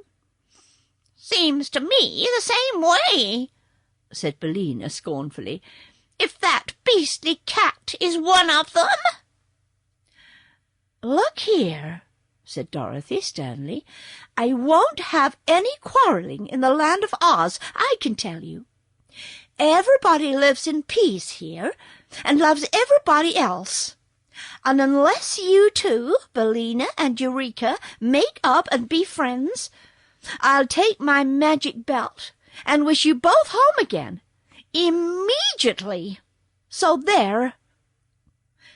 They were both much frightened at the threat, and promised meekly to be good. But it was never noticed that they became very warm friends for all of that. And now the Tin Woodman arrived, his body most beautifully nickel-plated, so that it shone splendidly in the brilliant light of the room. The Tin Woodman loved Dorothy most tenderly, and welcomed with joy the return of the little old wizard.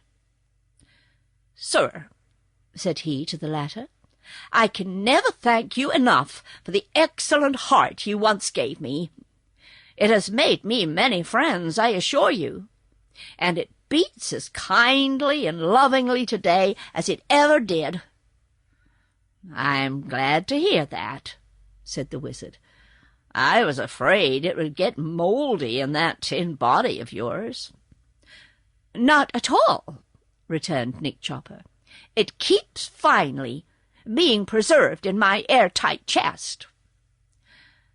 Zeb was a little shy when first introduced to these queer people, but they were so friendly and sincere that he soon grew to admire them very much, even finding some good qualities in the yellow hen.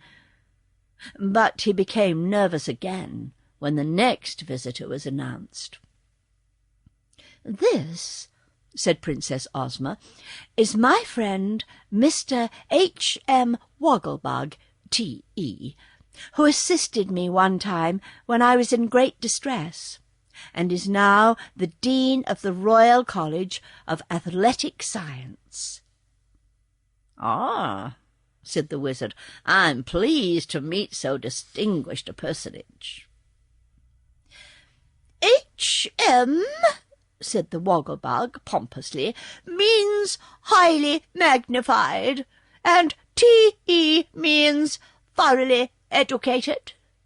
I am, in reality, a very big bug, and doubtless the most intelligent being in all this broad domain." "How well you disguise it," said the wizard. "But I don't doubt your word in the least." "Nobody doubts it, sir," replied the Wogglebug, and drawing a book from its pocket, the strange insect turned its back on the company and sat down in a corner to read. Nobody minded this rudeness, which might have seemed more impolite in one less thoroughly educated. So they straightway forgot him, and joined in a merry conversation that kept them well amused until bedtime arrived. Jim the Cab Horse. Jim the Cab Horse found himself in possession of a large room with a green marble floor and carved marble wainscoting, which was so stately in its appearance that it would have awed anyone else. Jim accepted it as a mere detail, and at his command the attendants gave his coat a good rubbing, combed his mane and tail, and washed his hoofs and fetlocks. Then they told him dinner would be served directly, and he replied that they could not serve it too quickly to suit his convenience. First they brought him a steaming bowl of soup, which the horse eyed in dismay. "Take that stuff away," he commanded. "Do you take me for a salamander?" They obeyed at once, and next served a fine large turbot on a silver platter, with drawn gravy poured over it. "Fish!" cried Jim with a sniff. "Do you take me for a tomcat? Away with it!" The servants were a little discouraged, but soon they brought a great tray containing 24 nicely roasted quail on toast. "Well, well," said the horse, now thoroughly provoked. "Do you take me for a weasel? How stupid and ignorant you are in the land of Oz, and what dreadful things you feed upon! Is there nothing that is decent to eat in this palace?" The trembling servants sent for the royal steward, who came in haste and said, "What would your highness like for dinner?" "Highness?" repeated Jim, who was unused to such titles. You are at least 6 feet high, and that is higher than any other animal in this country," said the steward. "Well, my Highness would like some oats," declared the horse. "Oats? We have no whole oats," the steward replied with much deference, "but there is a quantity of oatmeal, which we often cook for breakfast. Oatmeal is a breakfast dish," added the steward humbly. "I'll make it a dinner dish," said Jim. "Fetch it on, but don't cook it, as you value your life." You see, the respect shown the worn-out old cab-horse made him a little arrogant, and he forgot he was a guest, never having been treated otherwise than as a servant since the day he was born, until his arrival in the land of Oz. But the royal attendants did not heed the animal's ill temper. They soon mixed a tub of oatmeal with a little water, and Jim ate it with much relish. Then the servants heaped a lot of rugs upon the floor, and the old horse slept on the softest bed he had ever known in his life. In the morning, as soon as it was daylight, he resolved to take a walk and try to find some grass for breakfast. So he ambled calmly through the handsome arch of the doorway, turned the corner of the palace, wherein all seemed asleep, and came face to face with the Sawhorse. Jim stopped abruptly, being startled and amazed. The Sawhorse stopped at the same time, and stared at the other with its queer protruding eyes, which were mere knots in the log that formed its body. The legs of the Sawhorse were 4 sticks driven into holes bored in the log.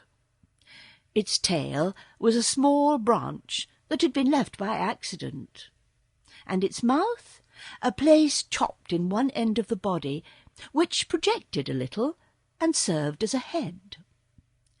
The end of the wooden legs were shod with plates of solid gold, and the saddle of the Princess Ozma, which was of red leather set with sparkling diamonds, was strapped to the clumsy body. Jim's eyes stuck out as much as those of the Sawhorse, and he stared at the creature with his ears erect and his long head drawn back until it rested against his arched neck. In this comical position the 2 horses circled slowly round each other for a while, each being unable to realize what the singular thing might be which it now beheld for the first time. Then Jim exclaimed, "For goodness sake, what sort of being are you?" "I'm a Sawhorse," replied the other. "Oh, I believe I've heard of you," said the cab-horse. "But you are unlike anything that I expected to see." "I do not doubt it," the Sawhorse observed with a tone of pride. "I am considered quite unusual." "You are indeed. But a rickety wooden thing like you has no right to be alive." "I couldn't help it," returned the other, rather crestfallen. "Ozma sprinkled me with magic powder, and I just had to live.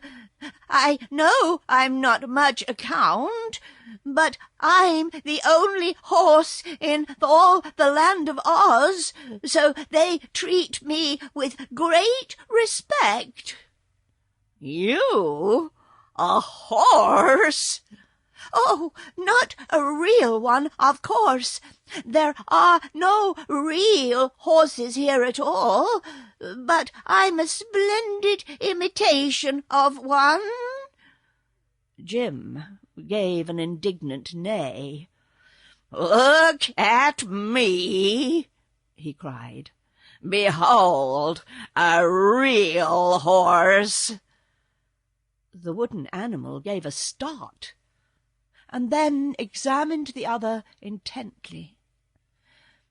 "Is it possible that you are a real horse?" he murmured.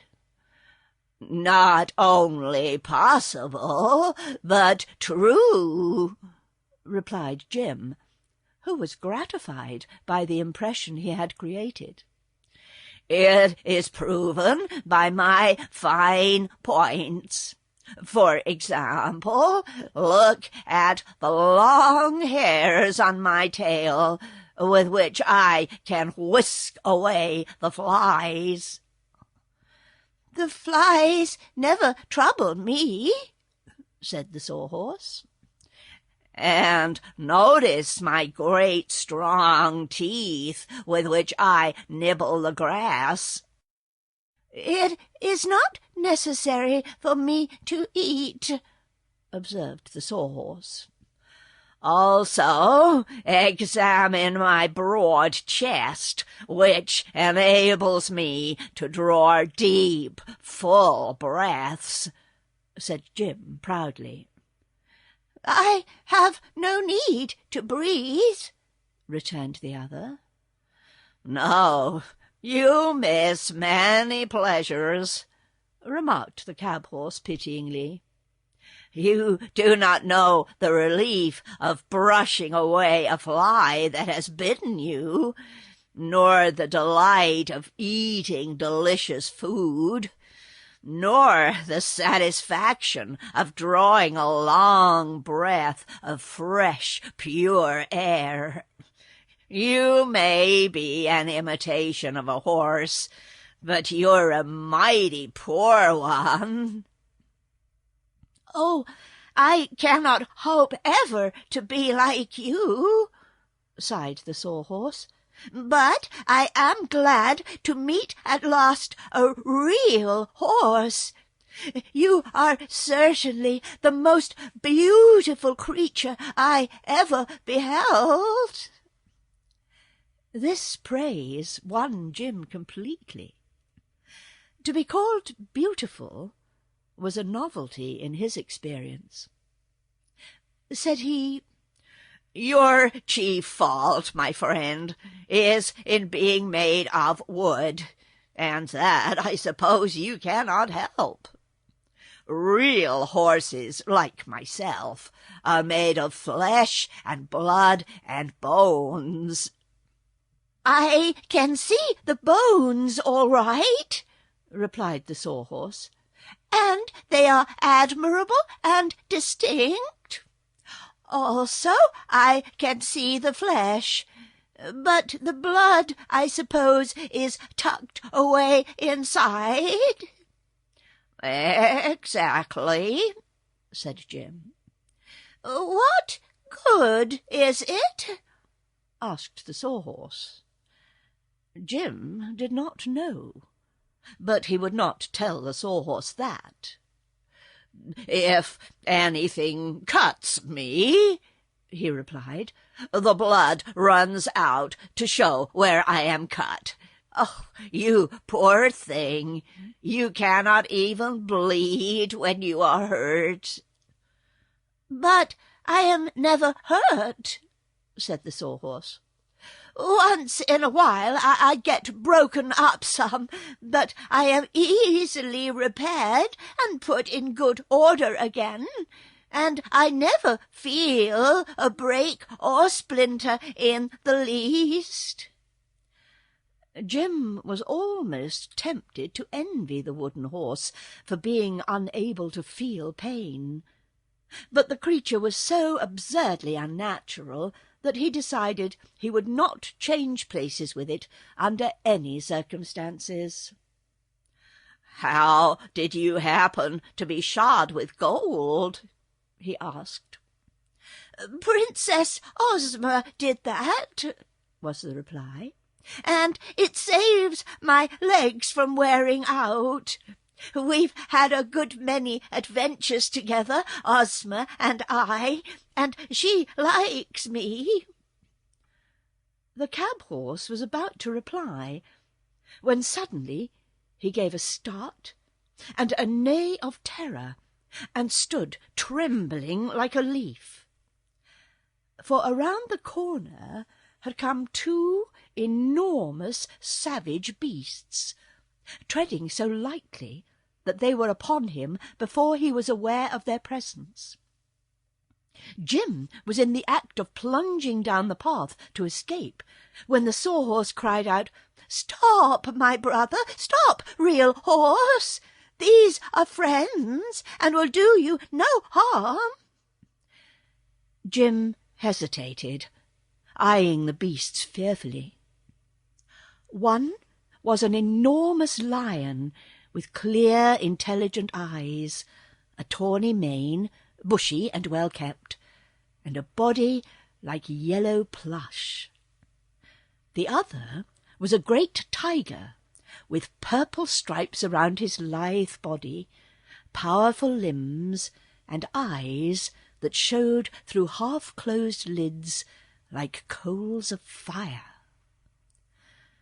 The huge forms of these monarchs of the forest and jungle were enough to strike terror to the stoutest heart, and it is no wonder Jim was afraid to face them. But the Sawhorse introduced the stranger in a calm tone, saying, "This noble horse is my friend the Cowardly Lion, who is the valiant king of the forest, but at the same time a faithful vassal of Princess Ozma. And this is the hungry tiger, the terror of the jungle, who longs to devour fat babies, but is prevented by his conscience from doing so.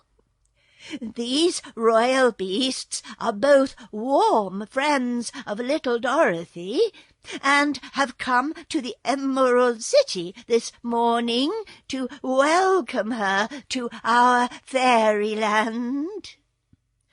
Hearing these words, Jim resolved to conquer his alarm.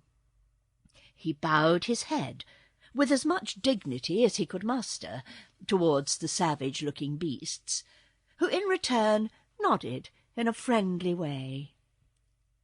"Is not the Real Horse a beautiful animal?" asked the Sawhorse admiringly. "That is doubtless a matter of taste," returned the Lion. "In the forest he would be thought ungainly, because his face is stretched out, and his neck is uselessly long. His joints, I notice, are swollen and overgrown, and he lacks flesh, and is old in years. And dreadfully tough," added the hungry tiger in a sad voice. "My conscience would never permit me to eat so tough a morsel as the Real Horse." "I'm glad of that," said Jim, "for I also have a conscience, and it tells me not to crush your skull with a blow of my powerful hoof." If he thought to frighten the striped beast by such language, he was mistaken. The tiger seemed to smile, and winked one eye slowly. "You have a good conscience, friend horse," it said, "and if you attend to its teaching, it will do much to protect you from harm. Some day I will let you try to crush my skull, and afterwards you will know more about tigers than you do now." "Any friend of Dorothy," remarked the Cowardly Lion, "must be our friend as well. So let us cease this talk of skull-crushing and converse upon more pleasant subjects. Have you breakfasted, Sir Horse?" "Not yet," replied Jim, "but here is plenty of excellent clover, so if you will excuse me, I will eat now." "He's a vegetarian," remarked the Tiger, as the Horse began to munch the clover. "If I could eat grass, I would not need a conscience, for nothing then could tempt me to devour babies and lambs." Just then Dorothy, who had risen early and heard the voices of the animals, ran out to greet her old friends. She hugged both the lion and the tiger with eager delight, but seemed to love the king of the beasts a little better than she did his hungry friend, having known him longer. By the time they had indulged in a good talk, and Dorothy had told them all about the awful earthquake and her recent adventures, the breakfast bell rang from the palace, and the little girl went inside to join her human comrades. As she entered the great hall, a voice called out in a rather harsh tone, "What? Are you here again?" "Yes, I am," she answered, looking all around to see where the voice came from. "What brought you back?" was the next question, and Dorothy's eye rested on the antlered head hanging on the wall just over the fireplace, and caught its lips in the act of moving. "Good gracious!" she exclaimed. "I thought you was stuffed." "So I am," replied the head. "But once a time I was part of the gump which Ozma sprinkled with the powder of life. I was then for a time the head of the finest flying machine that was ever known to exist, and we did many wonderful things. Afterwards the gump was taken apart, and I was put back on this wall. But I can still talk when I feel in the mood, which is not often." "It's very strange," said the girl. "What were you when you were first alive?" "That I have forgotten," replied the gump's head, "and I do not think it is of much importance. But here comes Ozma, so I'd better hush up, for the princess does not like me to chatter much since she changed her name from Tip to Ozma." Just then the girlish ruler of Oz opened the door and greeted Dorothy with a good-morning kiss. The little princess seemed fresh and rosy and in good spirits. "Breakfast is served, dear," she said, "and I am hungry. So don't let us keep it waiting a single minute."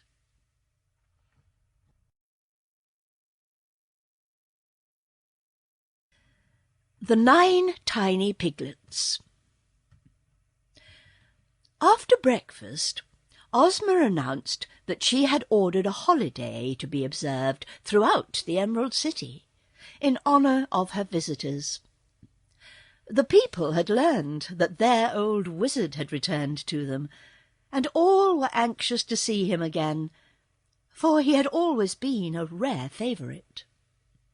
So, first there was to be a grand procession through the streets, after which the little old man was requested to perform some of his wizardries in the great throne-room of the palace.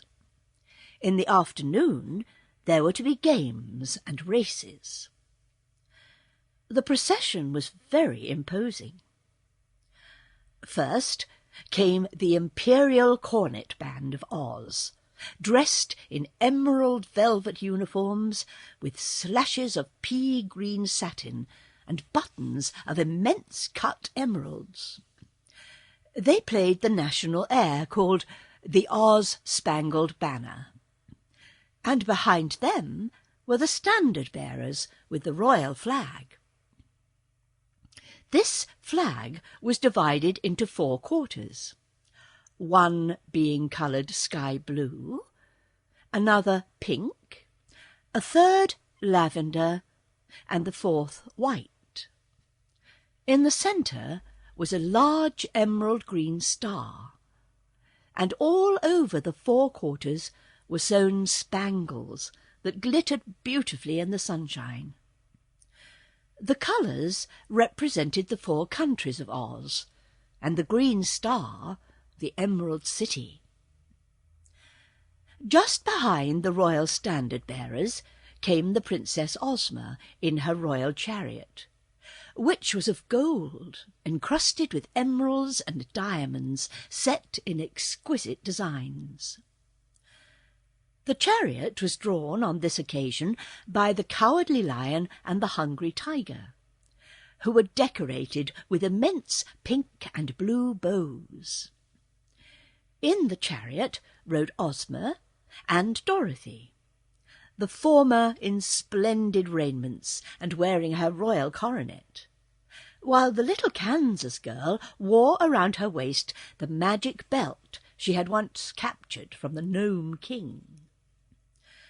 Following the chariot came the Scarecrow, mounted on the sawhorse, and the people cheered him almost as loudly as they did their lovely ruler.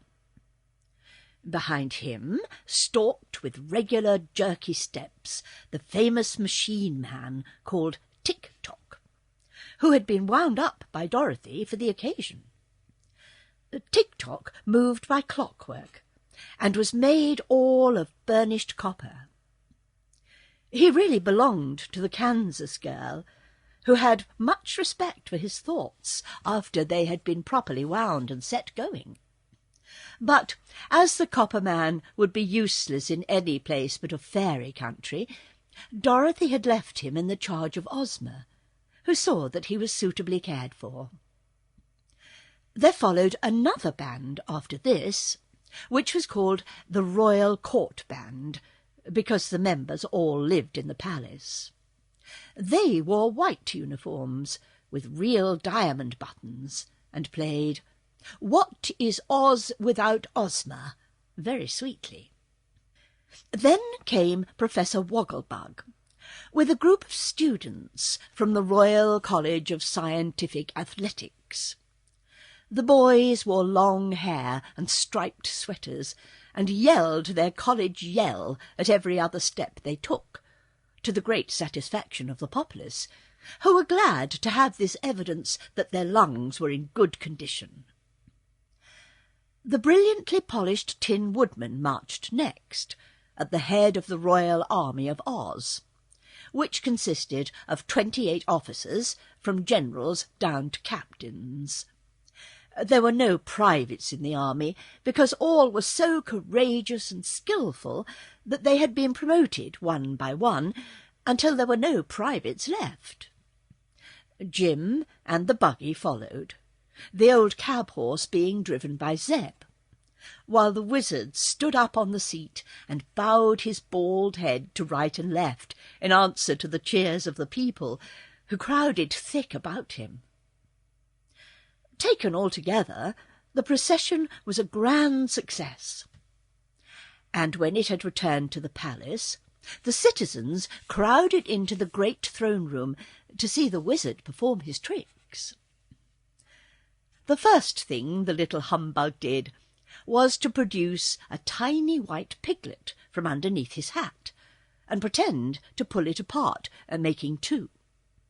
This act he repeated until all of the 9 tiny piglets were visible, and they were so glad to get out of his pocket that they ran around in a very lively manner. The pretty little creatures would have been a novelty anywhere. So the people were as amazed and delighted at their appearance as even the wizard could have desired. When he had made them all disappear again, Ozma declared she was sorry they were gone, for she wanted one of them to pet and play with. So the wizard pretended to take one of the piglets out of the hair of the princess, while really he slyly took it from his inside pocket. And Ozma smiled joyously as the creature nestled in her arms, and she promised to have an emerald collar made for its fat neck, and to keep the little squealer always at hand to amuse her. Afterwards, it was noticed that the wizard always performed his famous trick with 8 piglets, but it seemed to please the people just as well as if there had been 9 of them. In his little room back of the throne room, the wizard had found a lot of things he had left behind him when he went away in the balloon, for no one had occupied the apartment in his absence. There was enough material there to enable him to prepare several new tricks, which he had learned from some of the jugglers in the circus, and he had passed part of the night in getting them ready. So he followed the trick of the 9 tiny piglets with several other wonderful feats that greatly delighted his audience, and the people did not seem to care a bit whether the little man was a humbug wizard or not, so long as he succeeded in amusing them. They applauded all his tricks, and at the end of the performance begged him earnestly not to go away again and leave them. "In that case," said the little man gravely, "I will cancel all of my engagements before the crowned heads of Europe and America, and devote myself to the people of Oz, for I love you all so well that I can deny you nothing."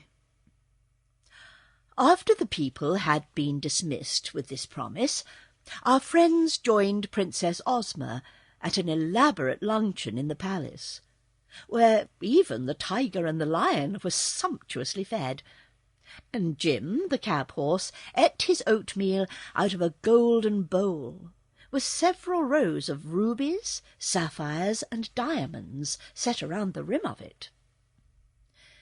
In the afternoon they all went to a great field outside the city gates, where the games were to be held. There was a beautiful canopy for Ozma and her guests to sit under, and watch the people run races, and jump, and wrestle. You may be sure the folks of Oz did all their best with such a distinguished company watching. And finally Zeb offered to wrestle with a little Munchkin, who seemed to be the champion.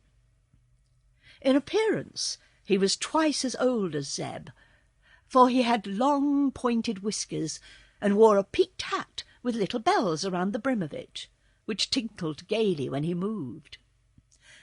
But although the Munchkin was hardly tall enough to come to Zeb's shoulder, he was so strong and clever that he laid the boy 3 times on his back with apparent ease.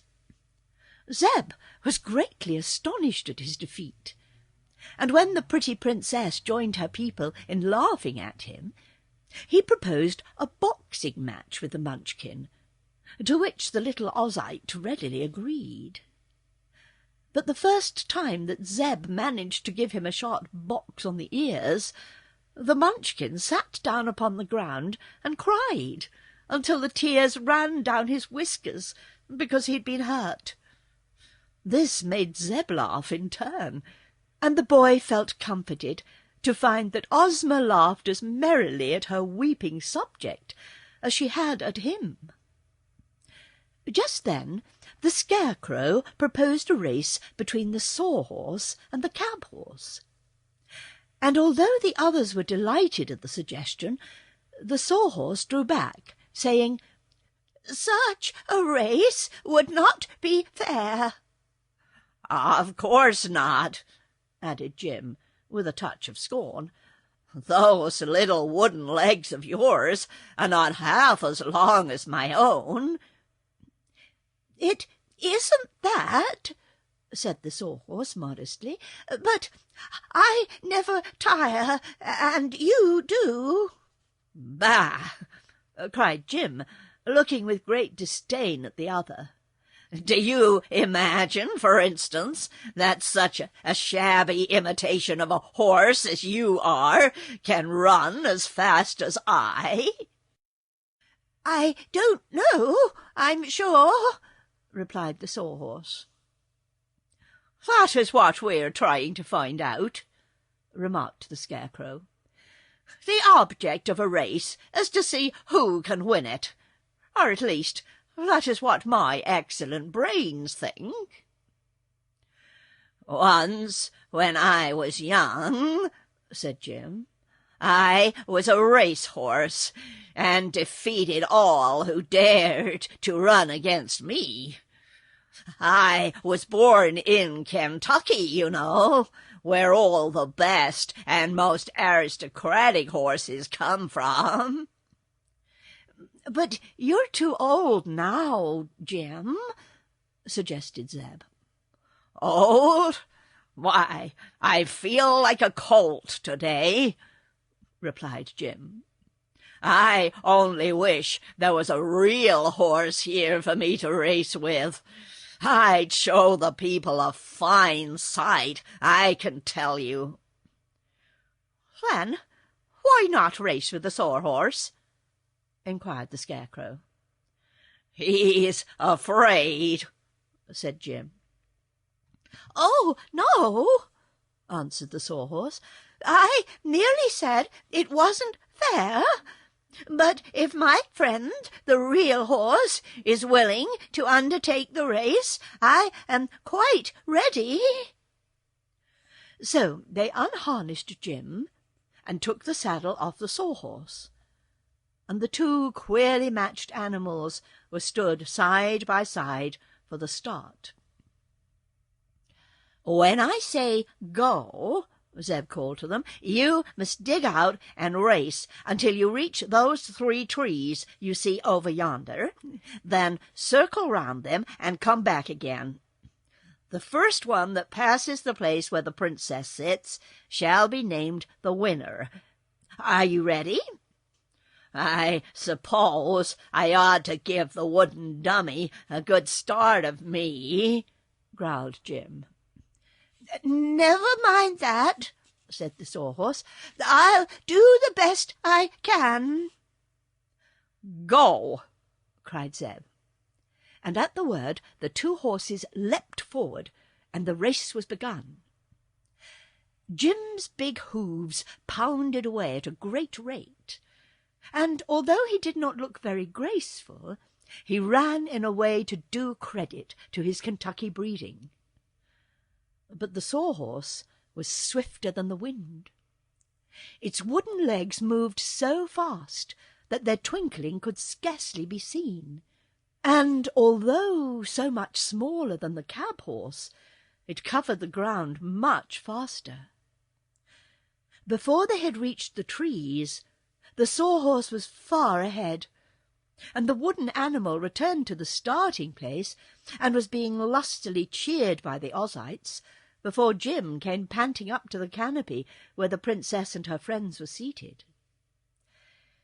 I am sorry to record that Jim was not only ashamed of his defeat, but for the moment lost control of his temper. As he looked at the comical face of the Sawhorse, he imagined that the creature was laughing at him. So, in a fit of unreasonable anger, he turned around and made a vicious kick that sent his rival tumbling head over heels upon the ground, and broke off one of its legs and its left ear. An instant later, the tiger crouched and launched its huge body through the air, swift and resistless as a ball from a cannon. The beast struck Jim full on his shoulder and sent the astonished cab-horse rolling over and over, amid shouts of delight from the spectators, who had been horrified by the ungracious act he had been guilty of. When Jim came to himself and sat upon his haunches, he found the cowardly lion crouched on one side of him and the hungry tiger on the other, and their eyes were glowing like balls of fire. "I beg your pardon, I'm sure," said Jim meekly. "I was wrong to kick the sawhorse, and I'm sorry I became angry at him. He has won the race, and won it fairly. But what can a horse of flesh do against a tireless beast of wood?" Hearing this apology, the tiger and the lion stopped lashing their tails and retreated with dignified steps to the side of the princess. "No one must injure one of our friends in our presence," growled the lion, and Zeb ran to Jim and whispered that unless he controlled his temper in future, he would probably be torn to pieces. Then the Tin Woodman cut a straight and strong limb from a tree with his gleaming axe, and made a new leg and a new ear for the sawhorse. And when they had been securely fastened in place, Princess Ozma took the coronet from her own head and placed it upon the winner of the race. Said she, "My friend, I reward you for your swiftness by proclaiming you Prince of Horses, whether of wood or of flesh. And hereafter all other horses, in the land of Oz at least, must be considered imitations, and you the real champion of your race." There was more applause at this, and then Ozma had the jewelled saddle replaced upon the sawhorse, and herself rode the victor back to the city at the head of the grand procession. "I ought to be a fairy," grumbled Jim, as he slowly drew the buggy home. "For to be just an ordinary horse in a fairy country is to be of no account whatever. It's no place for us, Zeb." "It's lucky we got here, though," said the boy, and Jim thought of the dark cave and agreed with him.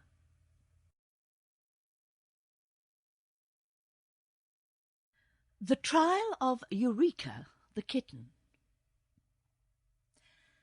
Several days of festivity and merrymaking followed, for such old friends did not often meet, and there was much to be told and talked over between them, and many amusements to be enjoyed in this delightful country.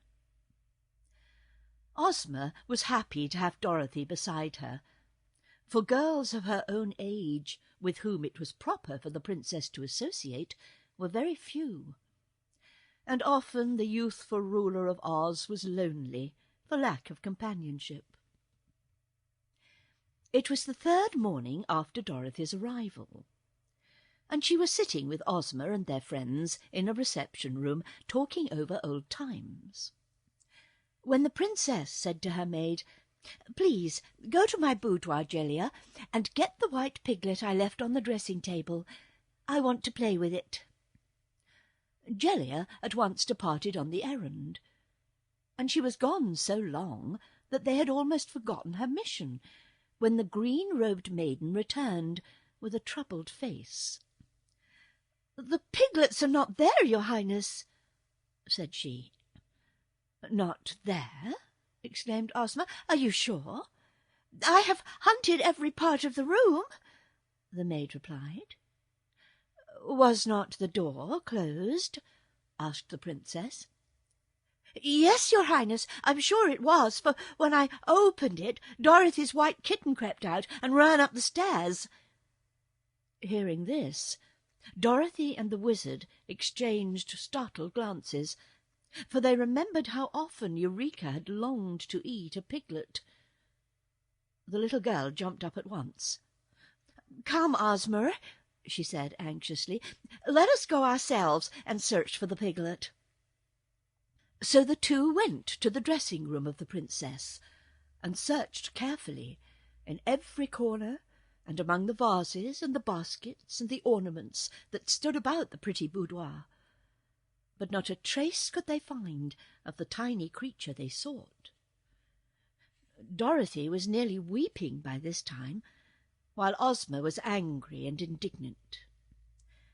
When they returned to the others, the princess said, "There is little doubt that my pretty piglet has been eaten by that horrid kitten, and if that is true, the offender must be punished."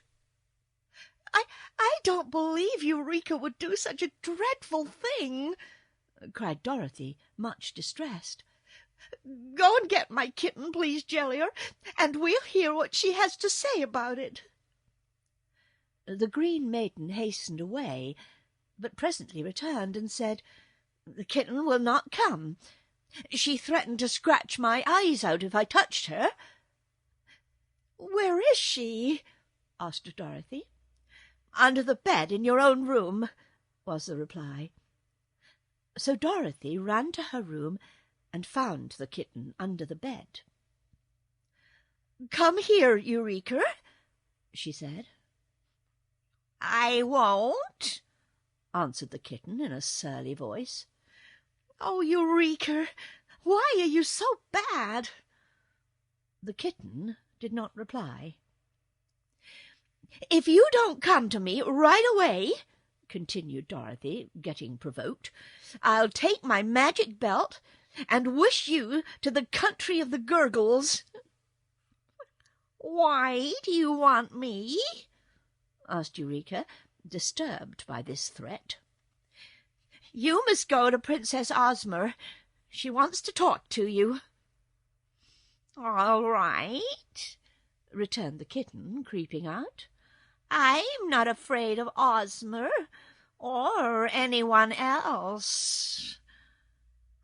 Dorothy carried her in her arms back to where the others sat in grieved and thoughtful silence. "Tell me, Eureka," said the princess gently, "did you eat my pretty piglet?" "I won't answer such a foolish question," asserted Eureka with a snarl. "Oh, yes, you will, dear," Dorothy declared. "The piglet is gone, and you ran out of the room when Jellia opened the door. So, if you are innocent, Eureka, you must tell the princess how you came to be in her room, and what has become of the piglet." "Who accuses me?" asked the kitten defiantly. "No one," answered Ozma. "Your actions alone accuse you. The fact is that I left my little pet in my dressing-room, lying upon the table, and you must have stolen it without my knowing it. When next the door was opened, you ran out and hid yourself, and the piglet was gone." "That's none of my business," growled the kitten. "Don't be impudent, Eureka," admonished Dorothy. "It is you who are impudent," said Eureka, "for accusing me of such a crime when you can't prove it except by guessing." Ozma was now greatly incensed by the kitten's conduct.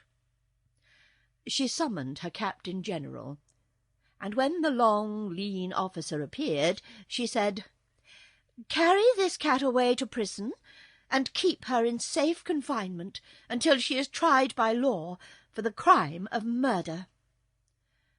So the captain-general took Eureka from the arms of the now weeping Dorothy, and in spite of the kitten's snarls and scratches, carried it away to prison. "What shall we do now?" asked the Scarecrow with a sigh, for such a crime had cast a gloom over all the company. "I will summon the court to meet in the throne-room at 3 o'clock," replied Ozma. I myself will be the judge, and the kitten shall have a fair trial." "What will happen if she is guilty?" asked Dorothy. "She must die," answered the princess. 9 times? inquired the Scarecrow.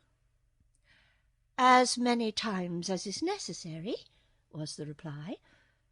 "I will ask the Tin Woodman to defend the prisoner, because he has such a kind heart, and I'm sure he will do his best to save her. And the Wogglebug shall be the public accuser, because he is so learned that no one can deceive him." "Who will be the jury?" asked the Tin Woodman. "There ought to be several animals on the jury," said Ozma, "because animals understand each other better than we people understand them.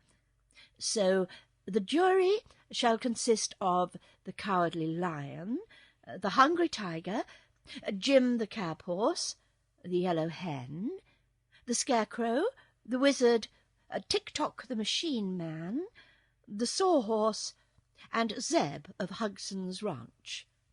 That makes the 9 which the law requires, and all my people shall be admitted to hear the testimony." They now separated to prepare for the sad ceremony, for whenever an appeal is made to law, sorrow is almost certain to follow, even in a fairyland like Oz.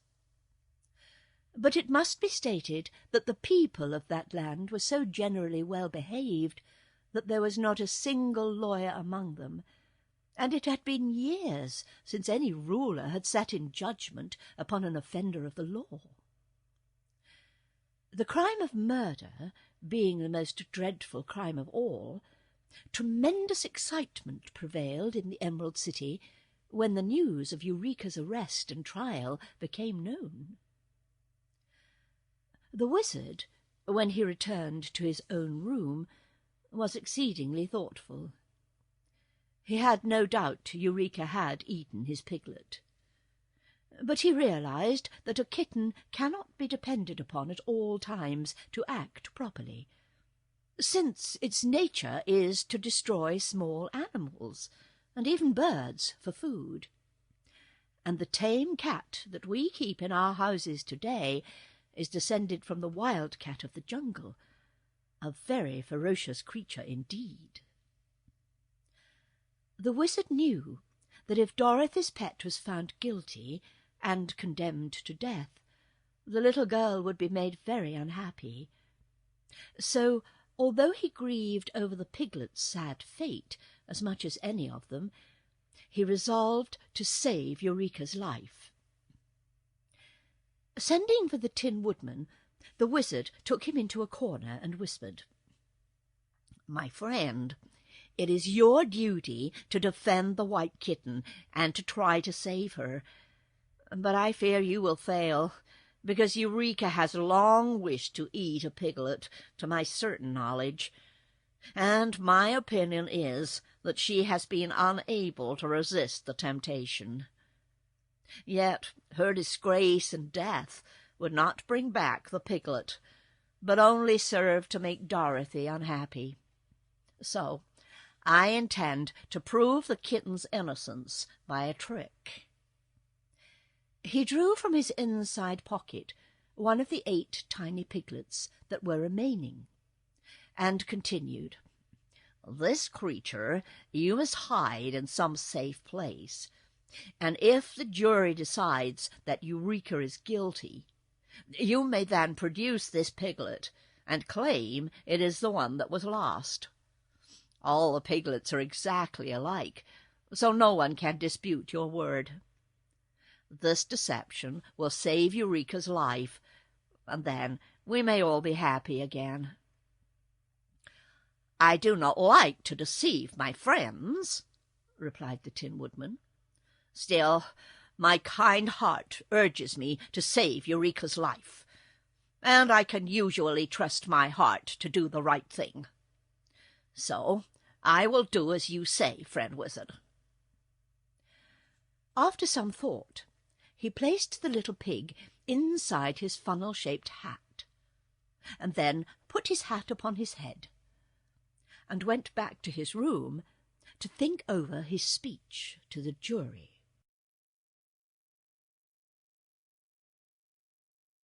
The wizard performs another trick.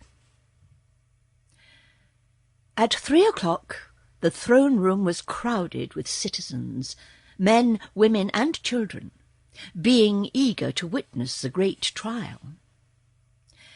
Princess Ozma, dressed in her most splendid robes of state, sat in the magnificent emerald throne, with her jewelled sceptre in her hand, and her sparkling coronet upon her fair brow. Behind her throne stood the 28 officers of her army, and many officials of the royal household. At her right sat the queerly assorted jury, animals, animated dummies, and people, all gravely prepared to listen to what was said.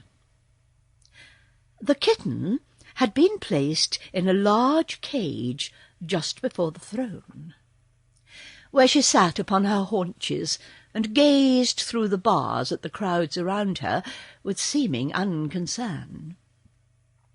And now, at a signal from Ozma, the Wogglebug arose and addressed the jury.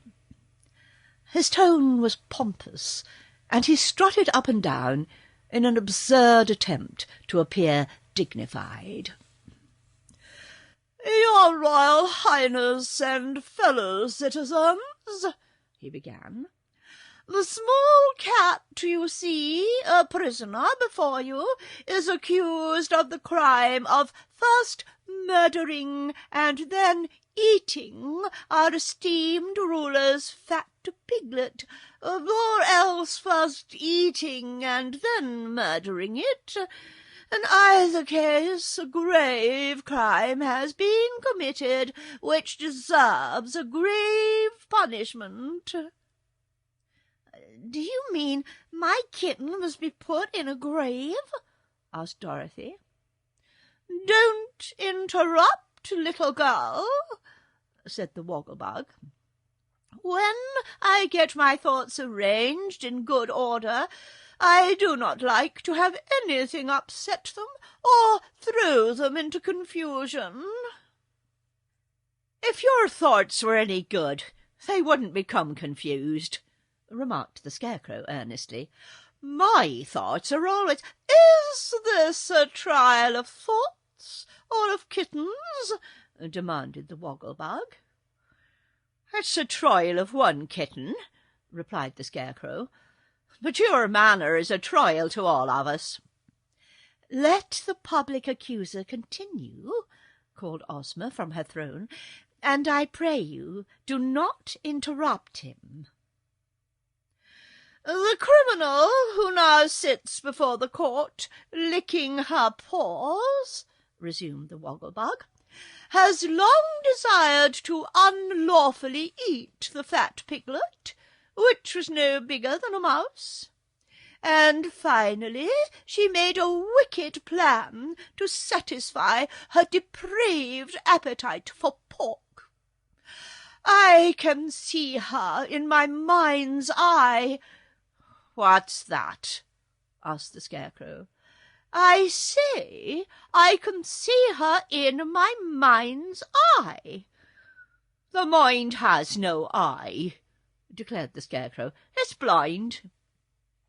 "Your Highness," cried the Wogglebug, appealing to Ozma, "have I a mind's eye or haven't I?" "If you have, it's invisible," said the Princess. "Very true," returned the Wogglebug, bowing. "I say I see the criminal in my mind's eye, creeping stealthily into the room of our Ozma and secreting herself when no one was looking, until the princess had gone away and the door was closed. Then the murderer was alone with her helpless victim, the fat piglet, and I see her pounce upon the innocent creature and eat it up." "Are you still seeing with your mind's eye?" inquired the Scarecrow. "Of course. How else could I see it? And we know the thing is true, because since the time of that interview there is no piglet to be found anywhere." "I suppose if the cat had been gone instead of the piglet, your mind's eye would have seen the piglet eating the cat," suggested the Scarecrow. "Very likely," acknowledged the Woggle-Bug. "And now, fellow citizens and creatures of the jury, I assert that so awful a crime deserves death, and in the case of the ferocious criminal you see before you, who is now washing her face, the death penalty should be inflicted 9 times. There was great applause when the speaker sat down. Then the princess spoke in a stern voice. "Prisoner, what have you to say for yourself? Are you guilty or not guilty?" "Why, that's for you to find out," replied Eureka. "If you can prove I'm guilty, I'll be willing to die 9 times. But a mind's eye is no proof, because the Woggle-Bug has no mind to see with." "Never mind, dear," said Dorothy. Then the Tin Woodman arose and said, "Respected jury, and dearly beloved Ozma, I pray you not to judge this feline prisoner unfeelingly.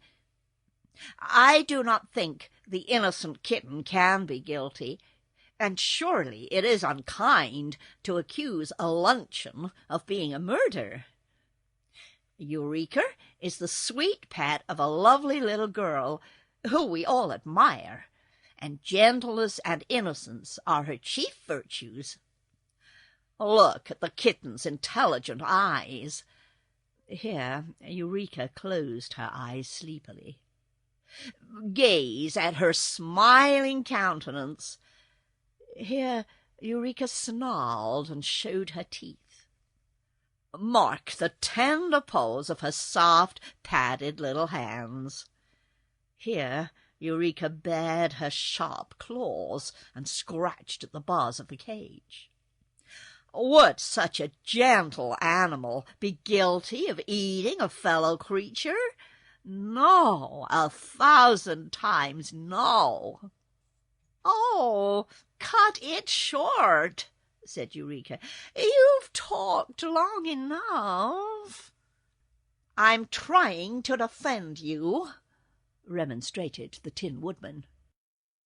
"Then say something sensible," retorted the kitten. "Tell them it would be foolish for me to eat the piglet, because I had sense enough to know it would raise a row if I did. But don't try to make out I'm too innocent to eat a fat piglet if I could do it and not be found out. I imagine it would taste mighty good." "Perhaps it would, to those who eat," remarked the Tin Woodman. "I myself, not being built to eat, have no personal experience in such matters, but I remember that our great poet once said, 'To eat is sweet when hunger's seat demands a treat of savory meat.' Take this into consideration, friends of the jury, and you will readily decide that the kitten is wrongfully accused and should be set at liberty." When the Tin Woodman sat down, no one applauded him. for his arguments had not been very convincing, and few believed that he had proved Eureka's innocence. As for the jury, the members whispered to each other for a few minutes, and then they appointed the hungry tiger as their spokesman. The huge beast rose slowly and said, "Kittens have no conscience, so they eat whatever pleases them. The jury believes that the white kitten, known as Eureka, is guilty of having eaten the piglet owned by Princess Ozma, and recommends that she be put to death in punishment of the crime." The judgment of the jury was received with great applause, although Dorothy was sobbing miserably at the fate of her pet. The princess was just about to order Eureka's head chopped off with the Tin Woodman's axe, when that brilliant personage once more arose and addressed her. "Your Highness," said he, "see how easy it is for a jury to be mistaken. The kitten could not have eaten your piglet, for here it is." He took off his funnel hat, and from beneath it produced a tiny white piglet, which he held aloft that all might see it clearly. Ozma was delighted and exclaimed eagerly, "Oh, give me my pet, Nick Chopper!" And all the people cheered and clapped their hands, rejoicing that the prisoner had escaped death and been proved to be innocent. As the princess held the white piglet in her arms and stroked its soft hair, she said, "Let Eureka out of the cage, for she is no longer a prisoner, but our good friend. Where did you find my missing pet, Nick Chopper?" "In a room of the palace," he answered. "Justice," remarked the Scarecrow with a sigh, "is a dangerous thing to meddle with.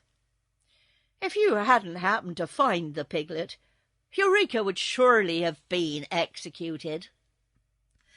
"But justice prevailed at the last," said Ozma, "for here is my pet, and Eureka is once more free."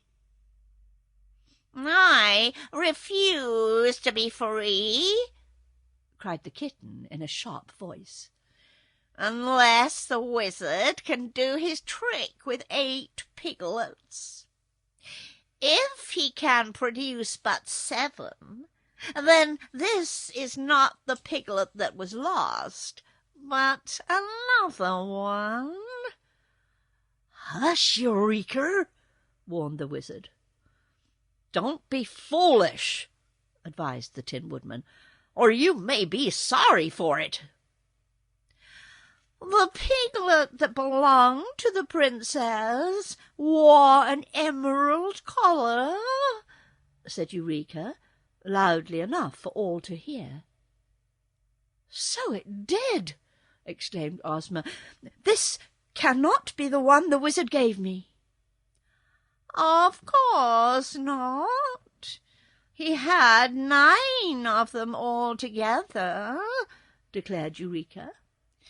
"And I must say it was very stingy of him not to let me eat just a few. But now that this foolish trial is ended, I will tell you what really became of your pet piglet." At this, everyone in the throne-room suddenly became quiet, and the kitten continued in a calm, mocking tone of voice.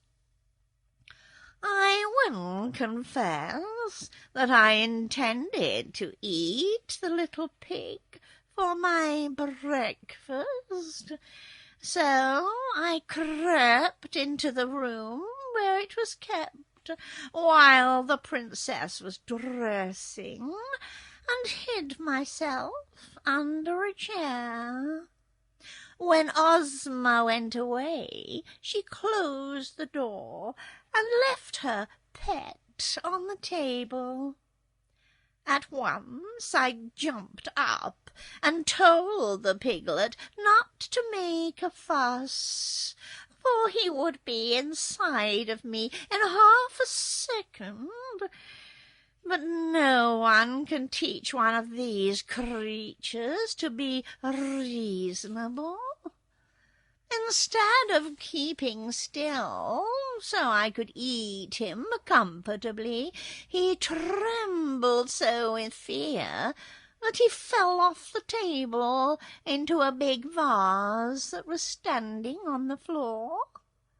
The vase had a very small neck and spread out at the top like a bowl. At first the piglet stuck in the neck of the vase, and I thought I should get him after all. But he wriggled himself through and fell down into the deep bottom part, and I suppose he is there yet." All were astonished at this confession, and Ozma at once sent an officer to her room to fetch the vase. When he returned, the princess looked down the narrow neck of the big ornament and discovered her lost piglet, just as Eureka had said she would. There was no way to get the creature out without breaking the vase, so the Tin Woodman smashed it with his axe and set the little prisoner free. Then the crowd cheered lustily, and Dorothy hugged the kitten in her arms and told her how delighted she was to know that she was innocent. "But why didn't you tell us all at first?" she asked. "It would have spoiled the fun," replied the kitten, yawning. Ozma gave the wizard back the piglet he had so kindly allowed Nick Chopper to substitute for the lost one, and then she carried her own into the apartments of the palace where she lived. And now, the trial being over, the good citizens of the Emerald City scattered to their homes, well contented with the day's amusement.